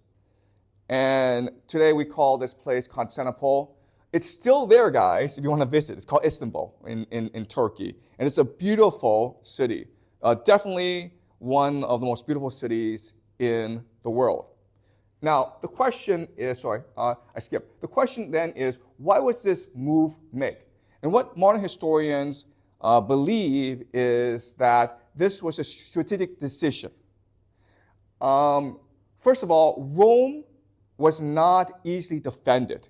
So it's very common throughout its history for it to be overrun by a provincial military governor. Okay, so think of Julius Caesar, but also there were others as well who did the same thing, who were extremely successful in the provinces, and they took their military and conquered Rome. It was very easy to overrun Rome and then declare himself emperor. So by moving into Constantinople, the capital is now impregnable. Okay, it is impossible to besiege. It is easily defensible. And how so, I will show you later on. Okay. The other thing that's really important about this transition is Constantinople is really at the center of the empire now. Rome was too far to the west, and most of the Roman Empire's most wealthy provinces, the most important provinces like Egypt, Anatolia, and the Levant, were actually in the east. Okay, so it's recognition of the fact the center of gravity in the empire was really in the east. And the third reason is, again, throughout most of its history, Rome's main competitor were the Persian Empire to the east. And so by moving to Constantinople, it allows the emperor to most easily and most directly respond to the threat of the Persians. Okay, so this is the scholarly consensus. Okay, but as I will show you later on, I disagree with this consensus. I think there was a much more important reason why Constantine made this move. Okay? The Byzantine Empire becomes the birthplace of modern Christianity.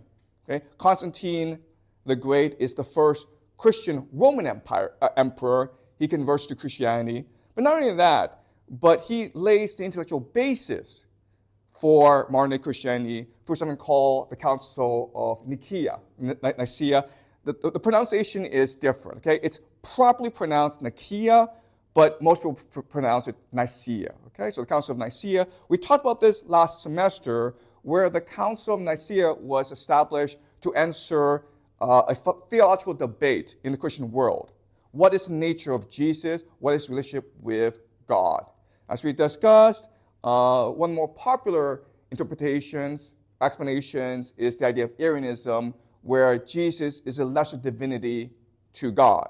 The Council of Nicaea established the idea of the Holy Trinity, which is that God, Jesus, and Holy Spirit are co-equal. They are separate, but they are co-equal. We call this the Holy Trinity, the Godhead.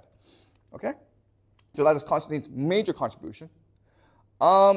After Constantine, one of his successors, Theodosius, makes Christianity the official religion of the Roman Empire. There's now a crackdown on both the idea of paganism, which used to be the religion of the Roman Empire, as well as the idea of heresy, okay? Especially the idea of Arianism.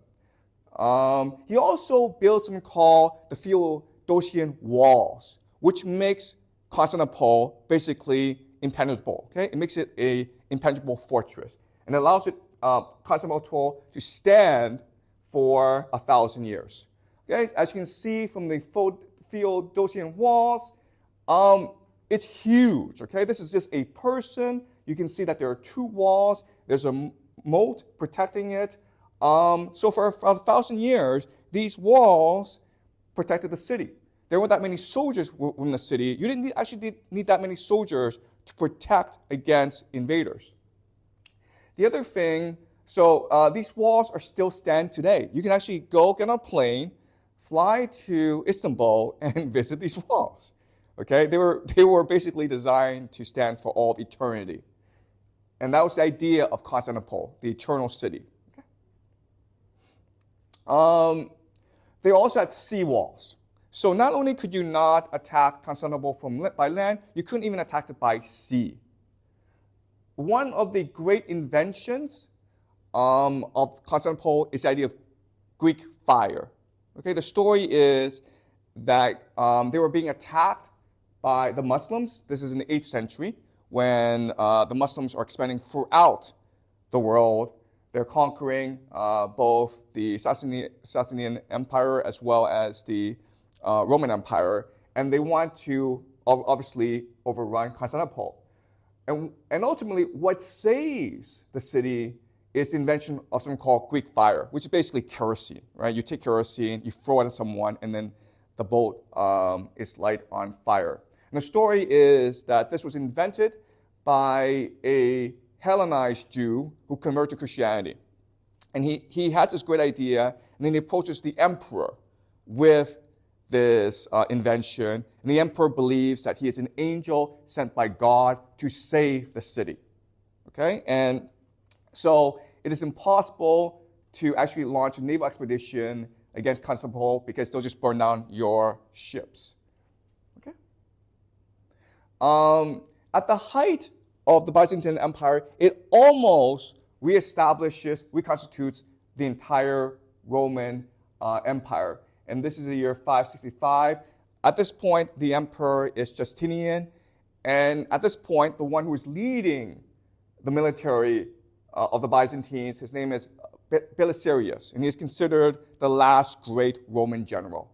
Okay? His military genius is on par with that of Julius Caesar, Hannibal, all the great generals. And through his military conquest, the Byzantine Empire is able to expand its influence. But as we learned in this class, once you reach a peak of empire, there are problems, okay? So the first problem is that your city becomes overpopulated, and when your city becomes overpopulated, it becomes susceptible to the plague, okay? So there's something called the Justinian plague, which wiped out anywhere between 50 to 60% of the entire population of Constantinople. At this point, the population of the city is about 500,000, 500,000. The plague killed 300,000 people. That's a lot of people, okay? Even today, scholars debate where this plague came from. Originally, we believe it came from grain ships from Egypt, right? Because Constantinople imports all its food from Egypt. And so there were rats on these ships, and these rats spread basically the bubonic plague. Now historians believe that it actually came from the steppes, the Huns, and through their invasion, okay? So we don't know what happened. We just know we just know it killed a lot of people, and this greatly reduced the power of the empire. Also, when you have these military conquests, you overextend it, okay? So it is very difficult to maintain this empire. And the third problem is that whenever there's a military expansion, the emperor, comes into conflict with the general. So even though Justinian and Belisarius, they were great friends, their wives were great friends, they themselves had a lot of personal conflict. In fact, towards the end of his life, Belisarius was actually tried for treason. And there were many times when Belisarius was on a military campaign, it was clear that Justinian was trying to sabotage him. Because obviously, if you're emperor, you're afraid that your general, your great conquering general, will eventually come back and take your throne. Okay? So because of what happened between Justinian and Belarius, basically, this was the last time that the Byzantines embarked on a massive military campaign. Okay? From now on, they're defensive, and also they focus on the idea of diplomacy, basically bribing their enemies not to attack them, especially the Huns, but also the Arabs, as well as the Persian Empire. Okay? This is the Hagia Sophia, the Cathedral to Wisdom. And this is the great monument, the great legacy of the Byzantine Empire. It's absolutely beautiful. Again, guys, this is what's amazing. It's still there. Okay? You can actually get on a plane, go to Istanbul, and visit this place. It's absolutely gorgeous. Definitely worth visiting. All right. Now, why did Constantinople fall? And so what happened was that, again, even though Constantinople itself is impenetrable, it's invincible, it's still an empire. And so eventually, its regions were eventually overrun by great enemies. So, for example, in about the year 1450, and this is 3 years before the eventual fall of the city, the Ottoman Empire it's basically taken over the Byzantines, okay? And the only city left standing is Constantinople, okay? So you can see over here are the Ottomans, over here is the Ottomans, okay? The Ottomans were able to conquer the city because of the invention of siege engines. Okay, these cannons are as big as houses, and they basically overwhelm the walls and allow the Ottomans to overrun the city. Now, what's important to understand is, even though the Byzantines were Christian and the Ottomans were Muslim, and even though the Turks overran the city, the Turks were extremely respectful to the citizens of the city because they were considered the heirs, the successors to the Roman Empire. And this was the center of what we call the Orthodox Church. So the citizens were treated extremely well. Okay? This again is another picture of the siege of Constantinople. All right, let's talk lastly about the significance and power of the city. The city was the center of the world for hundreds of years, both intellectually, because it was the heir to not just the Roman Empire, but also to Greek civilization. It was also, in terms of trade, the capital of the world, because it was the meeting place of both the Aegean, which leads to the Mediterranean, as well as the Black Sea, which leads into what is Russia today. Okay, so if you wanted to go anywhere, you basically had to go through Constantinople. It was really the center of the world, and through trade, taxing trade, the city became extremely wealthy. Also, because it was the center of the world, it was very multicultural, very cosmopolitan. You had basically all major ethnicities living inside the city. Jews, Christians, Muslims were all treated with extreme tolerance. They basically had their own quarters within the city. Okay? As you can see, at its height, the city was extremely beautiful and very wealthy. It was really, for 100 years, the capital of the world, the capital of the universe, basically. As you can see, it is almost impossible to besiege. Okay? You can never cut it off from supplies. You can never isolate the city because it is the meeting place of so many rivers. Okay? This is the Bosphorus. Okay, so that is the Roman Empire. Okay, so this is again what we know about it. And now I'm going to explain my theory to these three questions. Why did Constantine make the move from Rome to Byzantium? Why did it rise? Why did it decline? Okay, but before I start with my explanation, are there any questions about what I just presented? This is all pretty basic stuff. This is stuff you can find on the internet, on Wikipedia. You can ask ChatGPT and it'll probably give you the same answers, okay? But are there any questions so far about Constantinople and the Byzantine Empire before I present my ideas? Was this clear to you guys?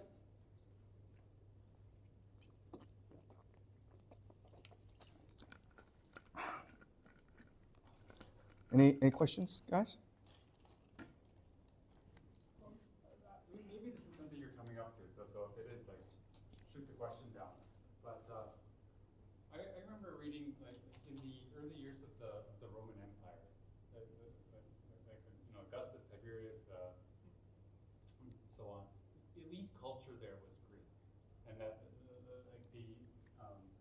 it's like the Emperor Claudius would have been writing and conversing in Greek and all that kind of stuff. And so, I know the move to Constantinople is a couple hundred years after that, but was there a certain cultural pull at the time? Were certain Roman elites feeling like they needed to be closer to, like, the core of Greek culture? Right, okay, that's a great question. So, culturally, were the Romans at this time Greek or Roman? And you're absolutely right, Doug, in that Greek culture is really the hegemon, right? I mean, it's so superior to Roman culture. I mean, Romans really were peasants who built an empire, but the Greeks basically built Western civilization. Okay, you had Homer, you had Plato, you had Herodotus. The Romans were aware of this, and this was a conflict within Roman culture, civilization, for a long, long time, because they felt that even though they had conquered the world, they were about to be conquered culturally by the Greeks. So the Romans were aware of this, and they rebelled against this.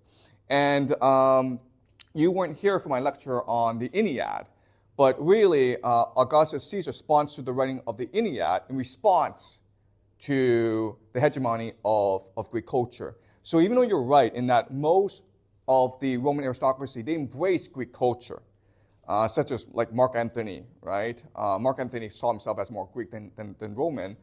There was a lot of pushback from the empire against this, okay? So, but eventually, as we'll see, Greek culture does triumph. All right, so let me explain how. All right, so the first question I want to look at is, why did Constantine make the move from Rome to Byzantium? Okay, so let me give you some background. So during the time of Augustus, we today see him as the first Roman emperor, but he didn't himself see himself as the first emperor. He just saw himself as just a citizen of Rome. Okay, he is what we call a princeps, or he called himself a princeps. And this is where we get the modern English word prince, as well as principal, high school principal. And it just means first citizen. So again, the problem with Rome is that you had the aristocracy through the Senate monopolize all wealth and power. And this led to a lot of contradictions and conflicts within the Roman Empire. And so the solution that Augustus proposed is make the princeps, make me the CEO. Okay? It's still committee, it's still ruled by committee, but I'll be the coordinator. I'll be the CEO. Okay? And the idea here was, even though this was not a great system, it did preserve the culture, okay, the history, the legacy, and the traditions of the Roman people. And that was what was important, to protect and preserve the culture, especially the idea of libertas, okay, liberty. But this system didn't really work, right? You had these civil wars, you had a lot of provincial riots, rebellions. So the system simply didn't work. And this led to what we call the crisis of the 3rd century, when basically the Roman Empire was about to collapse. Okay? And again, as we said, a governor, a commander named Diocletian, he saved the Roman Empire by reuniting. Okay? And at this point, he's like, this system doesn't work.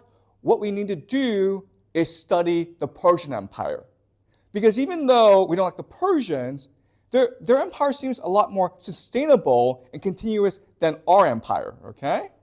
And so this started a period, what we call the dominant, okay? Basically the idea of starting an imperial bureaucracy, centralizing power with the emperor through the bureaucracy. And the Romans hated this idea, okay? What emperors discovered is this cultural shift the Romans just found absolutely disgusting. Go back to the assassination of Julius Caesar.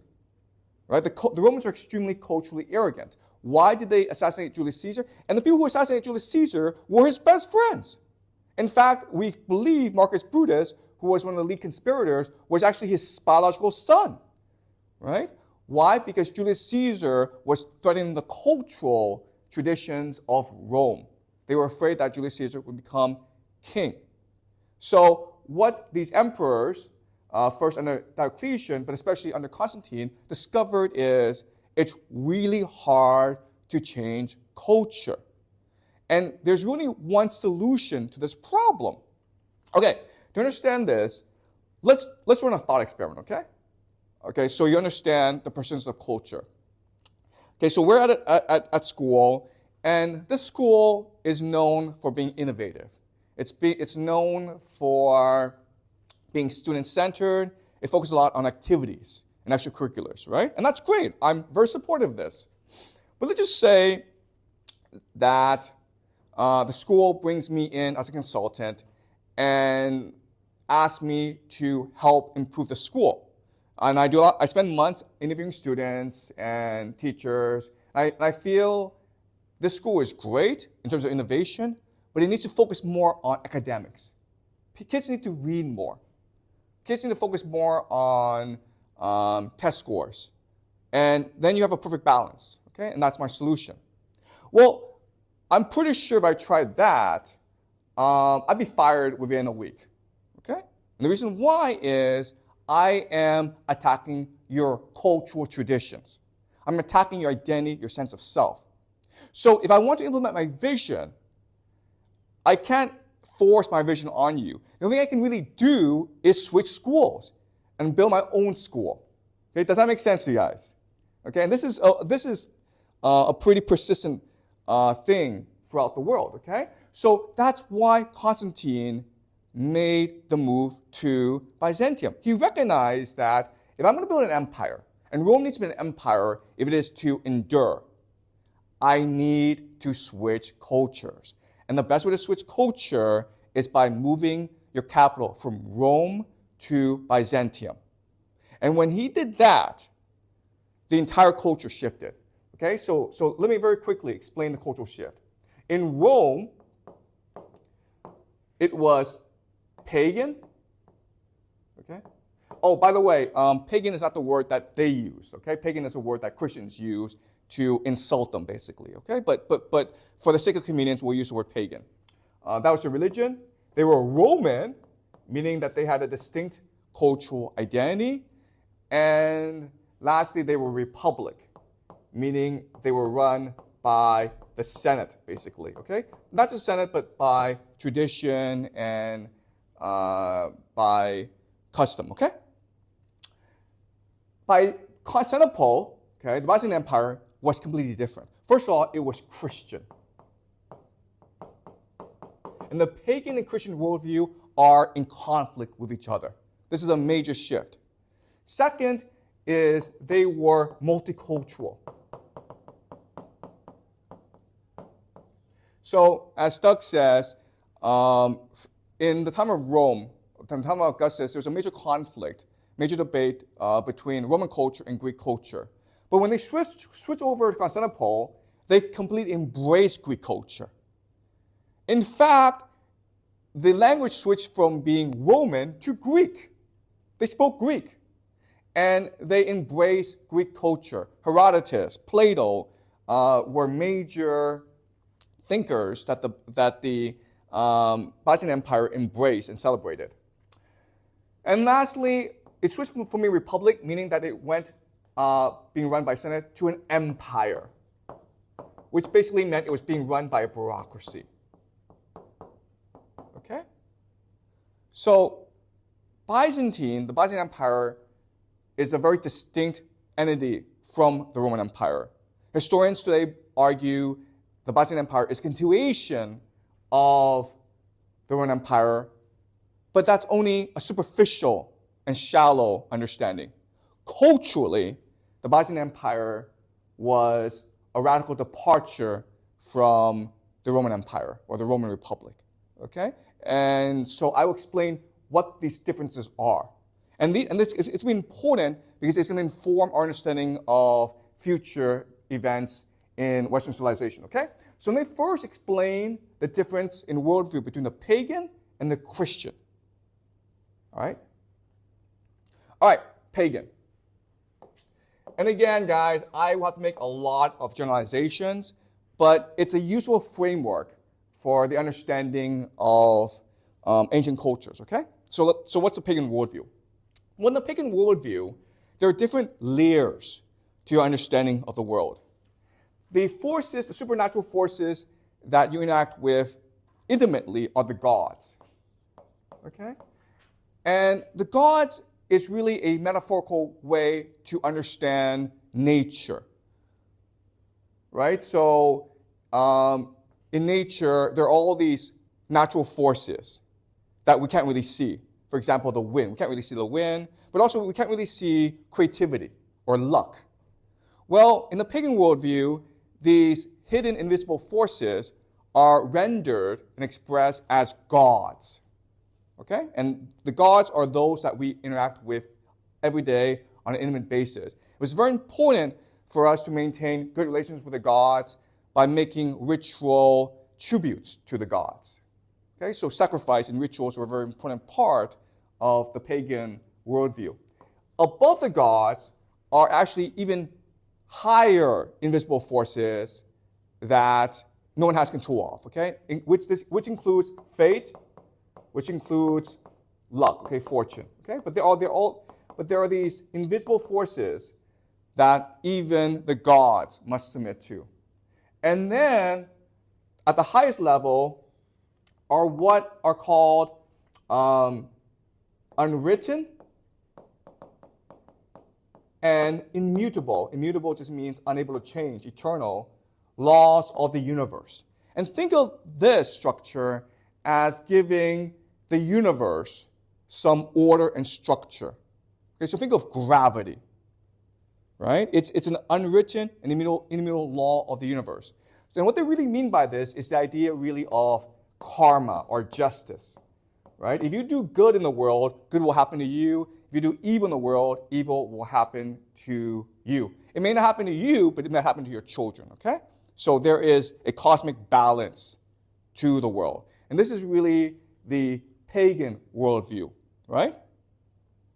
The Christian worldview is very simple. There's you, okay? You, and then there's God. And the thing that matters is your personal relationship with God. That's it, guys.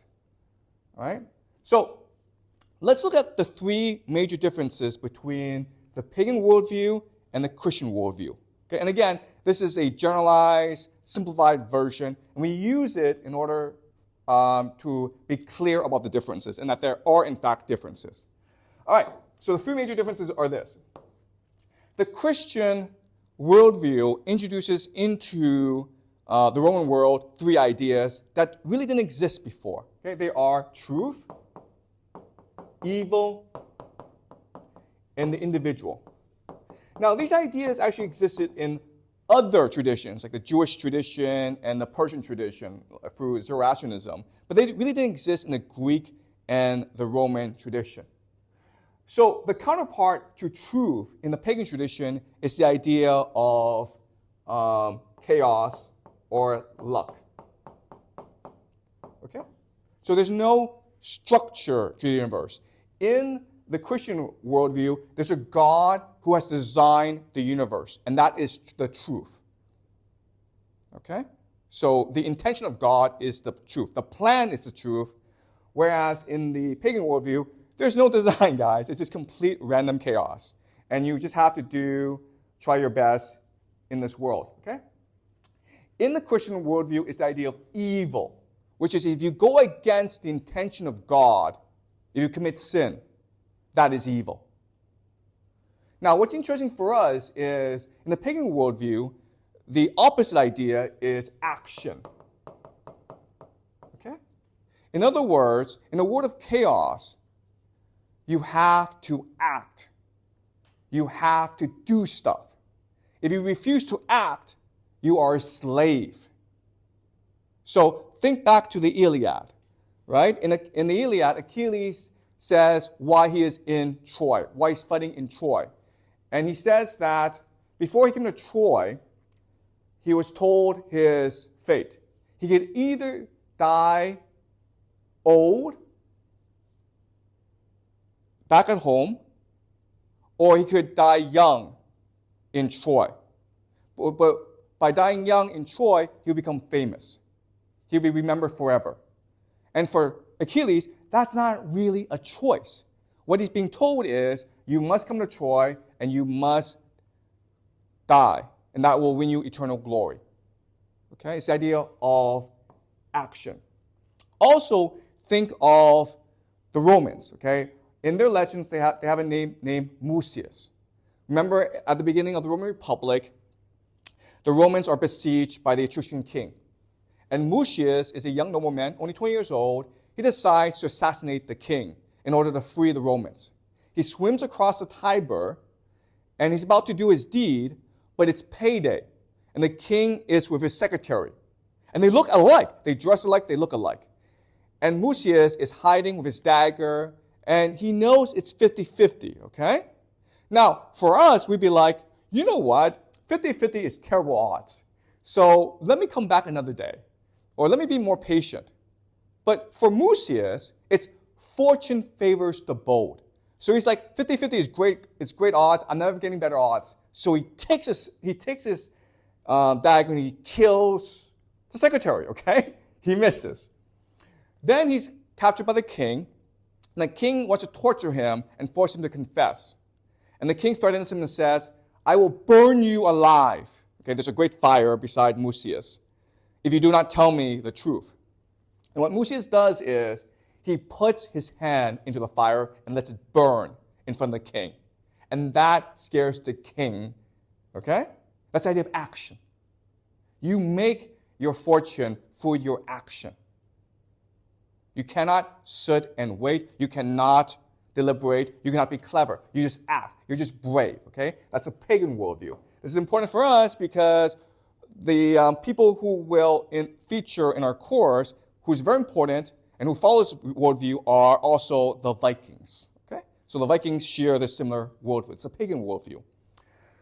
The last thing is the idea, in the Christian worldview, it's an individual that matters. The individual soul is what matters. Okay?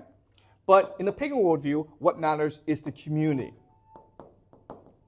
Why is Achilles fighting in Troy? Why is Mucius sacrificing himself for Rome? Because they want to be remembered by their community. All right? So let me give you two examples of this. Let's go back to the Iliad. Hector. Remember Hector? Hector in the Iliad, he is the greatest Trojan warrior, and he's destroying the Greeks because Achilles refuses to fight. But then Achilles enters the battlefield, and at this point, Hector's lieutenant tells him, Hector, Achilles is back. Let's go home. Let's go hide behind the walls of Troy. We'll be fine. But Hector says, no. Fortune favors the bold. The gods are with me. And so, of course, Achilles and the Greeks destroy the Trojans. And they're all forced to run back to the walls of Troy. Every Roman enters Troy except for Hector. Hector stays outside the walls of Troy and waits for Achilles to come. He knows for a fact that Achilles will kill him. Achilles is a god. He's a great warrior, but he's not a god. And at this point, he knows he's about to be killed, and most of us would just sneak back into the walls of Troy, right? He can't do that because he's afraid of being laughed at by his lieutenant. He's afraid of shame. He has to die for his community. Okay? So that's Hector.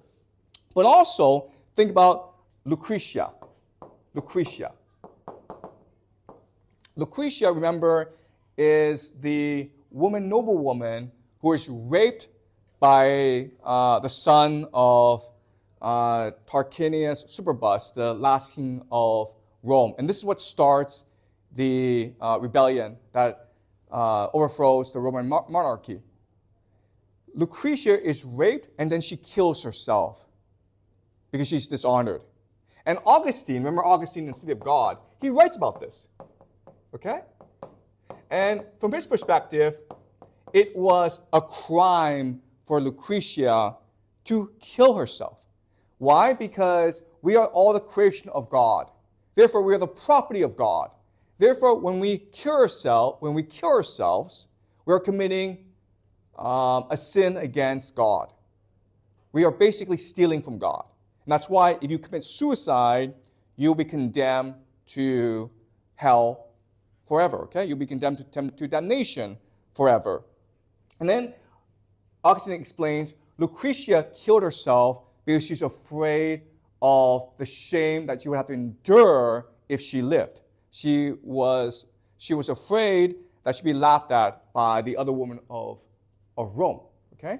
And that's the idea of community versus the individual. All right? Okay. So it's a radically different worldview, the pagan versus the Christian. Let me explain some other differences. For example, the attitude towards sex. Okay? Christians, because we live in a Christian world, we know that sex is bad. Okay? Sex should only happen between husband and wife, and it should only happen for the purpose of procreation. We shouldn't do it because we enjoy it. The pagans have the complete opposite attitude towards sex. Sex was to be embraced. It was to be enjoyed. It was to be celebrated. Why? Because if the gods didn't mean for us to have sex, they wouldn't make it so much fun. Okay? So sex was a very important part of pagan life, as well as violence. Okay? They also embraced and celebrated violence. Okay, so think about the Vikings. Think about the Romans, right? They loved violence. And the Christians hated violence. So the argument is that the Christian worldview is an improvement on the pagan worldview because the pagans, they had things like orgies. They had things like child sacrifice. They had things like genocide, okay? This is all bad, right? But remember, and this is really important, okay? These are just two different worldviews. And it's hard for us to objectively assess which one is better. We can only say that they both have their benefits and they both have their consequences. Okay? So an example is food. If we were to go to America today and look at the food that Americans eat, we'd be disgusted, right? Hamburgers, Coca-Cola, French fries. But guess what, guys? If Americans were to come to China, they would be equally disgusted by the food that Chinese eat, okay? Like malatang and this stuff, okay? Some of this stuff is really bad for you.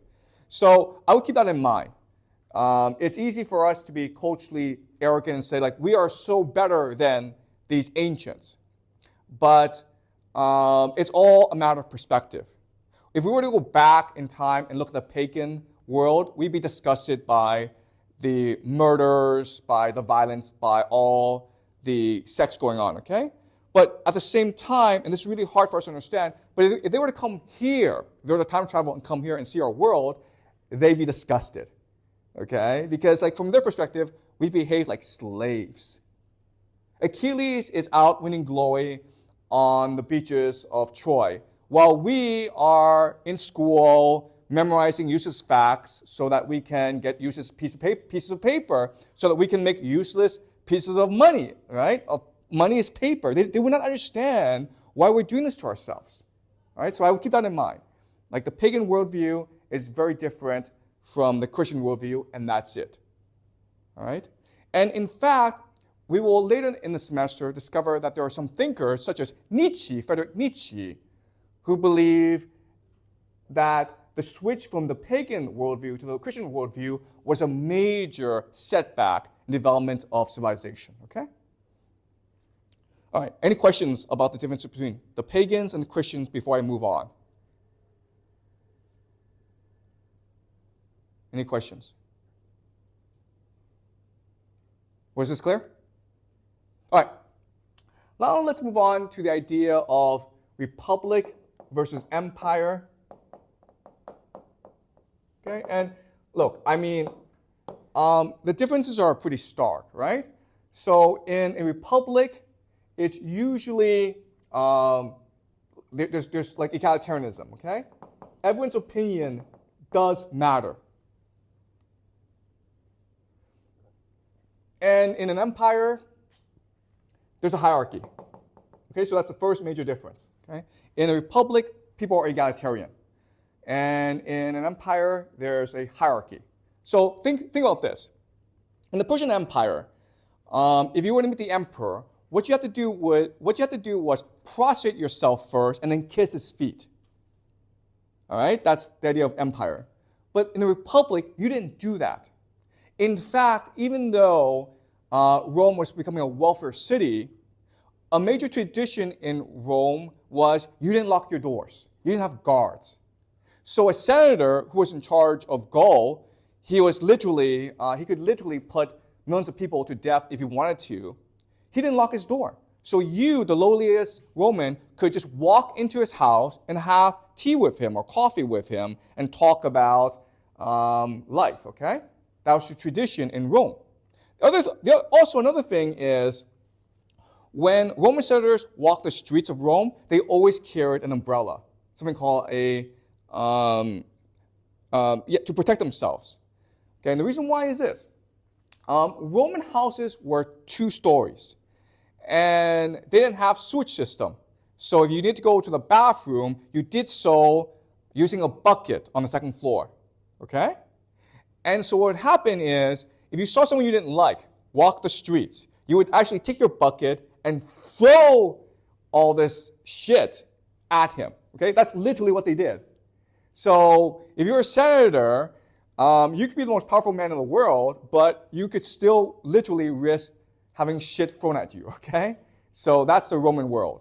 It was egalitarian. Whereas in an empire, there's hierarchy. So in the egalitarian world, it means there's openness. People are open to new ideas. There's debate, okay? Literally anyone could propose a new idea. Whereas in the empire, it was a very closed system, okay? They didn't like new ideas. So go back to the example of Greek fire, right? A guy, and it's a story so we don't know if it's true, but a guy had to go to the emperor and get his approval before the military could adopt it. That's really inefficient, guys, okay? The Greeks would have just gone and done it. The Romans would have let the commanders make their own decisions. It would not have been the decision of the Senate. It would have been the decision of the military commander that was appointed by the Senate, okay? So the Republic would be much more innovative than the Empire because the Republic would be much more open, okay? So there'd be a lot more diversity in a Republic, and in an Empire, things would be much more conformist, okay? You would have a lot more creativity, a lot more diversity within a Republic than within an Empire, right? And that's counterintuitive because if you think about it, an empire has so much more people and so much more wealth and resources than a republic. But historically, we found that republics and democracies are much more innovative and creative than empires. And the reason has to do with the idea of a bureaucracy. All right? Something that a democracy or a republic does not have is the idea of an imperial bureaucracy. All right, they have bureaucracies, but they're not that big and they're not imperial. So let's talk about bureaucracy. All right, and this is a very important idea that I want you guys to remember for the rest of the semester because we will refer to this idea. Right? Now, in the beginning, bureaucracies are good for empires because what they do is they do centralization. All right, they're able to centralize the empire, unite the empire, basically. Second thing that they do that's important is the idea of systemization. All right? Basically, keep records, create laws, systemization. And last is the idea of standardization, uniformity, okay? So getting people to speak the same language, getting people to use the metric system, getting people to use money, all right? And this creates tremendous wealth within the empire in the early years. Because, again, what you have is you have the creation of money because you have a legal system and you have a monopoly on violence. Monopoly on violence just means that these neighbors don't fight anymore, okay? Because there's a police. And there are these courts. They can just sue each other. There's a legal system, and people are now using money. This leads to contracts, and this leads to trade and increased economic activity. So you have peace and prosperity. People feel safe. People feel that life is predictable. So they do more. They work harder. Okay? And this leads to, in the early stages of an empire, to tremendous prosperity. Okay? But over time, what will happen is this bureaucracy will ossify, meaning the people within the bureaucracy will think of how to use the bureaucracy for their own personal benefit. Okay? We can say this is corruption. Okay? So centralization leads to corruption, where just a minority of people with all the power use it for their own personal benefit. They're basically parasites. The technical word we use for this is rent-seeking, okay? Rent-seeking. So think of landlords who charge rent to their tenants. Well, if it's a monopoly, they can charge as much as they want. There's nothing you can do about it. Okay, it's what we call rent-seeking. So centralization eventually leads to corruption. Systemization leads to ultimately stagnation. Okay? There's nothing new going on.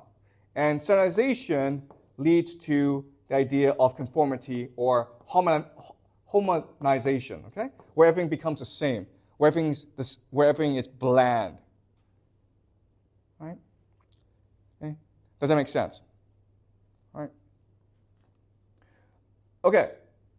So why this happens is because even though the bureaucracy is only an institution among different institutions, okay? So think about this. You have the imperial bureaucracy, but they are competing against the court system, okay, which is basically emperor. Okay, and the court is usually controlled by eunuchs. Okay, so these are servants of the emperor.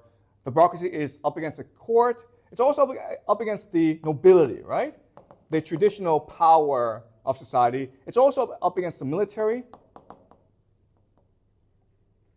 It's also up against the church. Okay, so there are different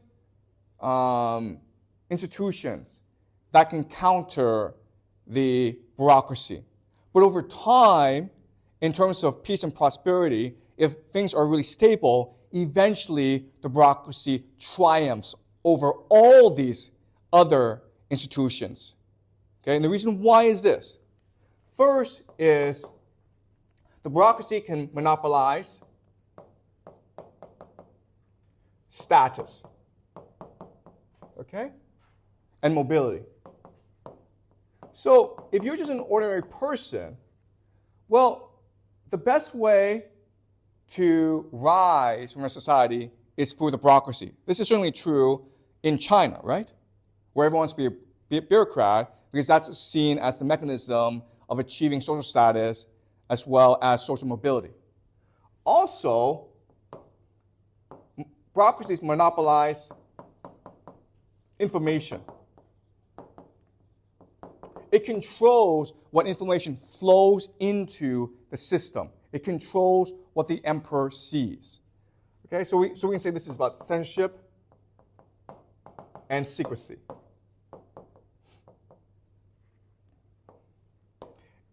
And the last thing that it does is it monopolizes the idea of narrative. Okay? It controls the production of culture. And we can, and it does this mainly through the process of writing history. Okay? So remember, history is the creation of a cultural narrative to bind people together. And it's usually the imperial bureaucrats who do this. In other words, what's important for us to understand is the bureaucrats have a monopoly of literacy and knowledge. They control the schools. They control the media. They control history writing. They control how you think and write. So even though there are competing institutions, the bureaucracy, by controlling this meta-reality that's culture, it controls the way like these other institutions behave. Okay? So the example I want to use is the idea of the Godhead. All right, the Godhead. So my argument to you is the Godhead, it's really a bureaucratic invention. Right? Because remember, during the Council of Nicaea, there's a debate as to the nature of Jesus. There are these Arians who believe that Jesus was a lesser divinity. Then there were people who believed in modalism, who just believed the Holy Spirit, Jesus, and God were different forms of the same entity. Then you have partialism, which is say that they are a part of the same entity. Okay, and these three different explanations make sense. They make intuitive sense.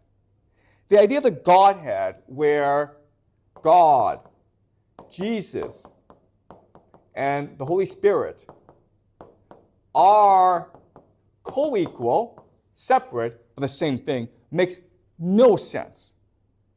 And the reason why they would do this is to create a sense of mystery, right? And distance, and secrecy.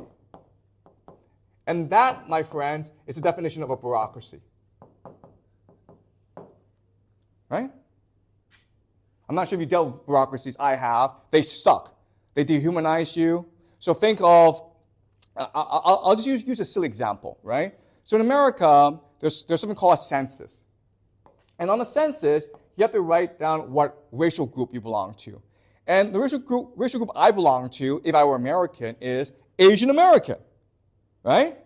Guess what? Guess who else belongs in that group? Indian people, Vietnamese people, Japanese people, Korean people.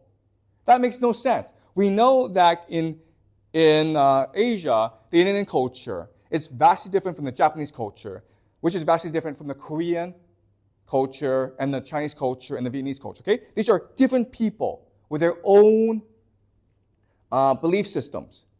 But in a bureaucracy, it just categorizes everyone together almost randomly or indifferently. Okay? And that's why I would make the argument that ultimately multicultural societies are not as creative as tribal societies.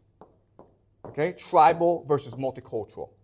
Think about the multicultural societies that are around us today, okay? Singapore is a multicultural society. Canada is a multicultural society. They're not very creative, guys. They're very bland. They're very conformist. They're very bureaucratic. Okay? Very tribal societies, like the Greeks were extremely tribal. They were extremely chauvinistic. They were extremely creative. Right? As are the Europeans, okay? As are the Vikings. And the reason why is tribalism is energetic. It makes you passionate. It makes you think deeply about the world. Whereas in a multicultural society, people have to spend their energies getting along with each other. It's important not to be offensive. Okay? And so it's because of these three reasons, the certain cultural construct of the Byzantine Empire, it was Christian, it was multicultural. The word we can also use is cosmopolitan. Okay? Also, it was bureaucratic. The Byzantines were not a very creative people. Okay? Even though they had access to every culture in the world, even though they had access to the classics like Plato, Homer, Herodotus, as well as Virgil, they were not that creative. In fact, if you had a genius like Homer or Dante living in the Byzantine Empire, well, he would just become a bureaucrat. We would never know the genius of Homer and Dante.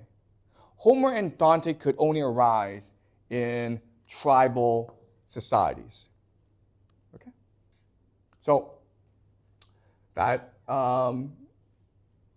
So, does that make sense to you guys? Okay. And again, this is just an introduction to the conflict between these political systems. Empire versus republic, bureaucracy versus, right? We will continue these themes and these topics as we move on throughout Western history. But I first want to introduce these ideas to you.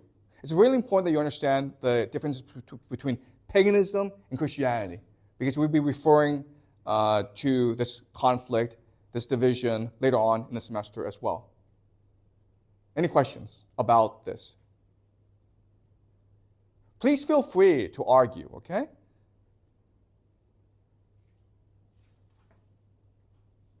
Please feel free to ask questions, to argue, because when you do that, it helps me improve my own thinking.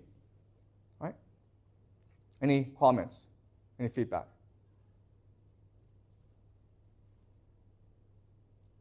Okay, so I want to give you guys some time to think about questions.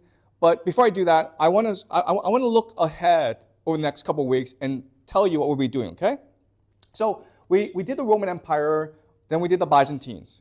So as I explained to you, the Roman Empire, Western Roman Empire, will collapse in the year 476 when the last emperor, Romulus Augustus, is deposed. Okay? But when he is deposed, people don't understand the Roman Empire has come to an end. Okay? Because the people who are still in charge think the Roman Empire is continuing. But now we have a long period of civil wars throughout Europe. All right? And these civil wars will eventually lead to something called the Holy Roman Empire, which is something that which is what Charlemagne of the Franks will create. And this will lead, interesting for us, to the rise of the Vikings. Okay? Now, Vikings are important because they will go on and basically influence British culture as well as Russian culture. All right? So Russia comes from the idea of the Rus. Okay? And the Rus are basically just Vikings. Over here, we will see the beginning of the Abbasid Caliphate, which is really the golden age of the Muslims. But eventually, they'll be conquered by the Mongols. All right? And the conquest of the Mongols will eventually take us into the Renaissance, Dante. And this will mark a new beginning in world history, okay? So I just want to explain to you what we'll be doing. We will definitely have to do the Holy Roman Empire, that's number one. Then this will lead us to the Vikings, number two. Then we'll talk about the Abbasid Caliphate, number three. And then we'll talk about the Mongols, and then the Renaissance, okay? So this is what we'll be doing over the next 2 to 3 weeks. All right, we'll be going very fast throughout. We'll be going very fast this semester, okay? So just let you know, all right? Okay, good morning. So today we are doing the Holy Roman Empire. Now, last class we did the Byzantine Empire, which is considered the continuation of the Roman Empire in Eastern Europe. The Holy Roman Empire is considered the continuation of the Roman Empire in Western Europe. So when we think about the Holy Roman Empire in the West, we think of the famous Voltaire quotation about the Holy Roman Empire. Voltaire is a very famous French Enlightenment thinker. We will talk about Voltaire when we get to the Enlightenment. What he said was, the Holy Roman Empire was in no way holy, nor Roman, nor an empire.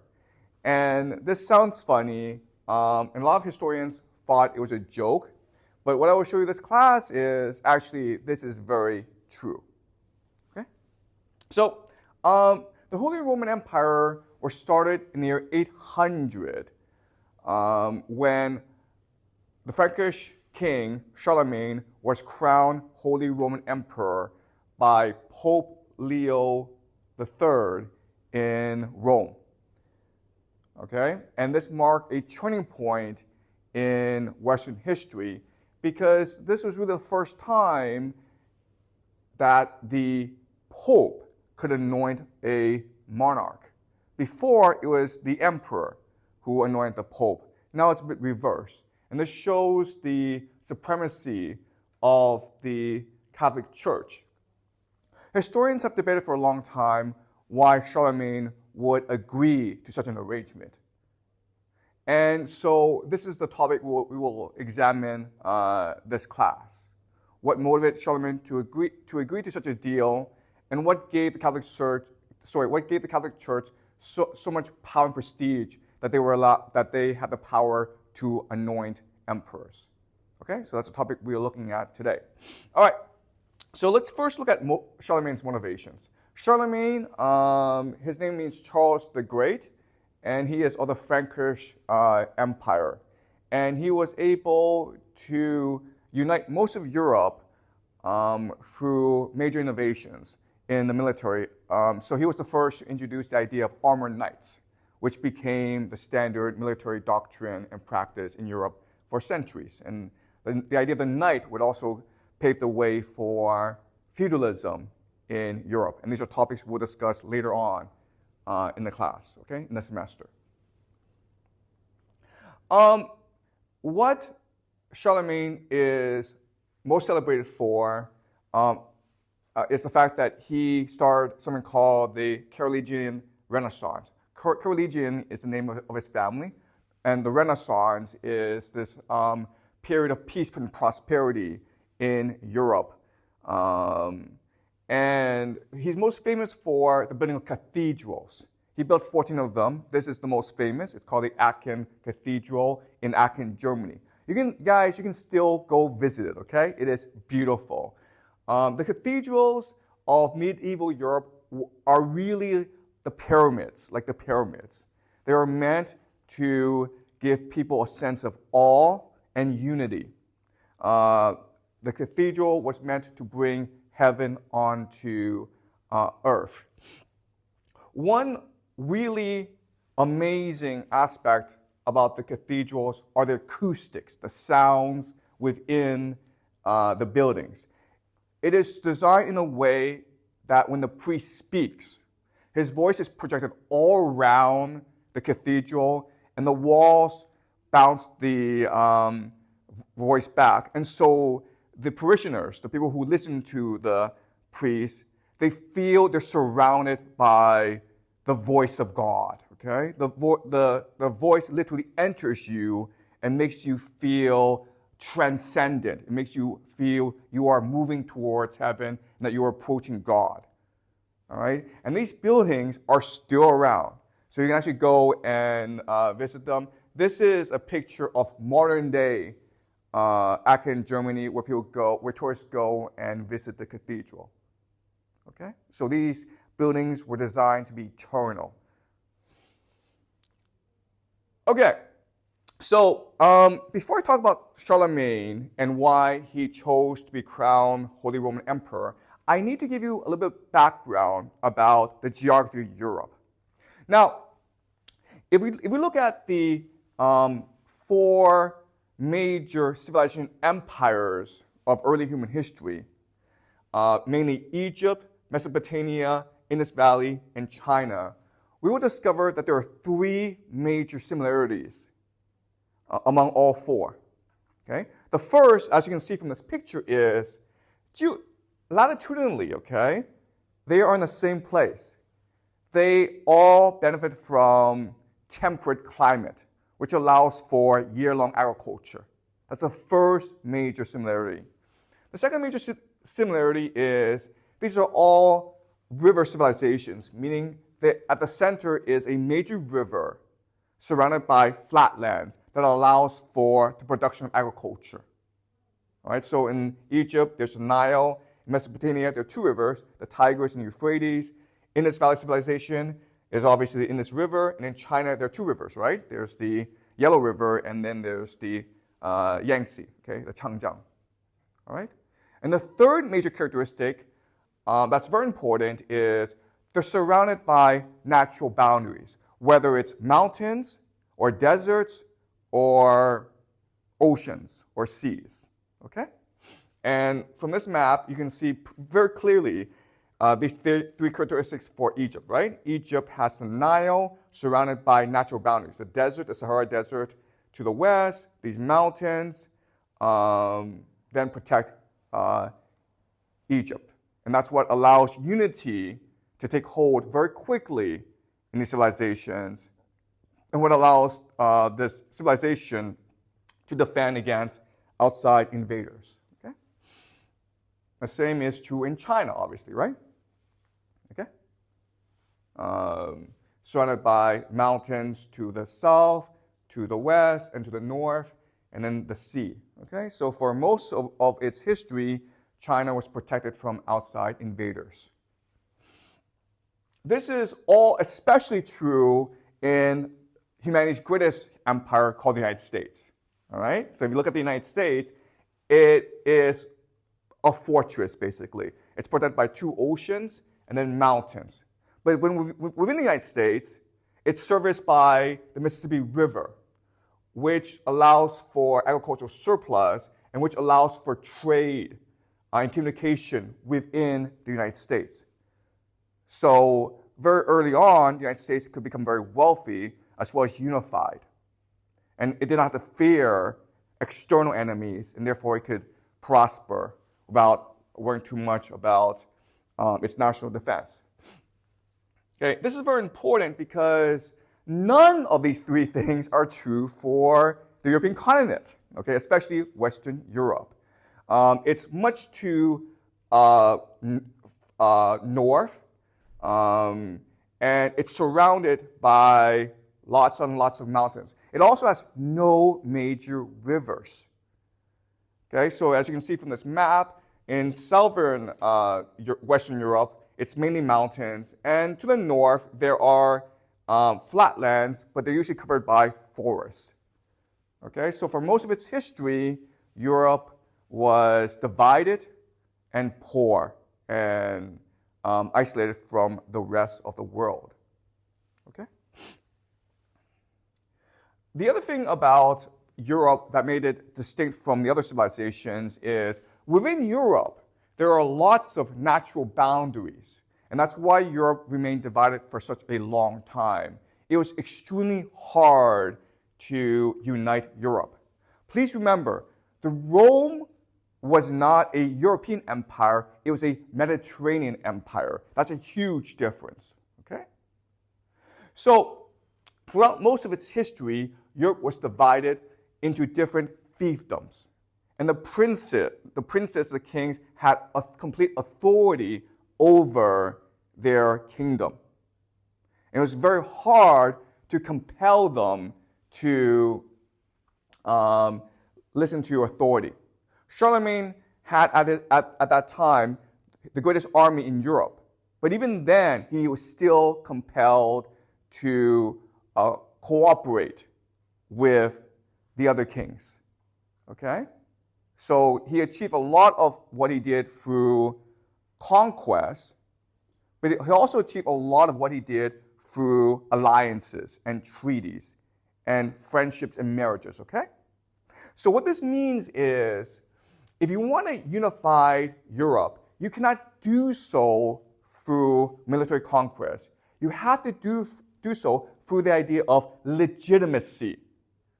People have to believe you are the legitimate ruler. You cannot compel them. You must win their hearts and minds. Okay? And this explains why Charlemagne would want to be crowned by the Pope. Because the Pope did have legitimacy, he did have authority, because the Pope was the leader of the Catholic Church. And at this time, there were many kings, not all of them, but there were many kings in Europe who were of the Catholic faith. Okay?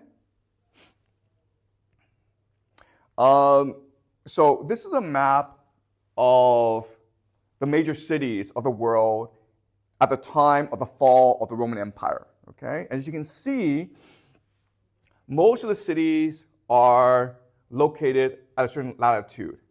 And to the north, okay, which is where Europe is, there are not that many major cities.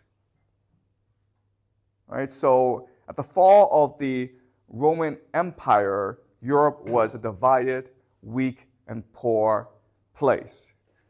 Okay? All right? So, again, please remember for the rest of the semester these three factors, right? Latitude, you need a temperate climate, you need natural boundaries, and you need a major river. And this is what allowed civilizations to rise and prosper. The great irony here, of course, and we will learn about this later in the semester, is despite its disadvantages, Europe was still able to conquer the world. All right? And it did so because of these disadvantages. If you think about it, these disadvantages compel you as a people, as a culture, to be innovative, to overcome these disadvantages.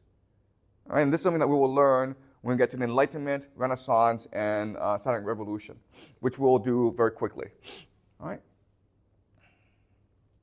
The other thing about Europe that's very important is it was constantly being invaded. Look, if you look at this map, you will see that there are a lot of mountains protecting Egypt, Mesopotamia, and Indus Valley in China, but there are almost none protecting Europe from the steppes.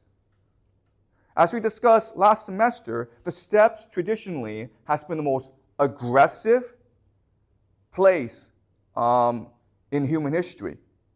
People are always fighting each other for territory. These are pastoral people who need land to raise their sheep and cattle.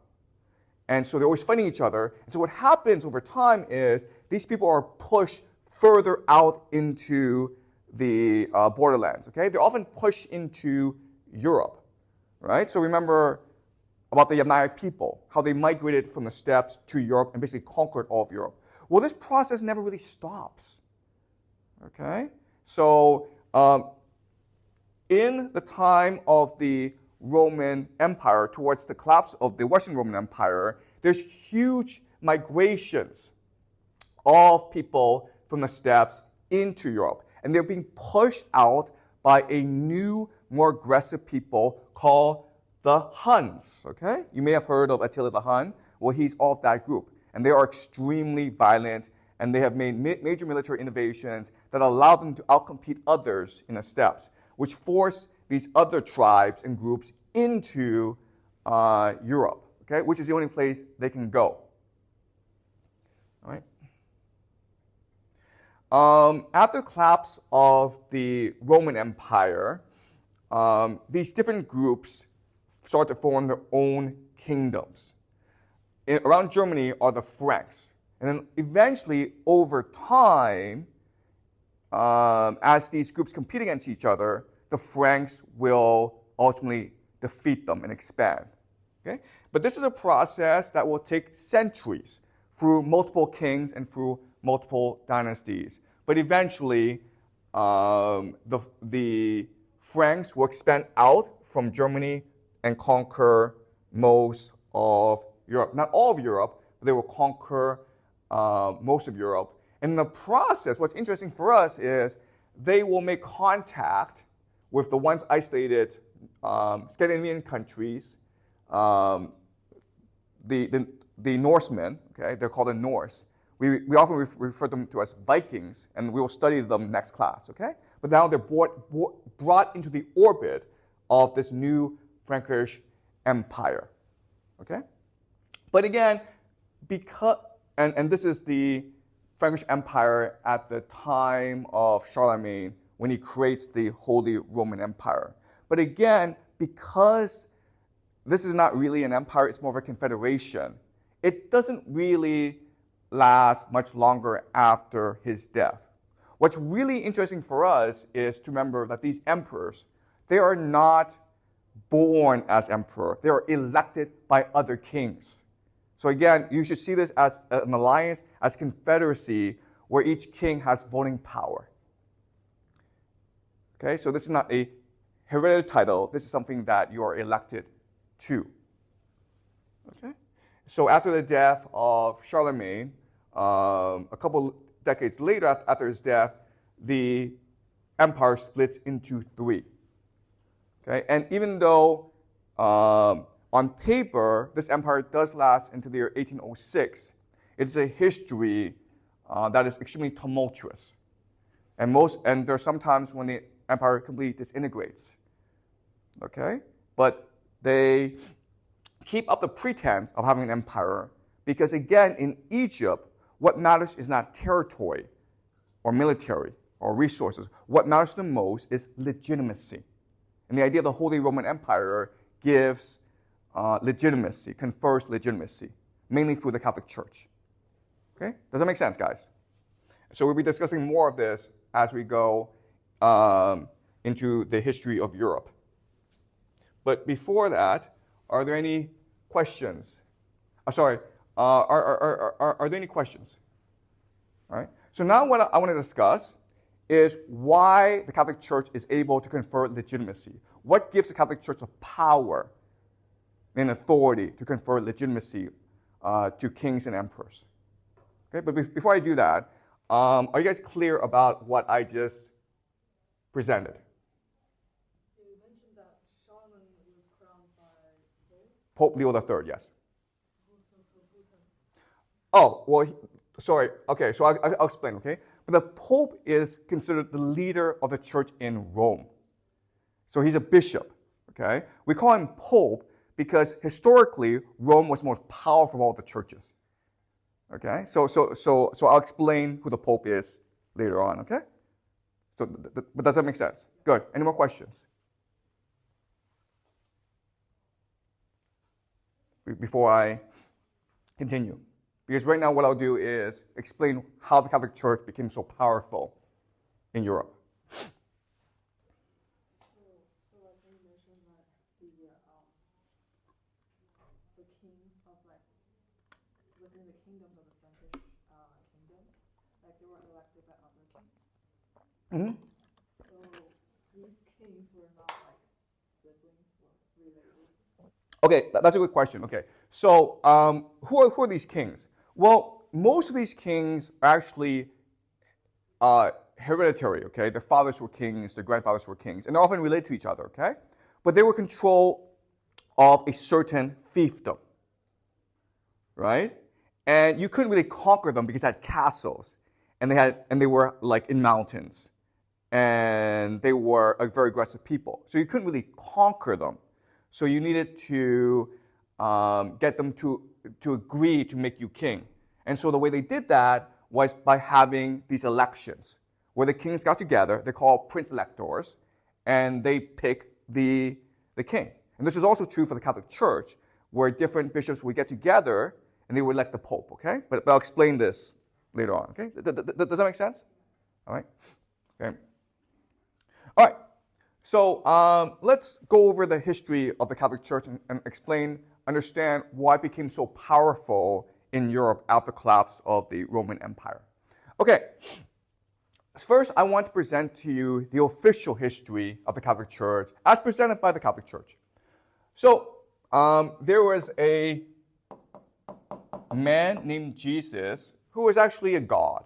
We didn't know he was a god, but he was a god who came down from heaven in order to sacrifice himself, in order to free us of our sins, in order to redeem us, okay?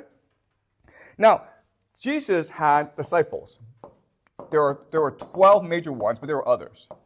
And after his death, Jesus reappeared before them and told them to spread the gospel, the good news that he has freed humanity of their sins and that he will return to create a heaven on earth. Okay, so that's the good news, the gospel.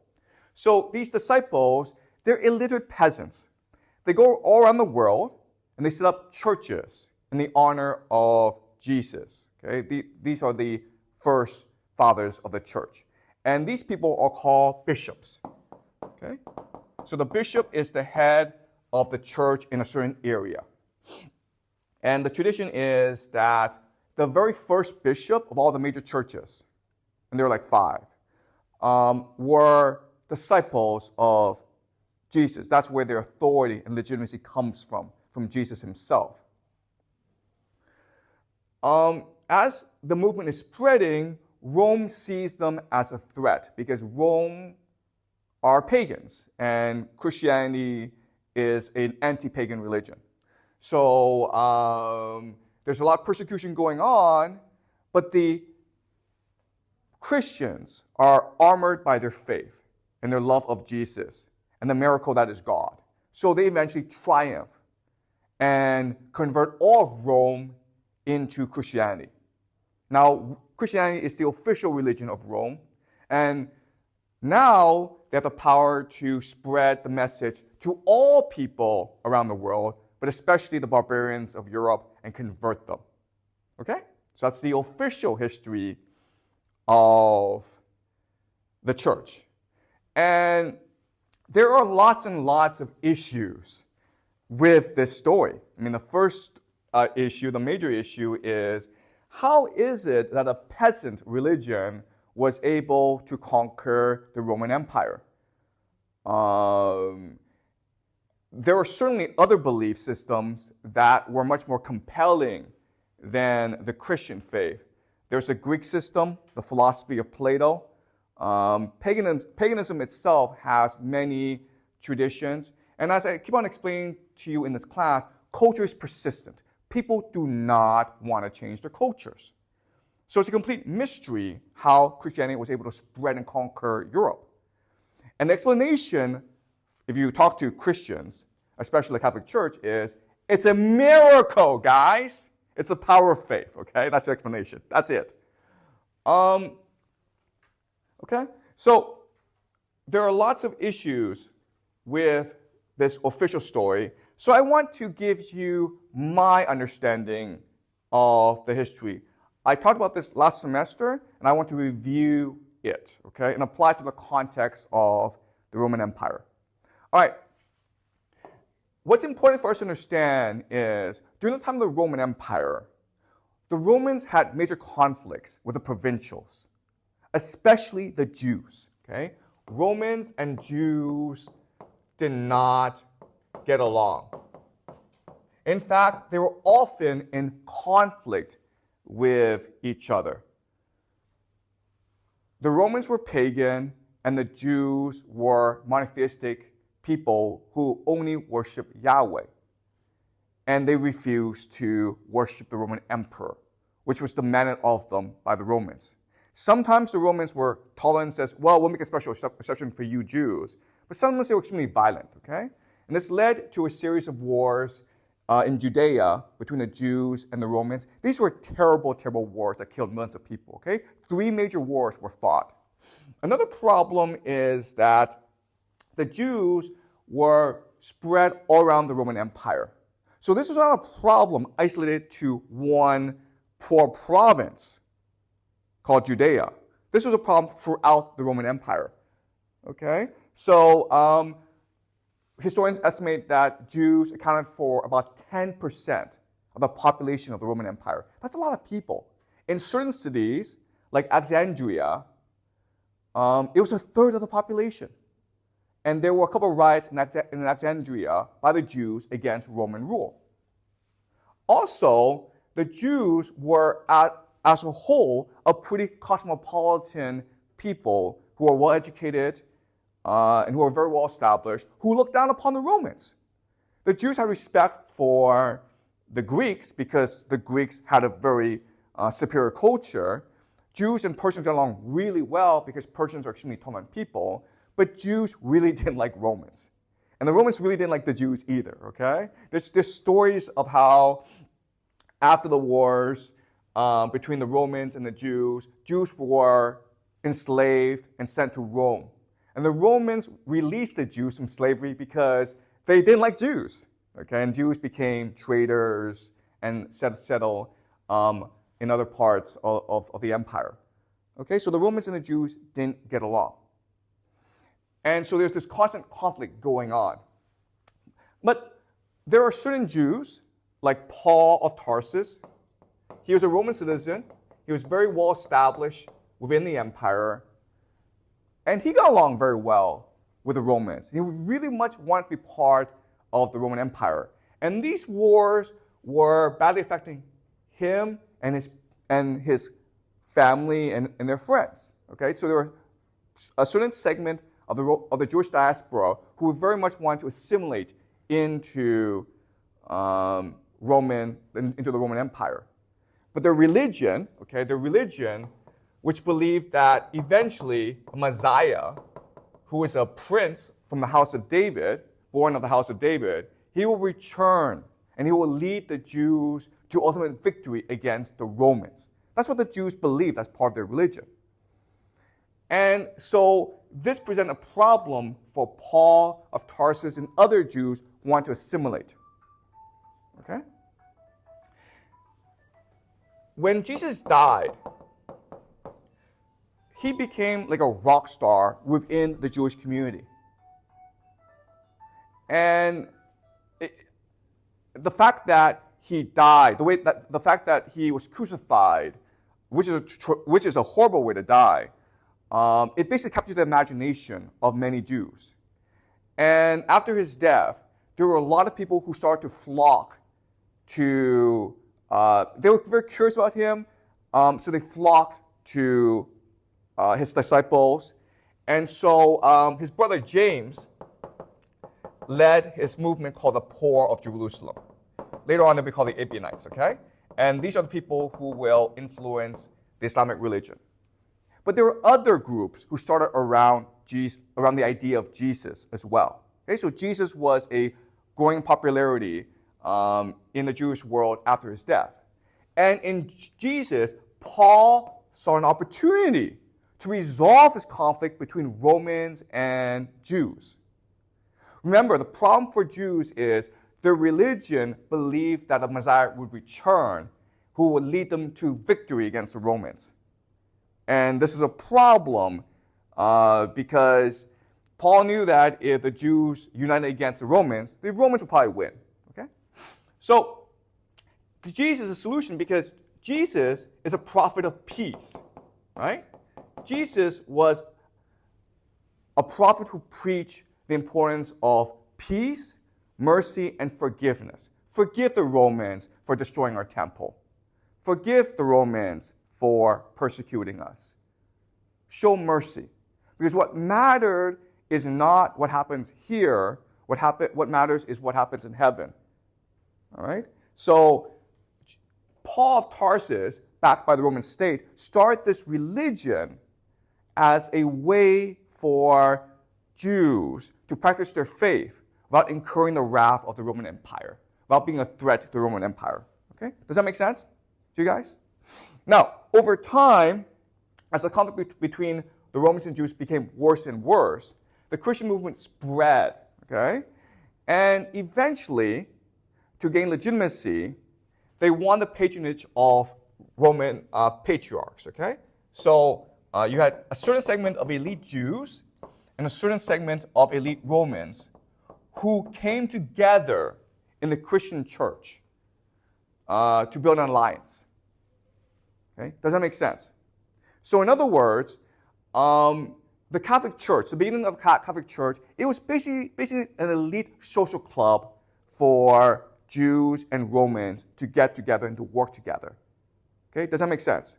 Now, what's important for us to understand is there are other Christian factions during this time, but because the Catholic Church, the proto-Catholic Church, it's backed by the Roman state, and because of its organization and its wealth, it was able to ultimately win out over the other Christian sects. Okay? Does that make sense? All right. Now, over time, what the Romans recognize is, wow, the Christian church is great at solving the Jewish problem. And then they recognize that, wouldn't it be good for solving all our problems? Okay? Because eventually, the Jews cease to be the major problem, and these barbarians coming in from the steppes and from the north are the major problem. And there's just too many of them. Okay? So remember, you have all these barbarians coming in. What's important to remember about these barbarians is this is not an invasion, okay? An invasion. Often historians will use the word barbarian invasion. They're not invaders. They're migrants. It's a migration, guys. What's the difference? Well, if it's an invasion, these people are looking to conquer the Roman Empire and instill upon the empire their worldview, their culture, their religion. If it's a migration, these people are looking for better economic opportunities. And therefore, they are willing to conform to your worldview, to your religion. All right? So think about the United States, where on the southern border, there are millions of people every year who are trying to get into the United States. They're not there to conquer the United States. They're there to migrate to the United States and seek a better life. And they know that if they are to succeed in the United States, they must assimilate. Okay? And the best way to assimilate in the United States, of course, is to go to university. Right? Because once you're part of the university, you're now part of the social elite. Okay? That's the best thing to do. But a lot of people don't have the wealth, the education to go to university, so what they often do is join the church, okay? The church. If you look at these hundreds of thousands, these millions of Chinese students who have gone to the United States, the group that has assimilated the best are Chinese Christians, right? These are Chinese who are either practicing Christians or they convert to Christianity when they go to the United States. Because when they're Christians, there's an immediate social community for them that welcomes them and supports them. Okay, does that make sense, guys? All right, so this is the United States. But this was true during the late Roman Empire as well. Okay, you have all these barbarians, they're called barbarians, and they're coming in, and they're trying to assimilate. And the Roman Empire needs to assimilate them as well. And what they discovered is the best way to do that is through the Catholic Church. Right? Because remember, these barbarians, they're pagans. They worship war. They worship violence. They're a problem in the long term. But they convert to Christianity, which is a religion that preaches peace, mercy, forgiveness, kindness. Right? Then they're easier to manage. And what happens is that a lot do convert. Okay? Now, some of you may say, well, this sounds very cynical. Right? These people are changing their religion, and they're doing so for their own material benefit. Okay, what's important for us to understand is that if you look at any religion, if you go to any church, you will find that the people who most believe in this religion, who are the most fanatical about this religion, are new converts. Does that make sense? If you're born into this religion, if your parents are Christians, you take it for granted. Okay? And you are often dubious and skeptical because children like to rebel against their parents. But if you convert to Christianity, if you do so out of your own choice, well, then you are fully committed now, okay? And this is because of a psychological principle called the sunk cost fallacy. To turn to a new religion means to give up your community, your traditions, your history, your sense of identity. And because of all this, you are stuck with this new religion, whether or not you truly believe it or not. And because of that, because of the sunk cost fallacy, because you have lost so much in the process, you are now fully committed to the religion. You are so fanatical that you not only convert, but you want to convert others as well. Okay? Does that make sense? So with the barbarian invasions, the Catholic Church experiences tremendous growth because now they are letting in lots of converts who are fanatical about the new religion. All right? The church is also a mechanism of social mobility for the barbarians because Roman society, it's very parochial. It's very close-minded. It doesn't like foreigners, okay? But traditionally in human history, the church and the military were the two major mechanisms of social mobility. If you're an outsider and you want to rise in society, you either join the church or you join the military. And this has been true for in Europe for hundreds of years. Okay. The last thing about the church that's very important is, in trying to co-opt new people, it recognizes that it must first co-opt the elite. Okay. Now, barbarians do not have, or most barbarians do not have a concept of a hereditary elite. Their leaders are often people who are elected for the moment. Okay? So it's possible to switch leaders if the leaders aren't performing a good job.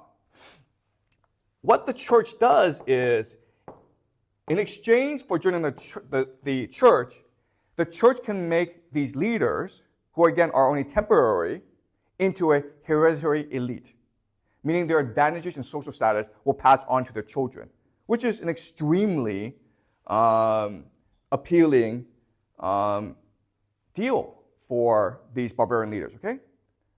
Does that make sense? All right? So as the barbarians keep on migrating to Rome, the Catholic Church is the main mechanism that absorbs them, okay? Also the military as well. So it's a military and a church of the Roman Empire that mainly absorbs them. And because of this idea, the church is a mechanism which allows you to join the Roman Empire. The church acquires tremendous legitimacy and prestige and status. Okay? Does that make sense for you guys? All right? All right. But in this system, okay, local churches have local autonomy because you're trying to let in local elites, okay? If you let in local elites, you have to give them autonomy. And towards the end of the Roman Empire, there are 5 major churches that rule collectively. The major church is in Rome, okay? Again, the leaders of these churches are called bishops. There's Rome, there's Constantinople, there is Antioch,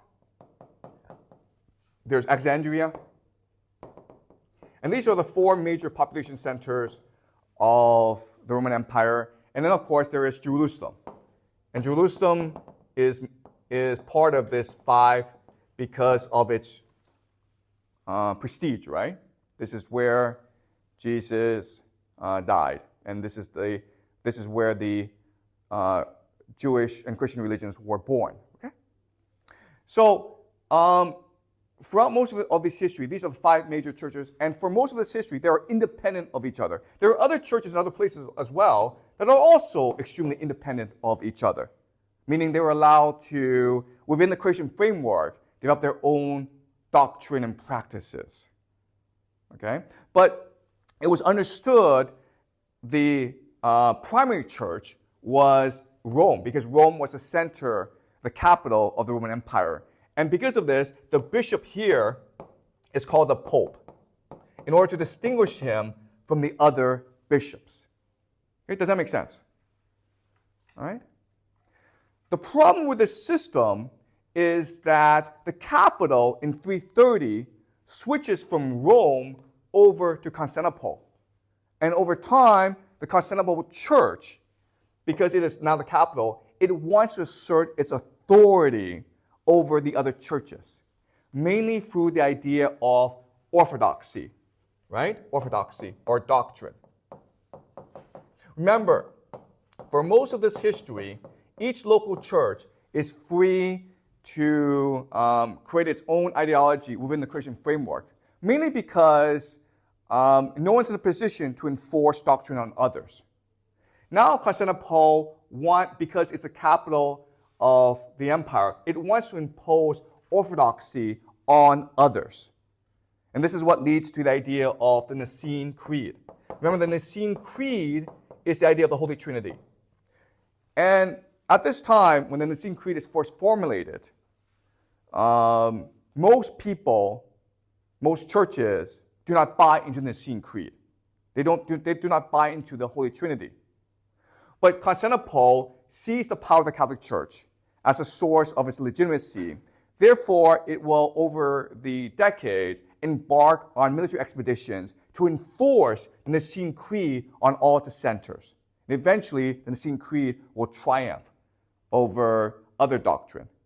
Okay? So, the Catholic Church is able to build legitimacy and power by imposing orthodoxy. But over time, as we know, the Byzantine Empire will decline in power and prestige, mainly because the Byzantine Empire, militarily, is not as strong as it used to be.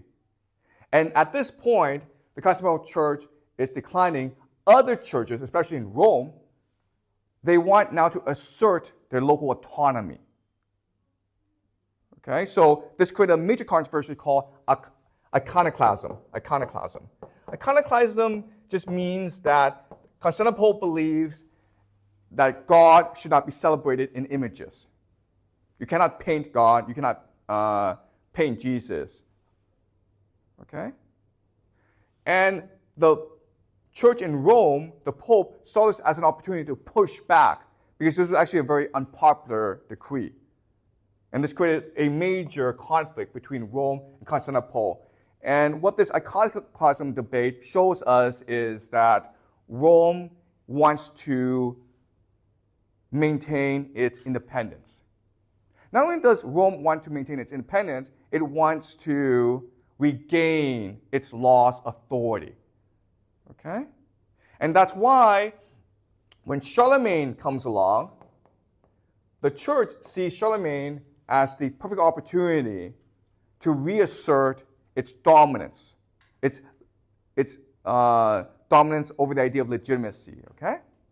Right? And so they work together to create the idea of the Holy Roman Empire as a competitor to the Byzantine Empire and as a mechanism in order to ensure the legitimacy and the prestige of the Catholic Church in Rome against that of its competing churches, mainly in Constantinople, but also in places like Alexandria, Antioch, and Jerusalem.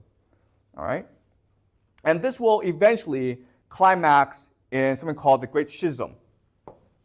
The Great Schism. And we'll study this later on.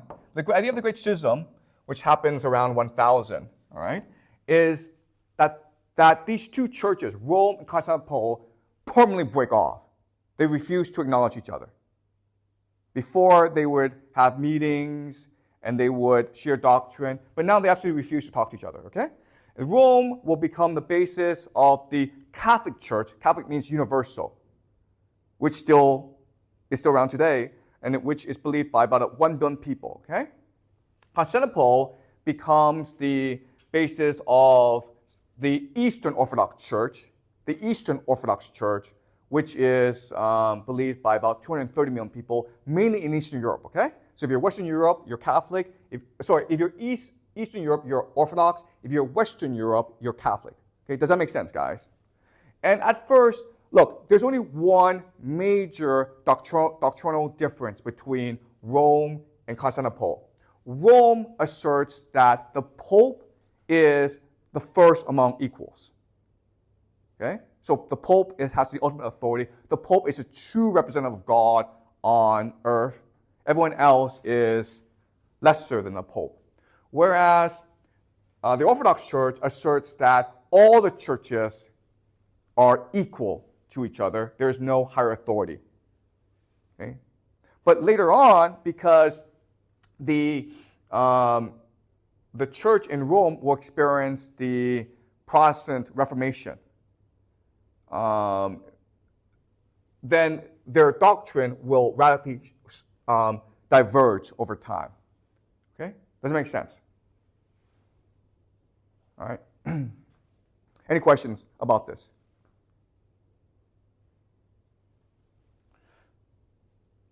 Okay, so let's summarize, okay?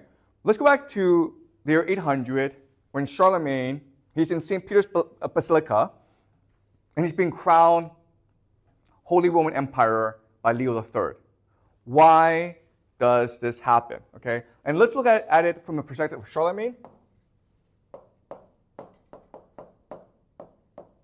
as well as Pope Leo III.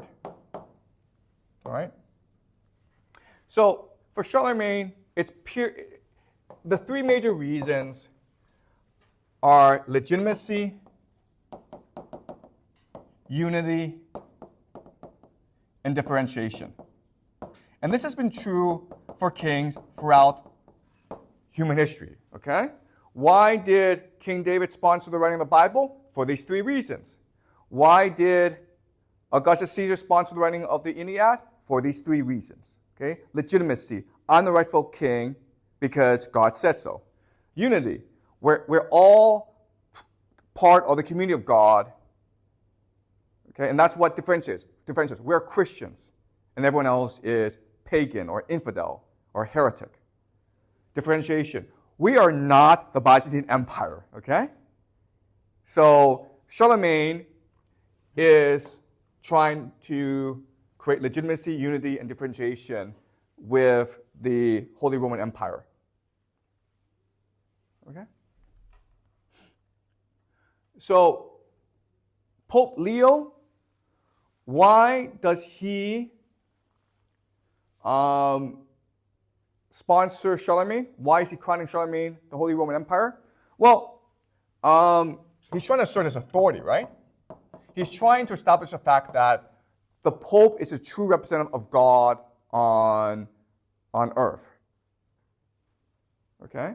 Second is he's trying to protect himself. So you guys don't know this, but in this world, there's no central power. And the Pope is elected by other bishops. But in this process, you'll always have a faction who refuses to accept the authority of the Pope. And this will lead to civil conflict. So before Pope Leo made Charlemagne emperor, he was also almost assassinated by his enemies. Right? So by making Charlemagne the Holy Roman Emperor, he's actually appealing to Charlemagne for military protection against his enemies. Okay, so there's a lot of politics within the Catholic Church, which still persists today. Okay, and of course, differentiation, okay, or competition. Sorry, competition. The idea is that the Catholic Church is in constant competition. The Catholic Church in Rome is in constant conflict with that in Byzantine. Both the Byzantine Empire and the Catholic Church in Rome are trying to assert that they are the legitimate heirs to the Roman Empire. Okay, and obviously Byzantine has a better case than Rome. And that's why Pope Leo feels compelled to create the idea of the Holy Roman Empire. All right?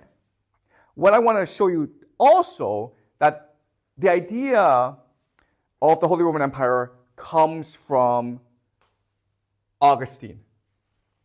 Okay? One thing that you will learn in this class that's very different from other history class you will take is the power of ideas.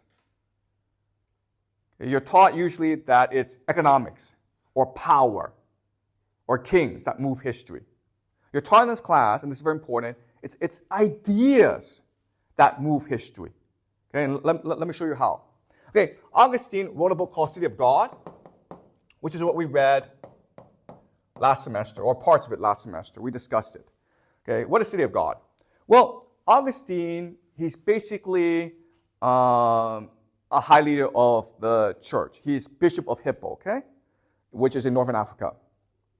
And he's a problem because in the year 410, Rome is sacked. Okay? And this is only a couple of decades after Christianity is made the official religion of the Roman Empire. And now Rome is sacked by the Goths, by barbarians, who are pagans. And so what a lot of people start to believe is that the pagan gods are enacting vengeance against Rome for disavowing them. In other words, the Christian God is the false God, the pagan gods are the true gods. And this historical event where Rome is sacked, it's so traumatizing that people start to believe this. So Augustine feels compelled to write the City of God to explain the sack and why Christianity is a true faith. In the City of God, Augustine says there are two cities. There's a city of man, of empire called Rome. Rome is a place where people pursue power, where kings try to outdo each other. Then there's Jerusalem, okay? Jerusalem, which is the city of God. And this is metaphorical. Rome is temporal. It is in time. It is off earth. But Jerusalem is heaven itself. And in heaven, it's a spiritual place where people practice their faith, their devotion to God. And that is what we should be pursuing. Okay? So Rome is trying to create the end of history. meaning that it is trying to create an eternal peace, right? What is called the Pax Romana. The emperors are trying to be the ultimate emperor of humanity. But Jerusalem means out of history.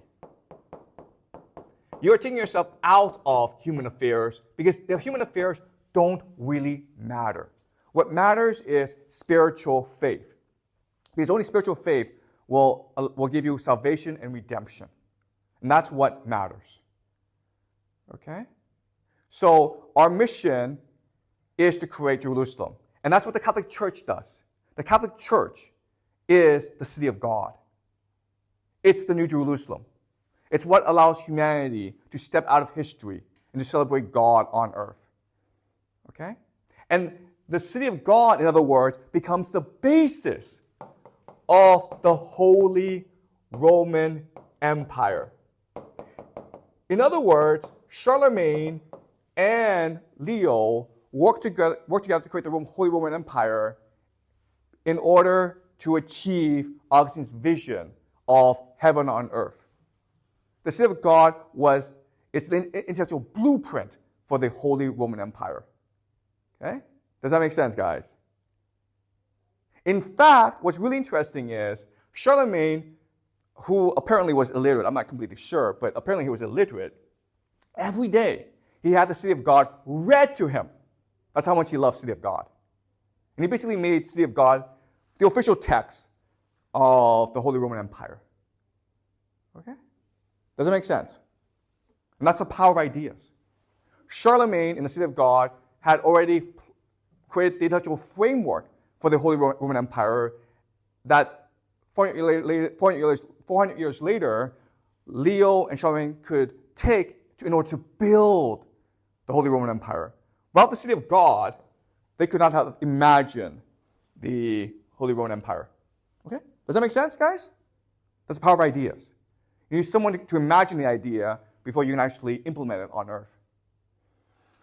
All right, so let me conclude by going back to Voltaire's quotation that we looked at the beginning of class. The Holy Roman Empire was in no way Holy Roman or an empire. And as I promised you, I will show you that this is true, okay? So let's look at this. Holy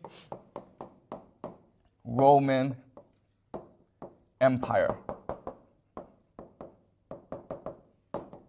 The idea of holy is that the Catholic Church is really the power in charge. But that's just pageantry. That's a fiction, okay? The entire Holy Roman Empire, it's a useful fiction. Okay? So the king and the pope benefit from pretending the Catholic Church is in charge in order to confer legitimacy onto the king. Okay?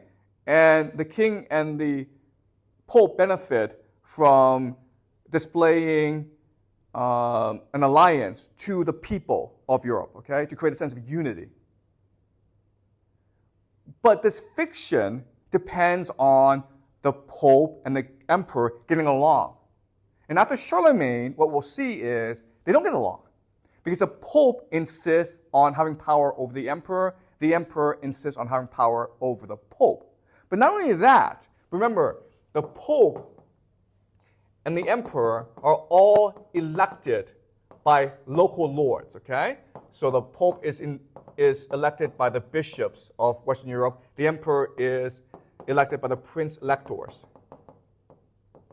And these people are also extremely ambitious. They want to be the Pope, they want to be the Emperor, okay? So with the idea of the Holy Roman Empire, there's still conflict going on. There's still wars and competition going on that will last for centuries and carry us into basically the 20th century. But it all goes underground. They all hide it. They pretend that Europe is at peace when really it's at war. Okay? And some of the most atrocious, gruesome stories will come from this medieval period. It's a Game of Thrones situation, okay? So it's not holy. The church, everyone pretends the church is in charge, but it's not really. Okay? Roman. So the authority of the Catholic Church comes from the fact that it is the direct descendant of the Roman Empire. In fact, the Catholic Church goes out of its way to appear like the Roman Empire. Latin is the language that the Catholic Church uses for bureaucracy. Okay, a lot of their practices, their cultural practices, are like the Roman. Okay? Remember that in the Roman Empire, it's the Senate that confers legitimacy onto the emperor. And in this world, it's the Catholic Church that confers legitimacy onto the emperor. So the Catholic Church is trying to present itself as a continuation of the Roman Senate. But as we discussed in previous classes, what matters is the culture. And as I explained to you, the culture of the Romans died with the empire. And the death of this culture started in the year 212 when Roman citizenship was given to everyone within the empire. Okay, so the Roman Empire died a long time ago. The Catholic Church is not Roman. The idea of empire. Okay, so the Byzantines were an empire because they had an imperial bureaucracy and its own military that could enforce its will on the provinces.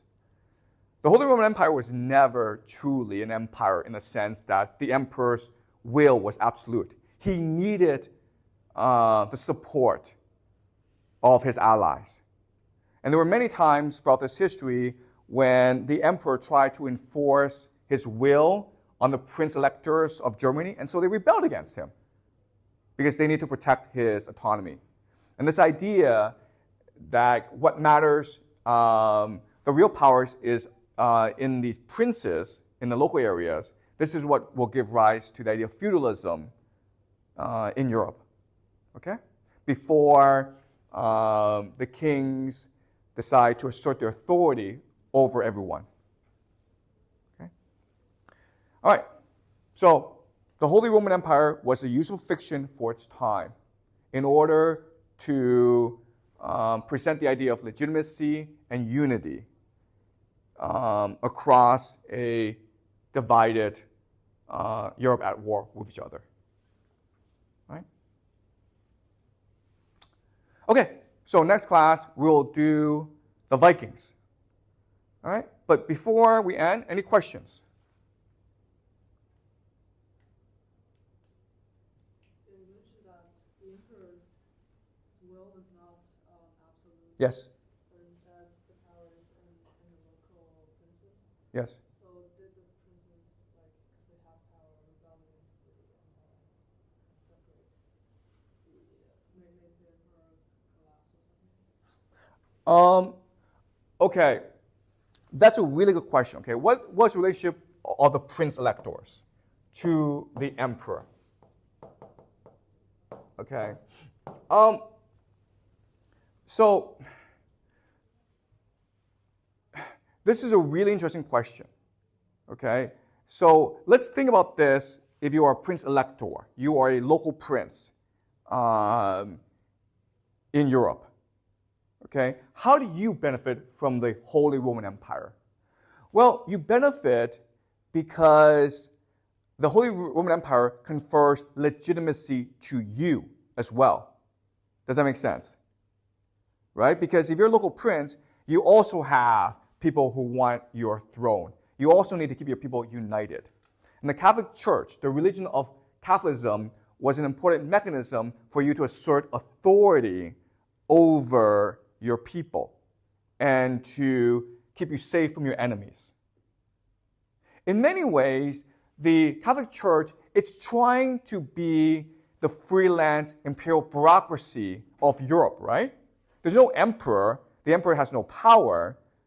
So the Catholic Church is trying to be the imperial bureaucracy where it's trying to create the culture, the meta-reality of all Europeans.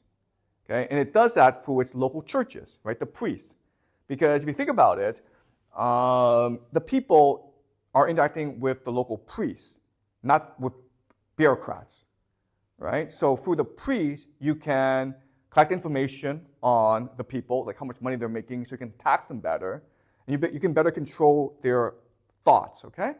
So everyone's benefiting from this relationship, but it's a delicate balance because the local princes, even though they're benefiting from this relationship, they still demand autonomy, right? And the Catholic Church and the emperor, they want to assert their central authority over the local areas. So it's a delicate balance, right? Okay, great question though. Does that make sense to you, Echo? All right, great. Any more questions?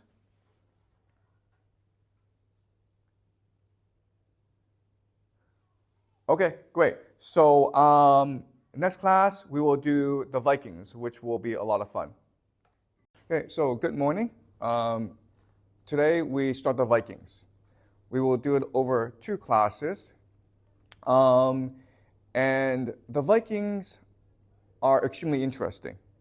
And I believe that they are one of the most underappreciated and misunderstood European cultures. In the Western tradition, there are 2 main pillars, the Greco-Romans and the Judeo-Christians. The 4 traditions, the Greeks, the Romans, the Jews, the Christians, have been overstudied and overappreciated.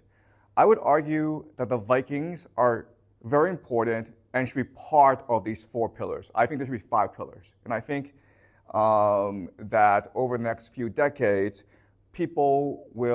scholars will slowly reveal to us the importance of Viking culture to the development of Western civilization.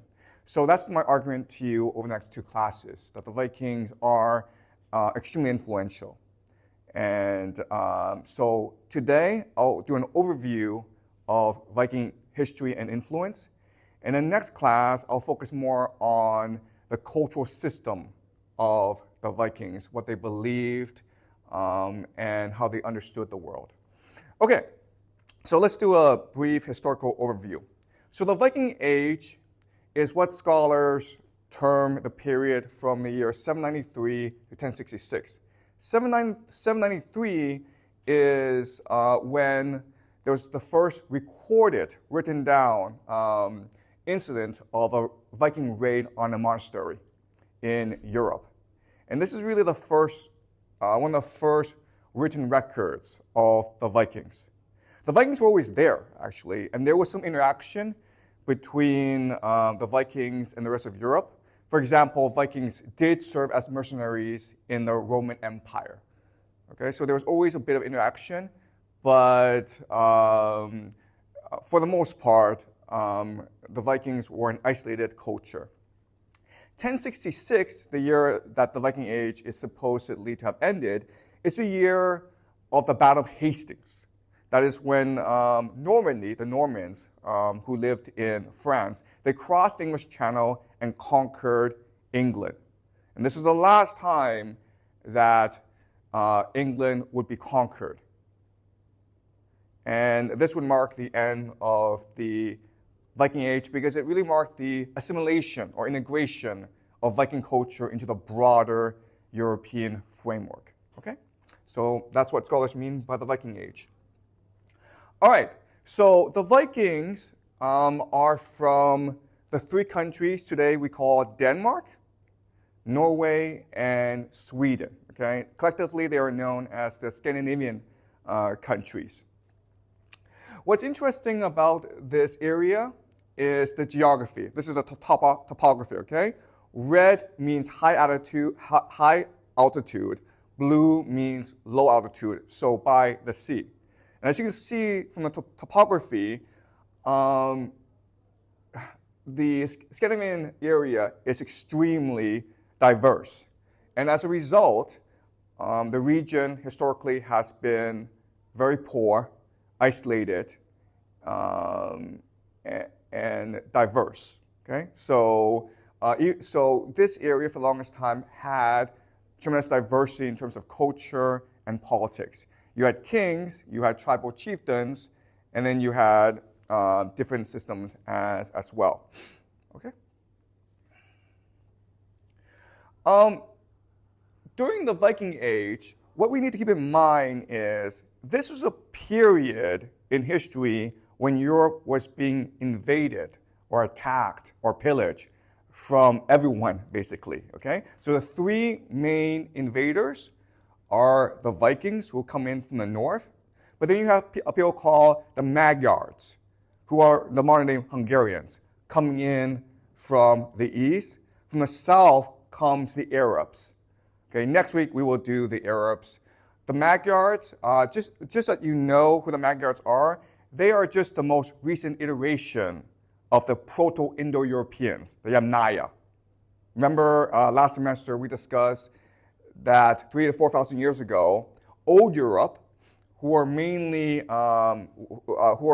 was mainly an agricultural society, they were eventually invaded and conquered by the Proto-Indo-Europeans, the Yamnaya, who lived in the steppes. These are pastoral nomads. And as a result, they brought their culture to them. So the Magyars are just the most recent iteration of this culture.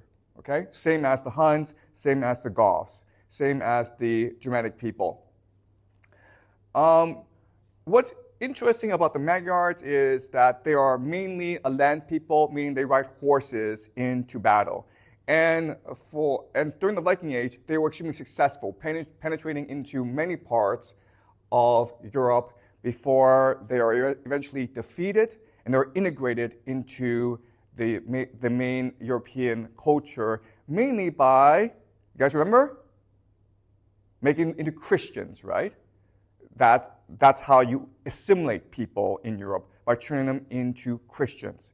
And because this is the Western Europe, a lot of them become Catholic, but some also become Orthodox as well. The Vikings are a very different culture because they attacked Europe not by land, not with cavalry and horses, but by sea and rivers. Okay, this is a maritime people. And what's really interesting about the Vikings is how far they extend across the world. Okay, so the first sort of encounter is when the Vikings start to raid and pillage Europe. Okay, Northern and Central Europe. But over time, what they will do is they will extend over to the east as well, where they will found two major settlements. The first is Kiev in modern-day Ukraine, as well as Novograd. Okay, so they are going into the Dnieper as well as the Volga. Why are they here? There's some pillaging, but mainly it's for trade purposes. Because if you look at where they are in Kiev and Novograd, it gives them access to three major centers of global wealth. The first, of course, is the Byzantine Empire in Constantinople, which we studied. Then there is something called the Abbasid Caliphate, which is the Islamic Empire in Baghdad. And the third, of course, is the Silk Road, right, which gives them access to China. So, in other words, the Vikings encountered every major culture in the world at this time through their trade routes. And then what they will also do is go west to found colonies. They will make settlements in Iceland, in Greenland, and in modern-day Canada. The settlement's called Vineland, and it's in modern-day Newfoundland. Okay. So Iceland is still with us today, and Iceland is very interesting for three reasons. The first reason is, even though in this class I keep on saying there's no such thing as cultural and genetic purity, the Icelanders come pretty close. Okay, there's about 330,000 people who live in Iceland today, and they're all related to each other. And that's because for the longest time, Iceland has been isolated from the rest of the world. It has always been an extremely peaceful, egalitarian, and progressive society. They had the world's first concept of parliament called the All Thing. And that's where every citizen would come together once a year to discuss the major political events of Iceland. So in other words, they really built the cornerstone of modern European democracy. But not only that, but a lot of the stories, the mythology of the Vikings were reconceptualized and written down in Iceland. And these sagas, they're called sagas, okay, would become the foundation of modern European literature. So the cultural contribution of Iceland and the wider Viking culture to the European cultural framework, it cannot be overstated, okay? Also, they will make their way to the British Isles. They will have major encounters with the British people as well as the Irish people. They will found a new city in Ireland called Dublin, which, as you know, is the modern-day capital of Ireland. Okay, and what they will also do is they will settle down in Normandy. And the reason why is they keep on attacking Northern Europe, mainly the Carolingian Empire. And Charles the Simple, the king of the Carolingian Empire, he will defeat them in a battle. And then he will give them land in Normandy. So Normandy means land of the Norse people. And then from Normandy, as I mentioned, they will cross the English Channel and conquer England in the year 1066 at the Battle of Hastings. So, if you look at this map, what you will discover is the Vikings either founded or influenced four major European civilizations. They are Germany, France, Britain, and Russia. Now, what's interesting is that for the past 500 years, these four nations were the dominant militaries in the world. And not only that, but they were the dominant civilizations in the world. When we think of modern Western civilization, we really mean these four nations: Britain, France, Germany, and Russia. That's where the very best literature, philosophy, and art comes from. And what I will show you next class, not this class, but what I'll show you next class is this is not just a historical coincidence. There are reasons and factors that will help us better explain why this happened. Okay? This is the settlement in Newfoundland. Okay, so this was actually the first European settlement in the New World, North America, and this is 500 years, at least 500 years before Christopher Columbus. This is a map that shows the Viking expansion over time. Okay, so as you can see from this map, they basically expand outwards. And as they gather more information about the world, they continue to expand. Okay, so what is the culture, what is the mentality of the worldview that drives this aggressive expansion? What is the Viking worldview? And this is something that I will introduce this class, but explain more in detail next class. So today, when we think of the Vikings, we just think of raiders and pillagers. But what's important for us to remember is that the larger Viking culture, most people did not do that. Most people, when they engage with the European world, it was mainly through trade.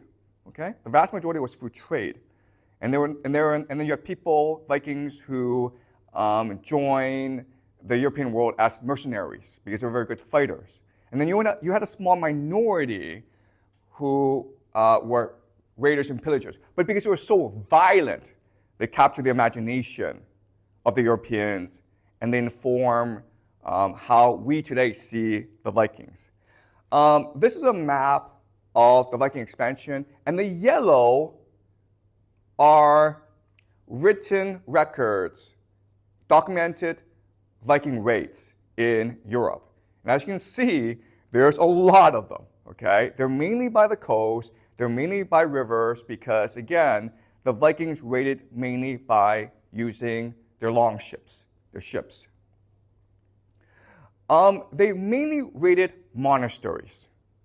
And to better understand monasteries, what they were, imagine that they are the equivalent of universities. They're basically the medieval equivalent of universities. These are places where monks spent most of the time worshiping God by celebrating his literary works, mainly the Bible. Okay? So the monasteries were built during something called the Carolingian Renaissance, and this marked the beginning of the Holy Roman Empire. During this time, there's a major focus. The major cultural focus was on producing books. Our modern conception of the book actually comes from this period. They took all this sort of diverse innovation, such as printing, bookmaking, fonts, ink, and combined to a system of book binding that we still use today. Okay, so they mainly focus on religious classics like the Bible, okay? And what they would do is they would illustrate them. It would take about 20 to 30 years for an individual monk to create one of these books. So it was an artwork, basically. During this time, they experimented with different fonts. If you go to your computer and you ask Microsoft Word what kind of font you want to use, like Carolingian or others, a lot of these fonts were actually invented during this time. Okay? They also invented bookbinding at this time as well. And what they would do to mark their cultural achievement is they would make covers of gold and jewels, diamonds, sapphires, rubies, as a book cover. All right? So these were extremely valuable, unique artwork. This is another book cover. Okay? Extremely gorgeous. Again, they would spend a lot of resources, 20, 30 years, in crafting each of these books. And that's why the Vikings raided them, because the Vikings knew through their trade networks that the monasteries had this concentration of wealth in them. There was a lot of gold and silver and jewelry in monasteries. And in the Viking culture, these precious metals were a status symbol. They wanted them, okay? But you can imagine what the Vikings did, because the Vikings were a pagan, non-literate people. They didn't understand books. They had no use for books. So they would come in and they would take these books, the Bible, rip out the pages, and keep the gold, and then leave. Okay? So you're a monk, and you see this, right? And it's the equivalent of having your child killed before you. It was extremely traumatic for them. And again, the monks are literate people. So they had absolutely nothing nice to say about the Vikings. In fact, they thought that the Vikings were basically the equivalent of Satan. Okay? And that's why we have such a negative understanding of the Vikings, mainly through these raids, which again were only a minority of Viking activity during this time. Gradually, over time, what would happen is that as the Vikings made more wealth from monasteries, word would spread back to the larger Viking culture, and more people would partake in these raids, until eventually they developed the skill, the systems, and the technology to sack even cities like Paris, which was a heavily fortified city. Okay? And they would do this multiple times during the Viking Age. So what's important for us to understand is that these Viking raids would drive population growth in Scandinavia, and then this would drive further Viking expansion throughout the world. Okay? So it was a cycle. Let's look at some cultural aspects of the Vikings. So these are pictures of high status, meaning basically warriors in the Scandinavian culture. And this is a picture of these Vikings in the east. They are called the Rus. Okay, the Rus, and the Rus would become Russia. Okay, so Russia, the country, would borrow its name from the Vikings, Rus. So some things to I will point out about these visuals. Look at the helmets. Okay, the Vikings. The popular depiction of the Vikings is they had helmets with horns, right? Have you seen movies? They did not have horns, guys, because horns are extremely impractical, okay? You might get stuck on your boat, or your enemy could yank it off you, okay? So these were extremely practical and utilitarian people. They were not that wealthy. They'd be very careful and conscious about everything they did. Okay, so that's the first thing. Second thing is that you will see major cultural differences between Western Vikings and Eastern Vikings. And the reason why is, as the Vikings are interacting with different cultures, they're also assimilating themselves into different cultures. They're intermarrying, they're adopting local languages and local cultures, and they're also lending their own culture to these cultures, okay? So history is a continuous process of cultural integration, all right? And it's a dynamic process. It never really ends, okay? And the third thing we need to appreciate is these are a poor people. And as such, they're extremely egalitarian. Even though these are high-status people, they're not that different from the majority of Vikings who are independent farmers, basically, okay? This is where they usually lived. This is called a longhouse, right? And so because the weather in Scandinavia, it's very cold for most of the year, these are a very social people. They live together. They spend most of the time together, okay? So this is a picture of a Viking hall. Most of the time, the Vikings are together, and they're usually drinking, and they're telling stories to each other. Okay? And so they're very much focused on the oral tradition. Let's look very quickly at their longships, which is the dominant maritime technology of the day. Okay? These are not that big, but they are purposely designed to be small so that they have flexibility and maneuverability. Okay?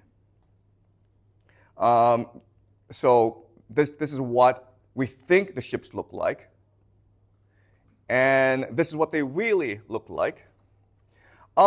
So some points we need to know about the ships is, first of all, from these ships, you can see that there's really no hierarchy in place. We don't know who the captain is. There's a captain, but he's really not that different from the others. Okay? So the Viking culture is extremely egalitarian, which is important if you want cohesion on the battlefield. The Vikings raided for gold, but also for slaves. Okay? So they're trading with the wider world, the Arabs, the Byzantines, the Chinese. What they were trading were slaves in exchange for silver, which was very important for their culture. Okay? These were slavers. The other thing to know about these ships is they're not that big. And the reason why is they're usually traversing rivers. When you're traversing rivers, you need to be flexible. So sometimes you might hit some rocks. Well, then what you have to do is move that ship out of those rocks and go somewhere else, okay? All right, so that's the idea of the longships. And again, this was the dominant maritime technology of that time. The Europeans had absolutely no way to counter this. Okay, also what's important for us to understand is the Vikings had also many different designs. So the thing about the Viking ships is they're extremely lean and mean. They're extremely efficient. The only way you can achieve this efficiency is through constant innovation. So the Vikings are constantly always thinking about how to better improve these ships. The last thing I will mention is the idea of the Viking funeral. Now, in cultures that we've studied, there's always a spectacle that is the highlight of this culture. So the Romans, they had something called a triumph, which was a military parade to celebrate a general's military victories overseas. It was like the biggest event in the life of a Roman. Okay, so this would be the equivalent of the Nobel Prize today. The Greeks had, as the equivalent of the triumph, theater, right? Every Greek wanted to be a playwright. That was the highlight of Athenian cultural life. What's interesting for us is that for the Vikings, the spectacle that they cared the most about was a funeral, okay? Obviously, not everyone would get an elaborate funeral. Only the chieftains or the great warriors would get an elaborate funeral. But these funerals would take 10 days, and it would be very expensive. Basically, the entire savings of this great warrior would be invested in the funeral. There would be a lot of sacrifices, mainly horse and animals. Humans would be sacrificed as well. And the warrior, the king, would be buried with his ship. All right? So next class, what I will do is go into detail about these funerals, explain to you why they happen and their cultural significance. All right? Okay. So that's an overview of the Vikings. What I will do now is explain the Vikings in the larger historical framework that we've been studying this semester. But before I do that, are there any questions about the Vikings?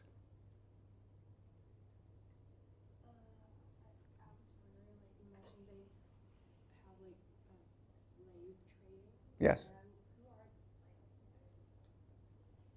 Okay, so the slave trade, right? Okay, so the slave trade, it is just an integral and intrinsic part of life in Europe at this time.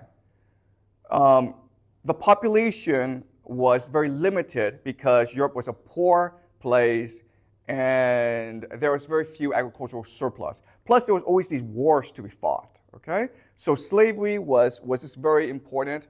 The people who really drove the slave trade were the Byzantines and the Arabs. And there was always demand from these two cultural centers for slaves, which the Vikings provided. Now, what's interesting for us about the slave trade is the Arabs are Muslim, and the Byzantines are Christian. And the consensus at that time is you cannot enslave a fellow believer. So Arabs could not enslave Muslims. Christians could not enslave fellow Christians. That's why the Vikings found slave trade so profitable, because the Vikings were pagans. So in theory, they could be sold to anyone. Okay? So the Vikings basically enslaved other pagans and sold them to both the Byzantines and the Arabs. Okay? And look, the slave trade, it has been an integral part of human interaction, human trade, for most of civilization. Okay? Does that make sense? It's really only until the British Empire that we see a clampdown, an abolishment of the slave trade. And also, guys, I hate to say this, but slavery still happens. It just happens secretly. We don't really pay much attention to it, but it still happens. All right? Okay, great question. Any more questions before I continue?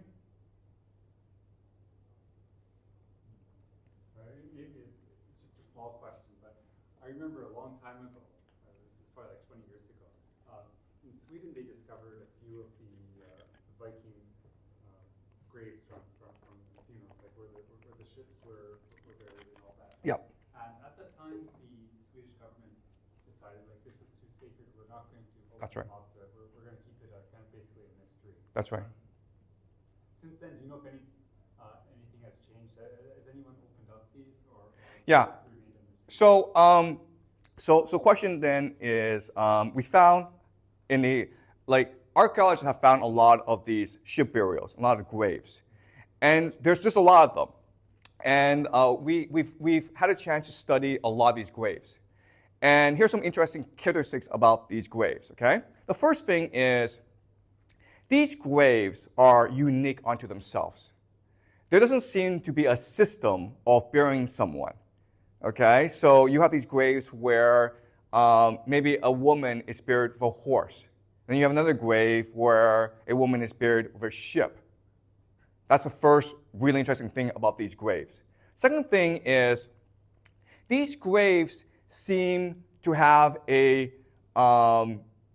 record of lineage. And what we mean by that is these people are buried on top of their ancestors. So if a woman is buried here, then maybe her granddaughter would be buried on top of her. Okay, so there seems to be a story going on in these burials. Okay, and the third thing about these graves that we've discovered is that there's been a lot of care and attention paid to how someone was buried. Okay, clearly someone put a lot of thought, or the culture has put a lot of thought into how this person will be remembered. All right, and what I will show you next class is what's important is not the burial. What's important is the funeral, the process of the burial. And that's where the culture expresses itself. And what I will show you in next class is these burials, they're meant to send the dead into the afterlife. Okay, and that's very important. What's really important and why they have this pageantry or ritual in the funeral process is it's really about memorizing that person into the larger culture, making sure that everyone remembers the contributions of that person and having that person contribute eternally into the overall culture, okay? If that makes sense, all right? But again, as you know, most of these graves have not been dug up. So right now, we are making some rudimentary guesses based on the available evidence. Okay? All right. Any more questions before I continue? Okay. So I know this is a lot to take in, but we are spending 2 classes on this, and hopefully this will make more sense to you as we move along. Okay? All right, good. So let me discuss the larger historical framework that the Vikings are in. Okay.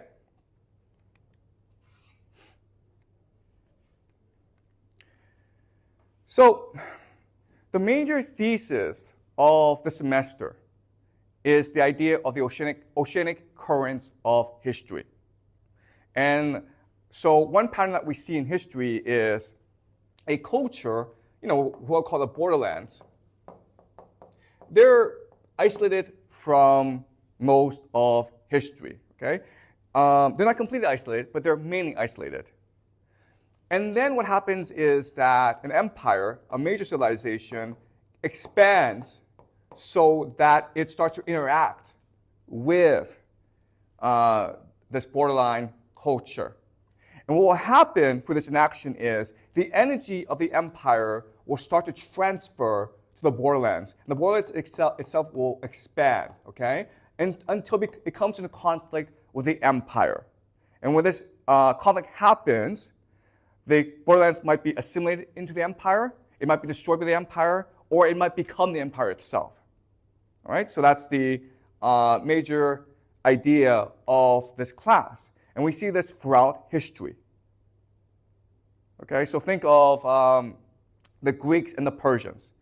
Think of the Romans and the Carthaginians. Think of the Arabs and the Persians, okay? So we see this pattern repeat itself throughout history.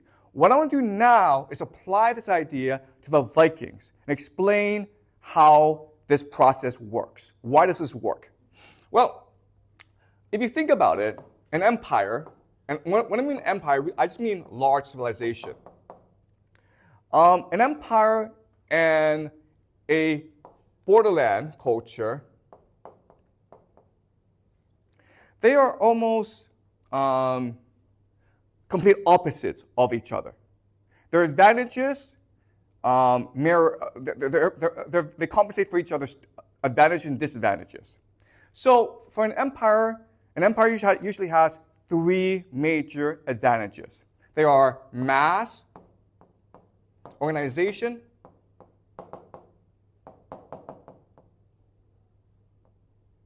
and depth. Okay? Some historians use the word strategic depth, okay? All right, so what do we mean by this?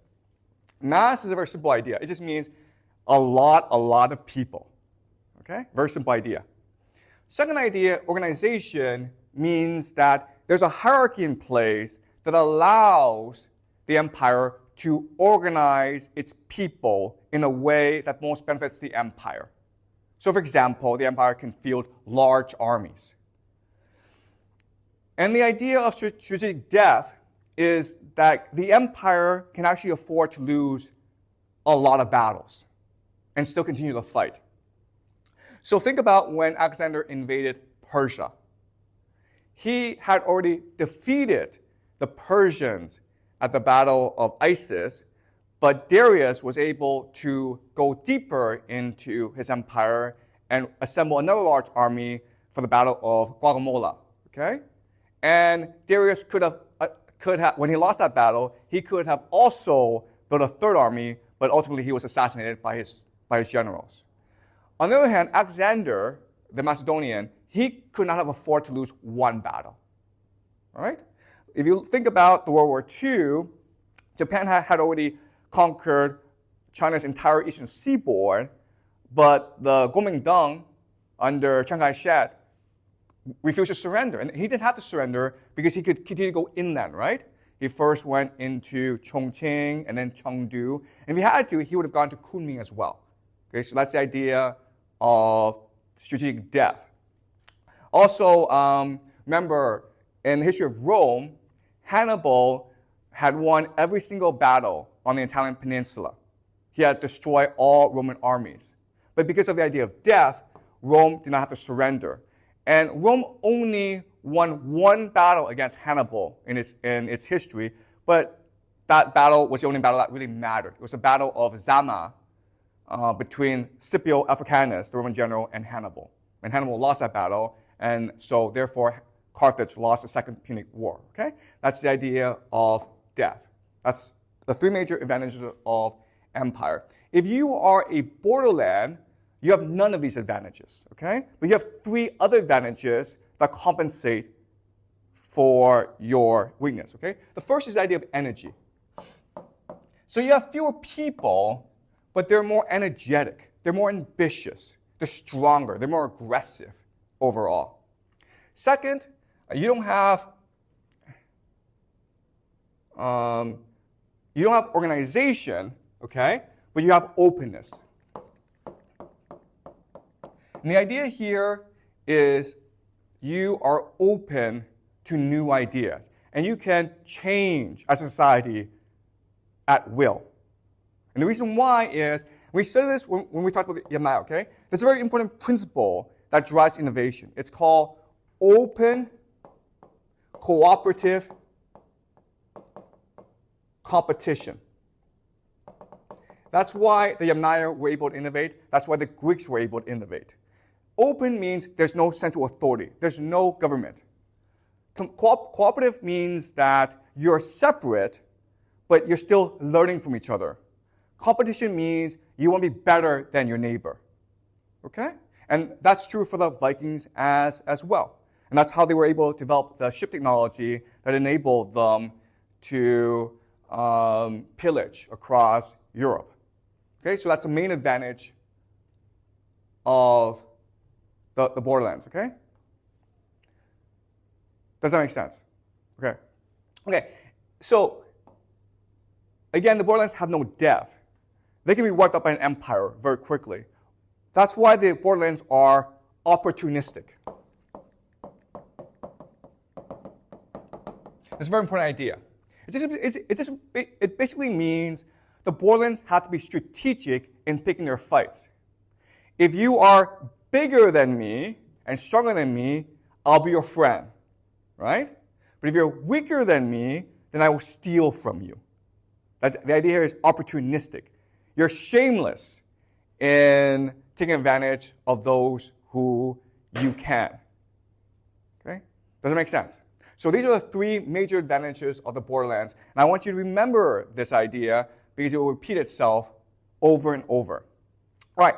So let me very quickly explain the idea of energy and mass. And for this, let's do a thought experiment, okay? Let's pretend that you are a 16-year-old in Scandinavia in the year about 800, okay? That's when the Viking Age begins. By age 16, what have you learned? What have you mastered? Well, your family are basically independent farmers who will engage in trade in order to supplement their income, okay? So this is what you can do. You can basically work the farm. Work the farm basically means you know how to grow your own food. You know how to cook your own food. It means you know how to take care of animals. If a cow is about to give birth to a calf, you know how to do so. Okay? You know how to save the life of a horse. You know how to speak with a horse. Okay? You also engage in sea trade, okay? And the idea here is that you know how to cut wood, and from the wood, build a boat. And you know how to read the stars and sail across Europe. Okay? Also, you're a good fighter. You're able to wield an axe as a weapon. You're able to use a sword as a weapon. You're able to shoot an arrow, okay? If I dropped you anywhere in Scandinavia, you're able to find your way home. You'll be able to fight wolves. You'll be able to feed yourself in the forest, and you'll be able to find yourself home. Okay? If I put you anywhere in the European world, you'll know how to navigate yourself as to find yourself home. Okay? And so this builds the idea that the Vikings, at age 16, they're extremely worldly people. Okay? They're strong. When I mean worldly, I don't mean cosmopolitan. What I mean is they have street smarts. Okay? They're very strong and they're very resilient. All right? That's what a Viking teenager looks like. Now let's come back to China in the present day. And what do you guys do? What are you guys able to do? Two things, okay? Memorize useless facts. Do stupid tests. Okay? I'm sorry to tell you the truth, but this is the truth, okay? You, throughout your education in China, have learned exactly two things. Memorize useless facts and do stupid tests. All right? And the reason why China is like this, the reason why most martial societies are like this is they want to reduce your energy, right? They want to be able to control you. They want you to fit into larger society. Does that make sense? So now you can see the difference between an energetic society like the Vikings and a mass society like China. Okay? I'll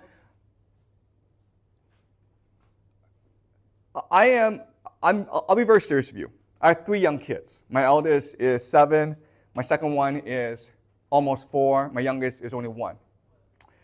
As you know, I received a very good education. I was at Yale College for my undergraduate.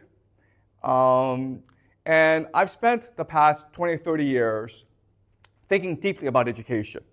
And I'll be very honest with you.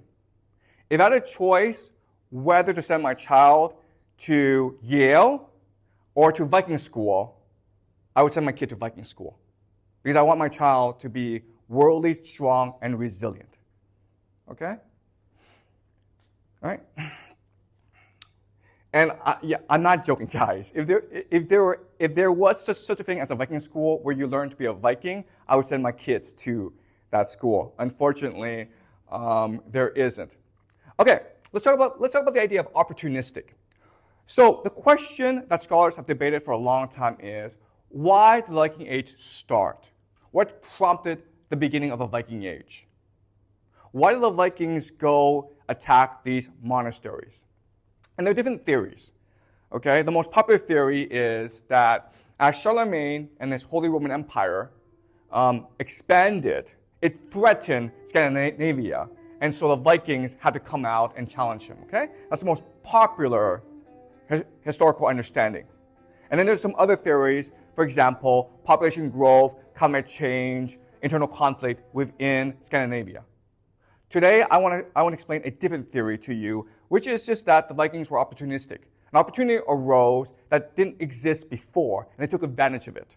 Okay? And the opportunity are monasteries. After the collapse of the Roman Empire, everyone believes that Europe became a lot poorer. Okay? And that's the historical understanding. But if you think about it, what really happened is that wealth became much more distributed. Okay? During the time of empire, all wealth was being channeled into certain centers. When we don't have an empire, then farmers can keep the wealth for themselves. So after the collapse of the Roman Empire, wealth was much more distributed. But as these kingdoms start to arise under Charlemagne, then wealth became much more concentrated. Okay? So these monasteries, they are universities, they are places of worship and of learning, but much more importantly, they are places where wealth is concentrated. Okay? Concentration of wealth. These monasteries, like modern-day universities, are extremely wealthy. Okay? The first reason why they're wealthy is they're banks. So the nobility was actually storing their surplus wealth, meaning silver and gold, in these monasteries. These monasteries were considered to be protected by divine power, right? No one would dare steal from a monastery. Monks are extremely trustworthy. So these monasteries had a lot of gold and silver stored and hidden within their premises. Not only that, but the monasteries were landowners. So they controlled up to 20% of local land. And of course, what they would do is they would take this land and lease it out to farmers, and they made a lot of money that way. They themselves engage in their own businesses. For example, they had their own breweries. Okay, they could make and sell alcohol and beer to locals. Also, as you can imagine, because these are religious centers, the locals would invest heavily in them. Okay, the locals would give them treasures.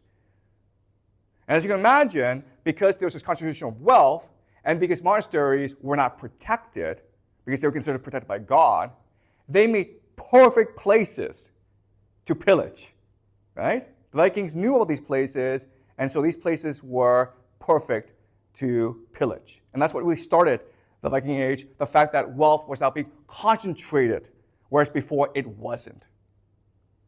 All right, so monasteries. Then you had the idea of armored knights. So the main military innovation in Europe at this time were these tanks called armored knights. And they were fantastic in battle. That's how Charlemagne was able to build the Holy Roman Empire. Okay? But if you think about it, armored knights do not like water. They will drown in water. And so these rivers were completely unprotected.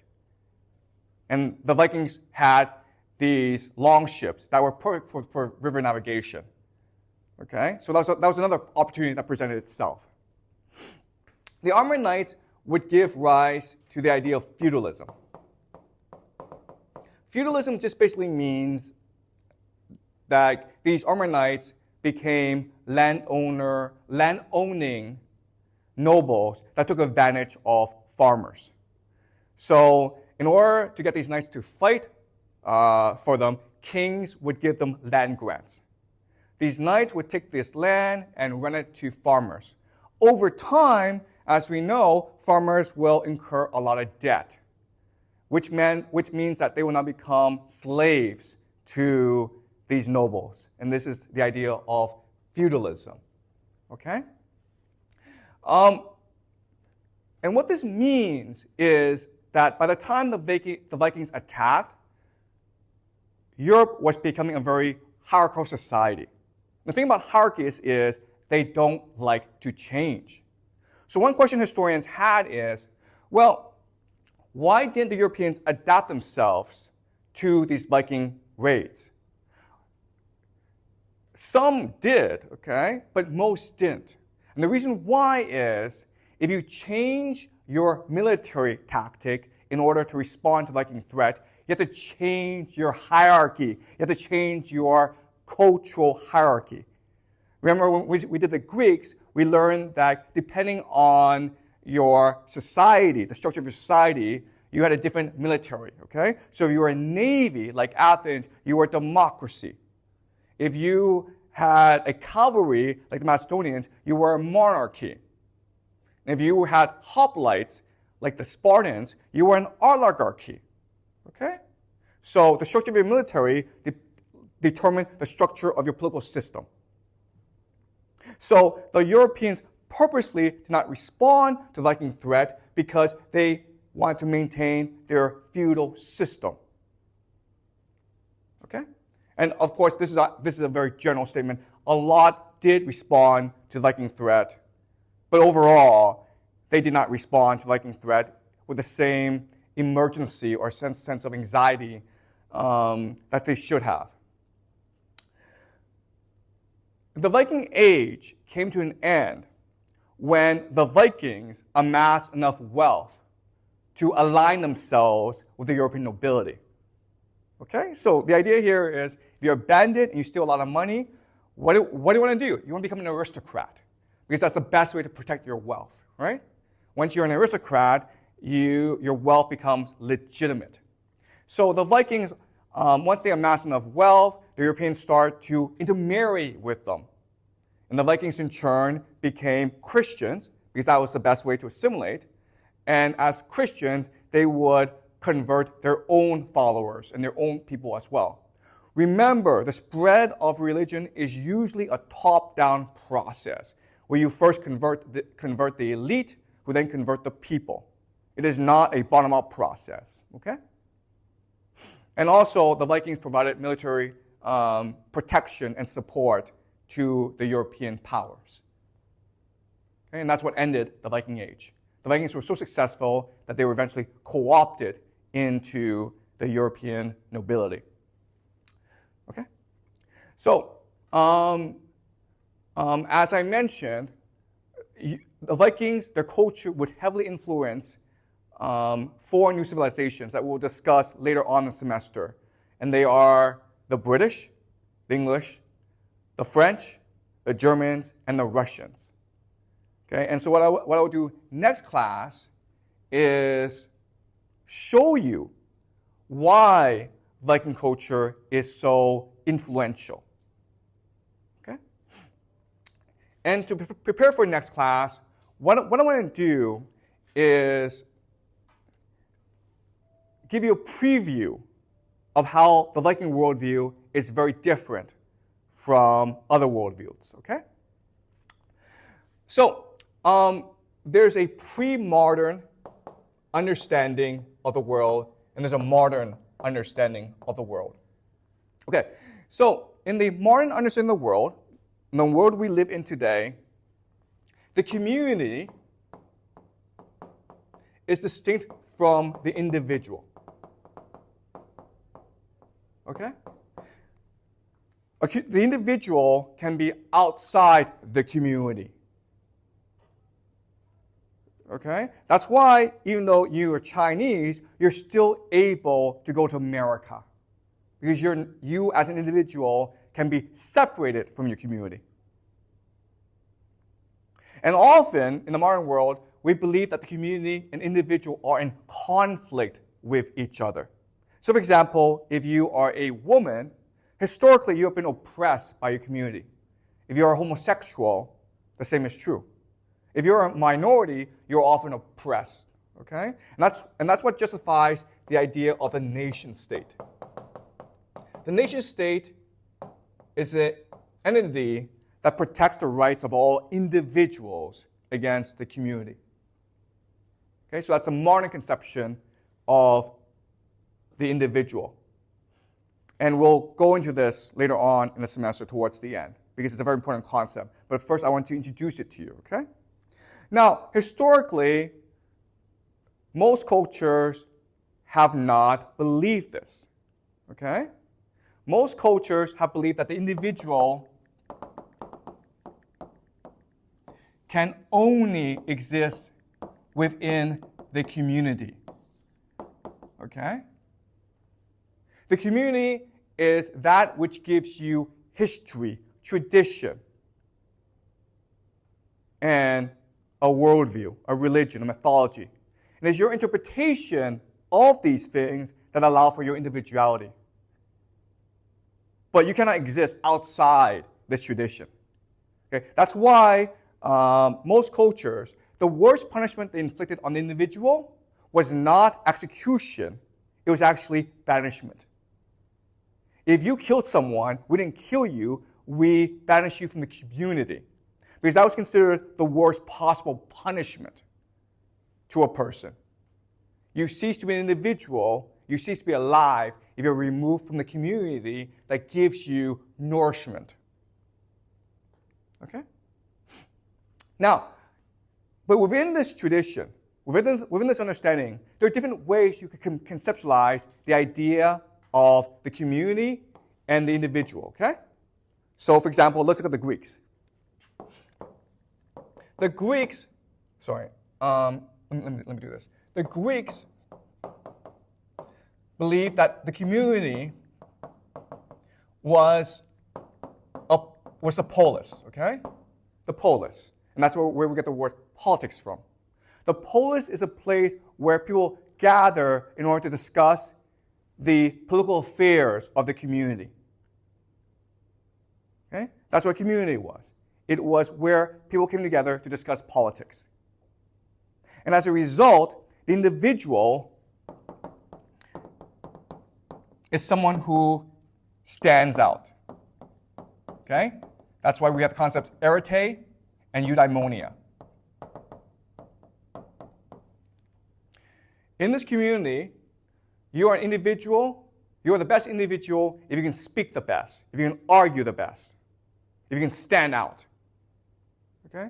So the prime purpose of Greek life was to stand out so that you could achieve eudaimonia, human flourishing, as well as achieve arete, human excellence.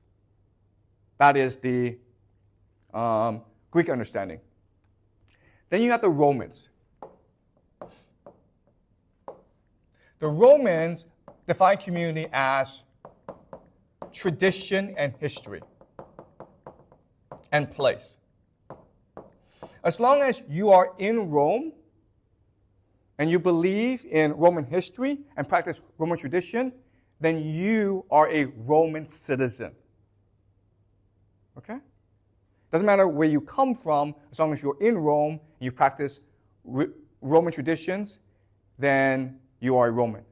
That's why for Romans, what's important is for the individual to be pious. Right? Individual is a pious person. Someone who is loyal to the someone who is loyal to the traditions of Rome and who extends the traditions of Rome through conquest. That's why everyone wanted to be a general like Julius Caesar, to win glory for Rome. And that's how you show piety to Rome. Okay? So we did the Greeks and the Romans. Now the Vikings are very different. The Vikings are very different people. For them, community and the individual are very different. The community is a collection of stories. All right? The community are stories that are told over and over by the people inside the community. And as such, the individual has responsibility to add to the story.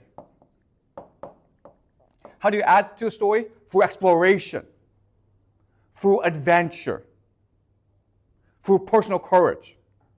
That's why the Vikings went off to settle Iceland and Greenland.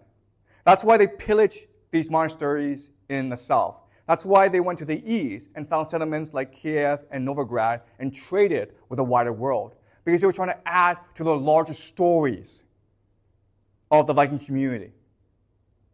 And that's what's important for them, to be remembered by the community through adventure and exploration. Okay? That's a very different concept. And this is what I'll explain next class. How the entire culture revolved around this understanding of the community and the individual. All right? The last thing I will say is, what's really interesting for us is, remember that these three different cultures are extremely different, right? They have a very different approach to the world. But they all come from the same cultural origin, which is the Proto-Indo-European culture, right? What's interesting is that as they came into Europe and they settled down in different geographic locations and they interacted with different people, they adapted their culture accordingly. So the story of human history is always one of innovation, change, and resilience. Okay?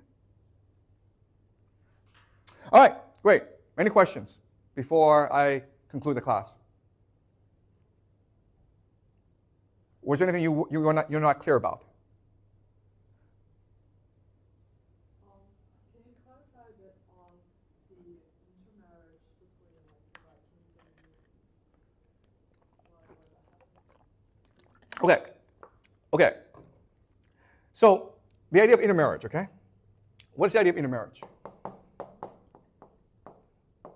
Okay. So, what's really hard for us to understand is that for most of human history, we didn't have a concept of race, culture, ethnicity, and borders, and states, okay? These are all modern concepts that we use to apply to history. They're not very useful. So what I mean by that is the Vikings didn't see themselves as a distinct culture. They didn't think, we're Vikings, we are not Greeks, we're not Germans. No one saw themselves that way. The Germans the Vikings, their main political unit was the village or the tribe, right? And the way they fought wars is these tribes would join into temporary confederations. But these confederations were extremely fluid. So if you're a tribe and you want to switch alliances, you could do so, and no one could stop you. Okay? So the very idea of identity was extremely fluid. And what they understood was, in order to survive in the world, you have to build alliances. That means you build alliances with other Vikings, but if you also want to build alliances with the European nobility because they have far more wealth, technology, and resources than you do. Okay? So when the opportunity presented itself for them to intermarry into into European nobility, then they did so. Okay? So, for example, the Byzantines. The Byzantine Empire was, as we discussed, a walled empire. So it was impossible to invade and conquer. Okay? The The Vikings couldn't really conquer the Byzantine Empire. But at the same time, because they were close in, the Byzantines couldn't really protect their empire. So the only way they could protect their empire was not through the military, but through diplomacy, through bribery, through intermarriages. Okay? So the Vikings in Kiev, the Byzantines made an offer. We will let you guys marry into the empire.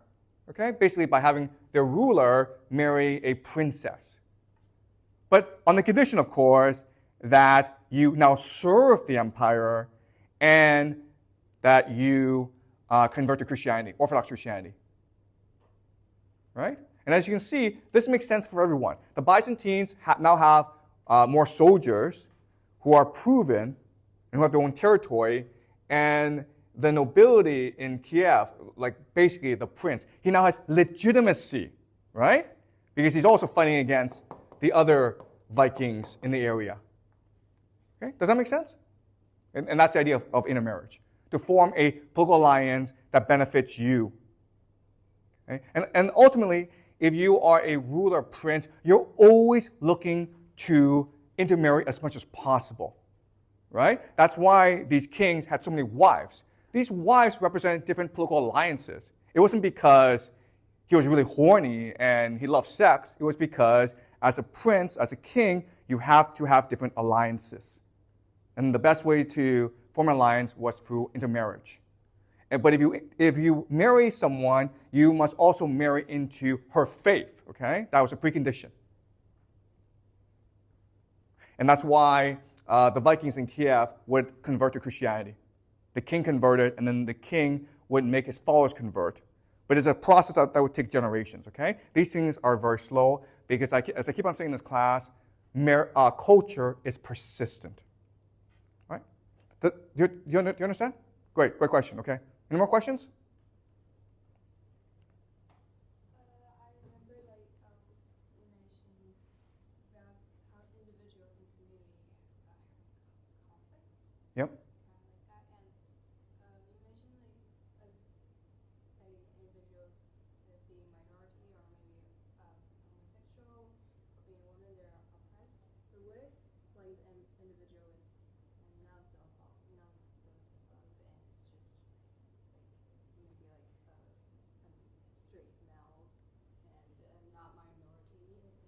Okay, so the question then is, how, were these pre-modern cultures, these pagan culture, tolerant? How did they perceive gays and minorities? Well, okay, this is a propaganda from the nation state, okay? This is what you're taught today, that we are a much higher civilization because we're much more tolerant towards minorities. And the truth of the matter is, again, when you live in a culture which doesn't really have boundaries and borders, you're a pretty open person. So in the pagan culture, there just isn't the idea of homosexuality. Men had sex with each other all the time, and no one cared. Okay? And women had fewer rights, but in the Viking culture, women had status. Okay? Often because they practiced magic. Okay? In their culture, men weren't allowed to practice magic. Women practiced magic. And as you can imagine, that would give women tremendous status. Okay? So the idea that we have that communities suppress the individual is something that we believe. We have faith in it, but it just is not historically true. Okay?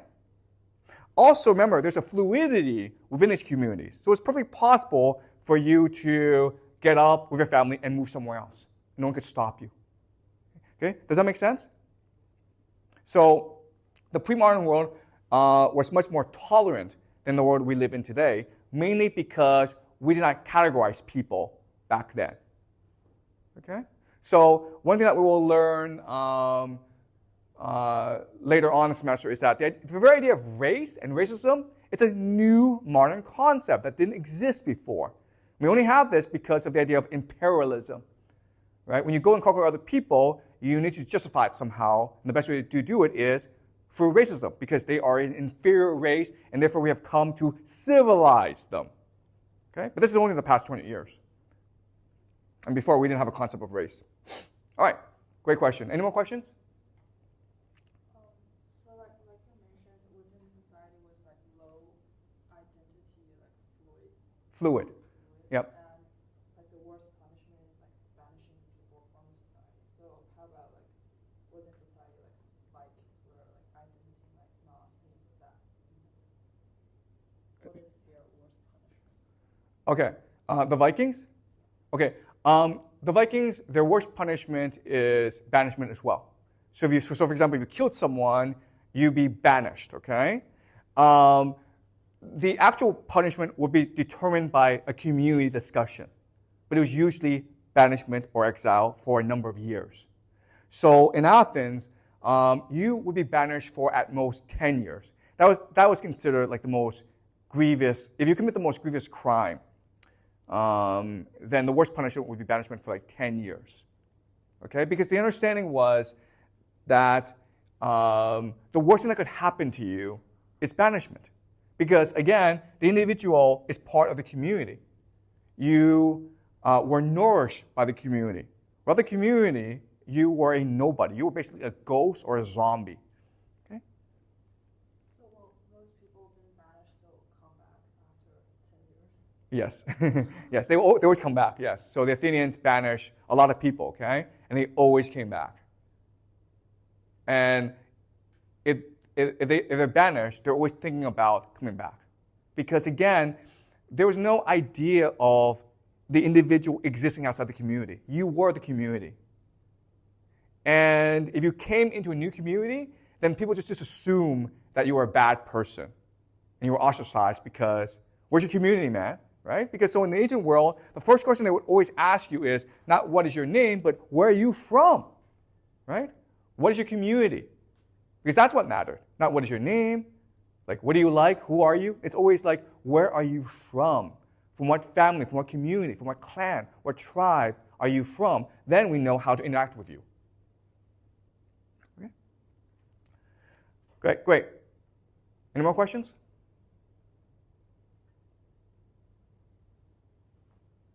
Great. Okay. So next class, we will do the cultural system, the cultural worldview of the Vikings. Okay. We'll take the idea of community individual and expand it. Okay.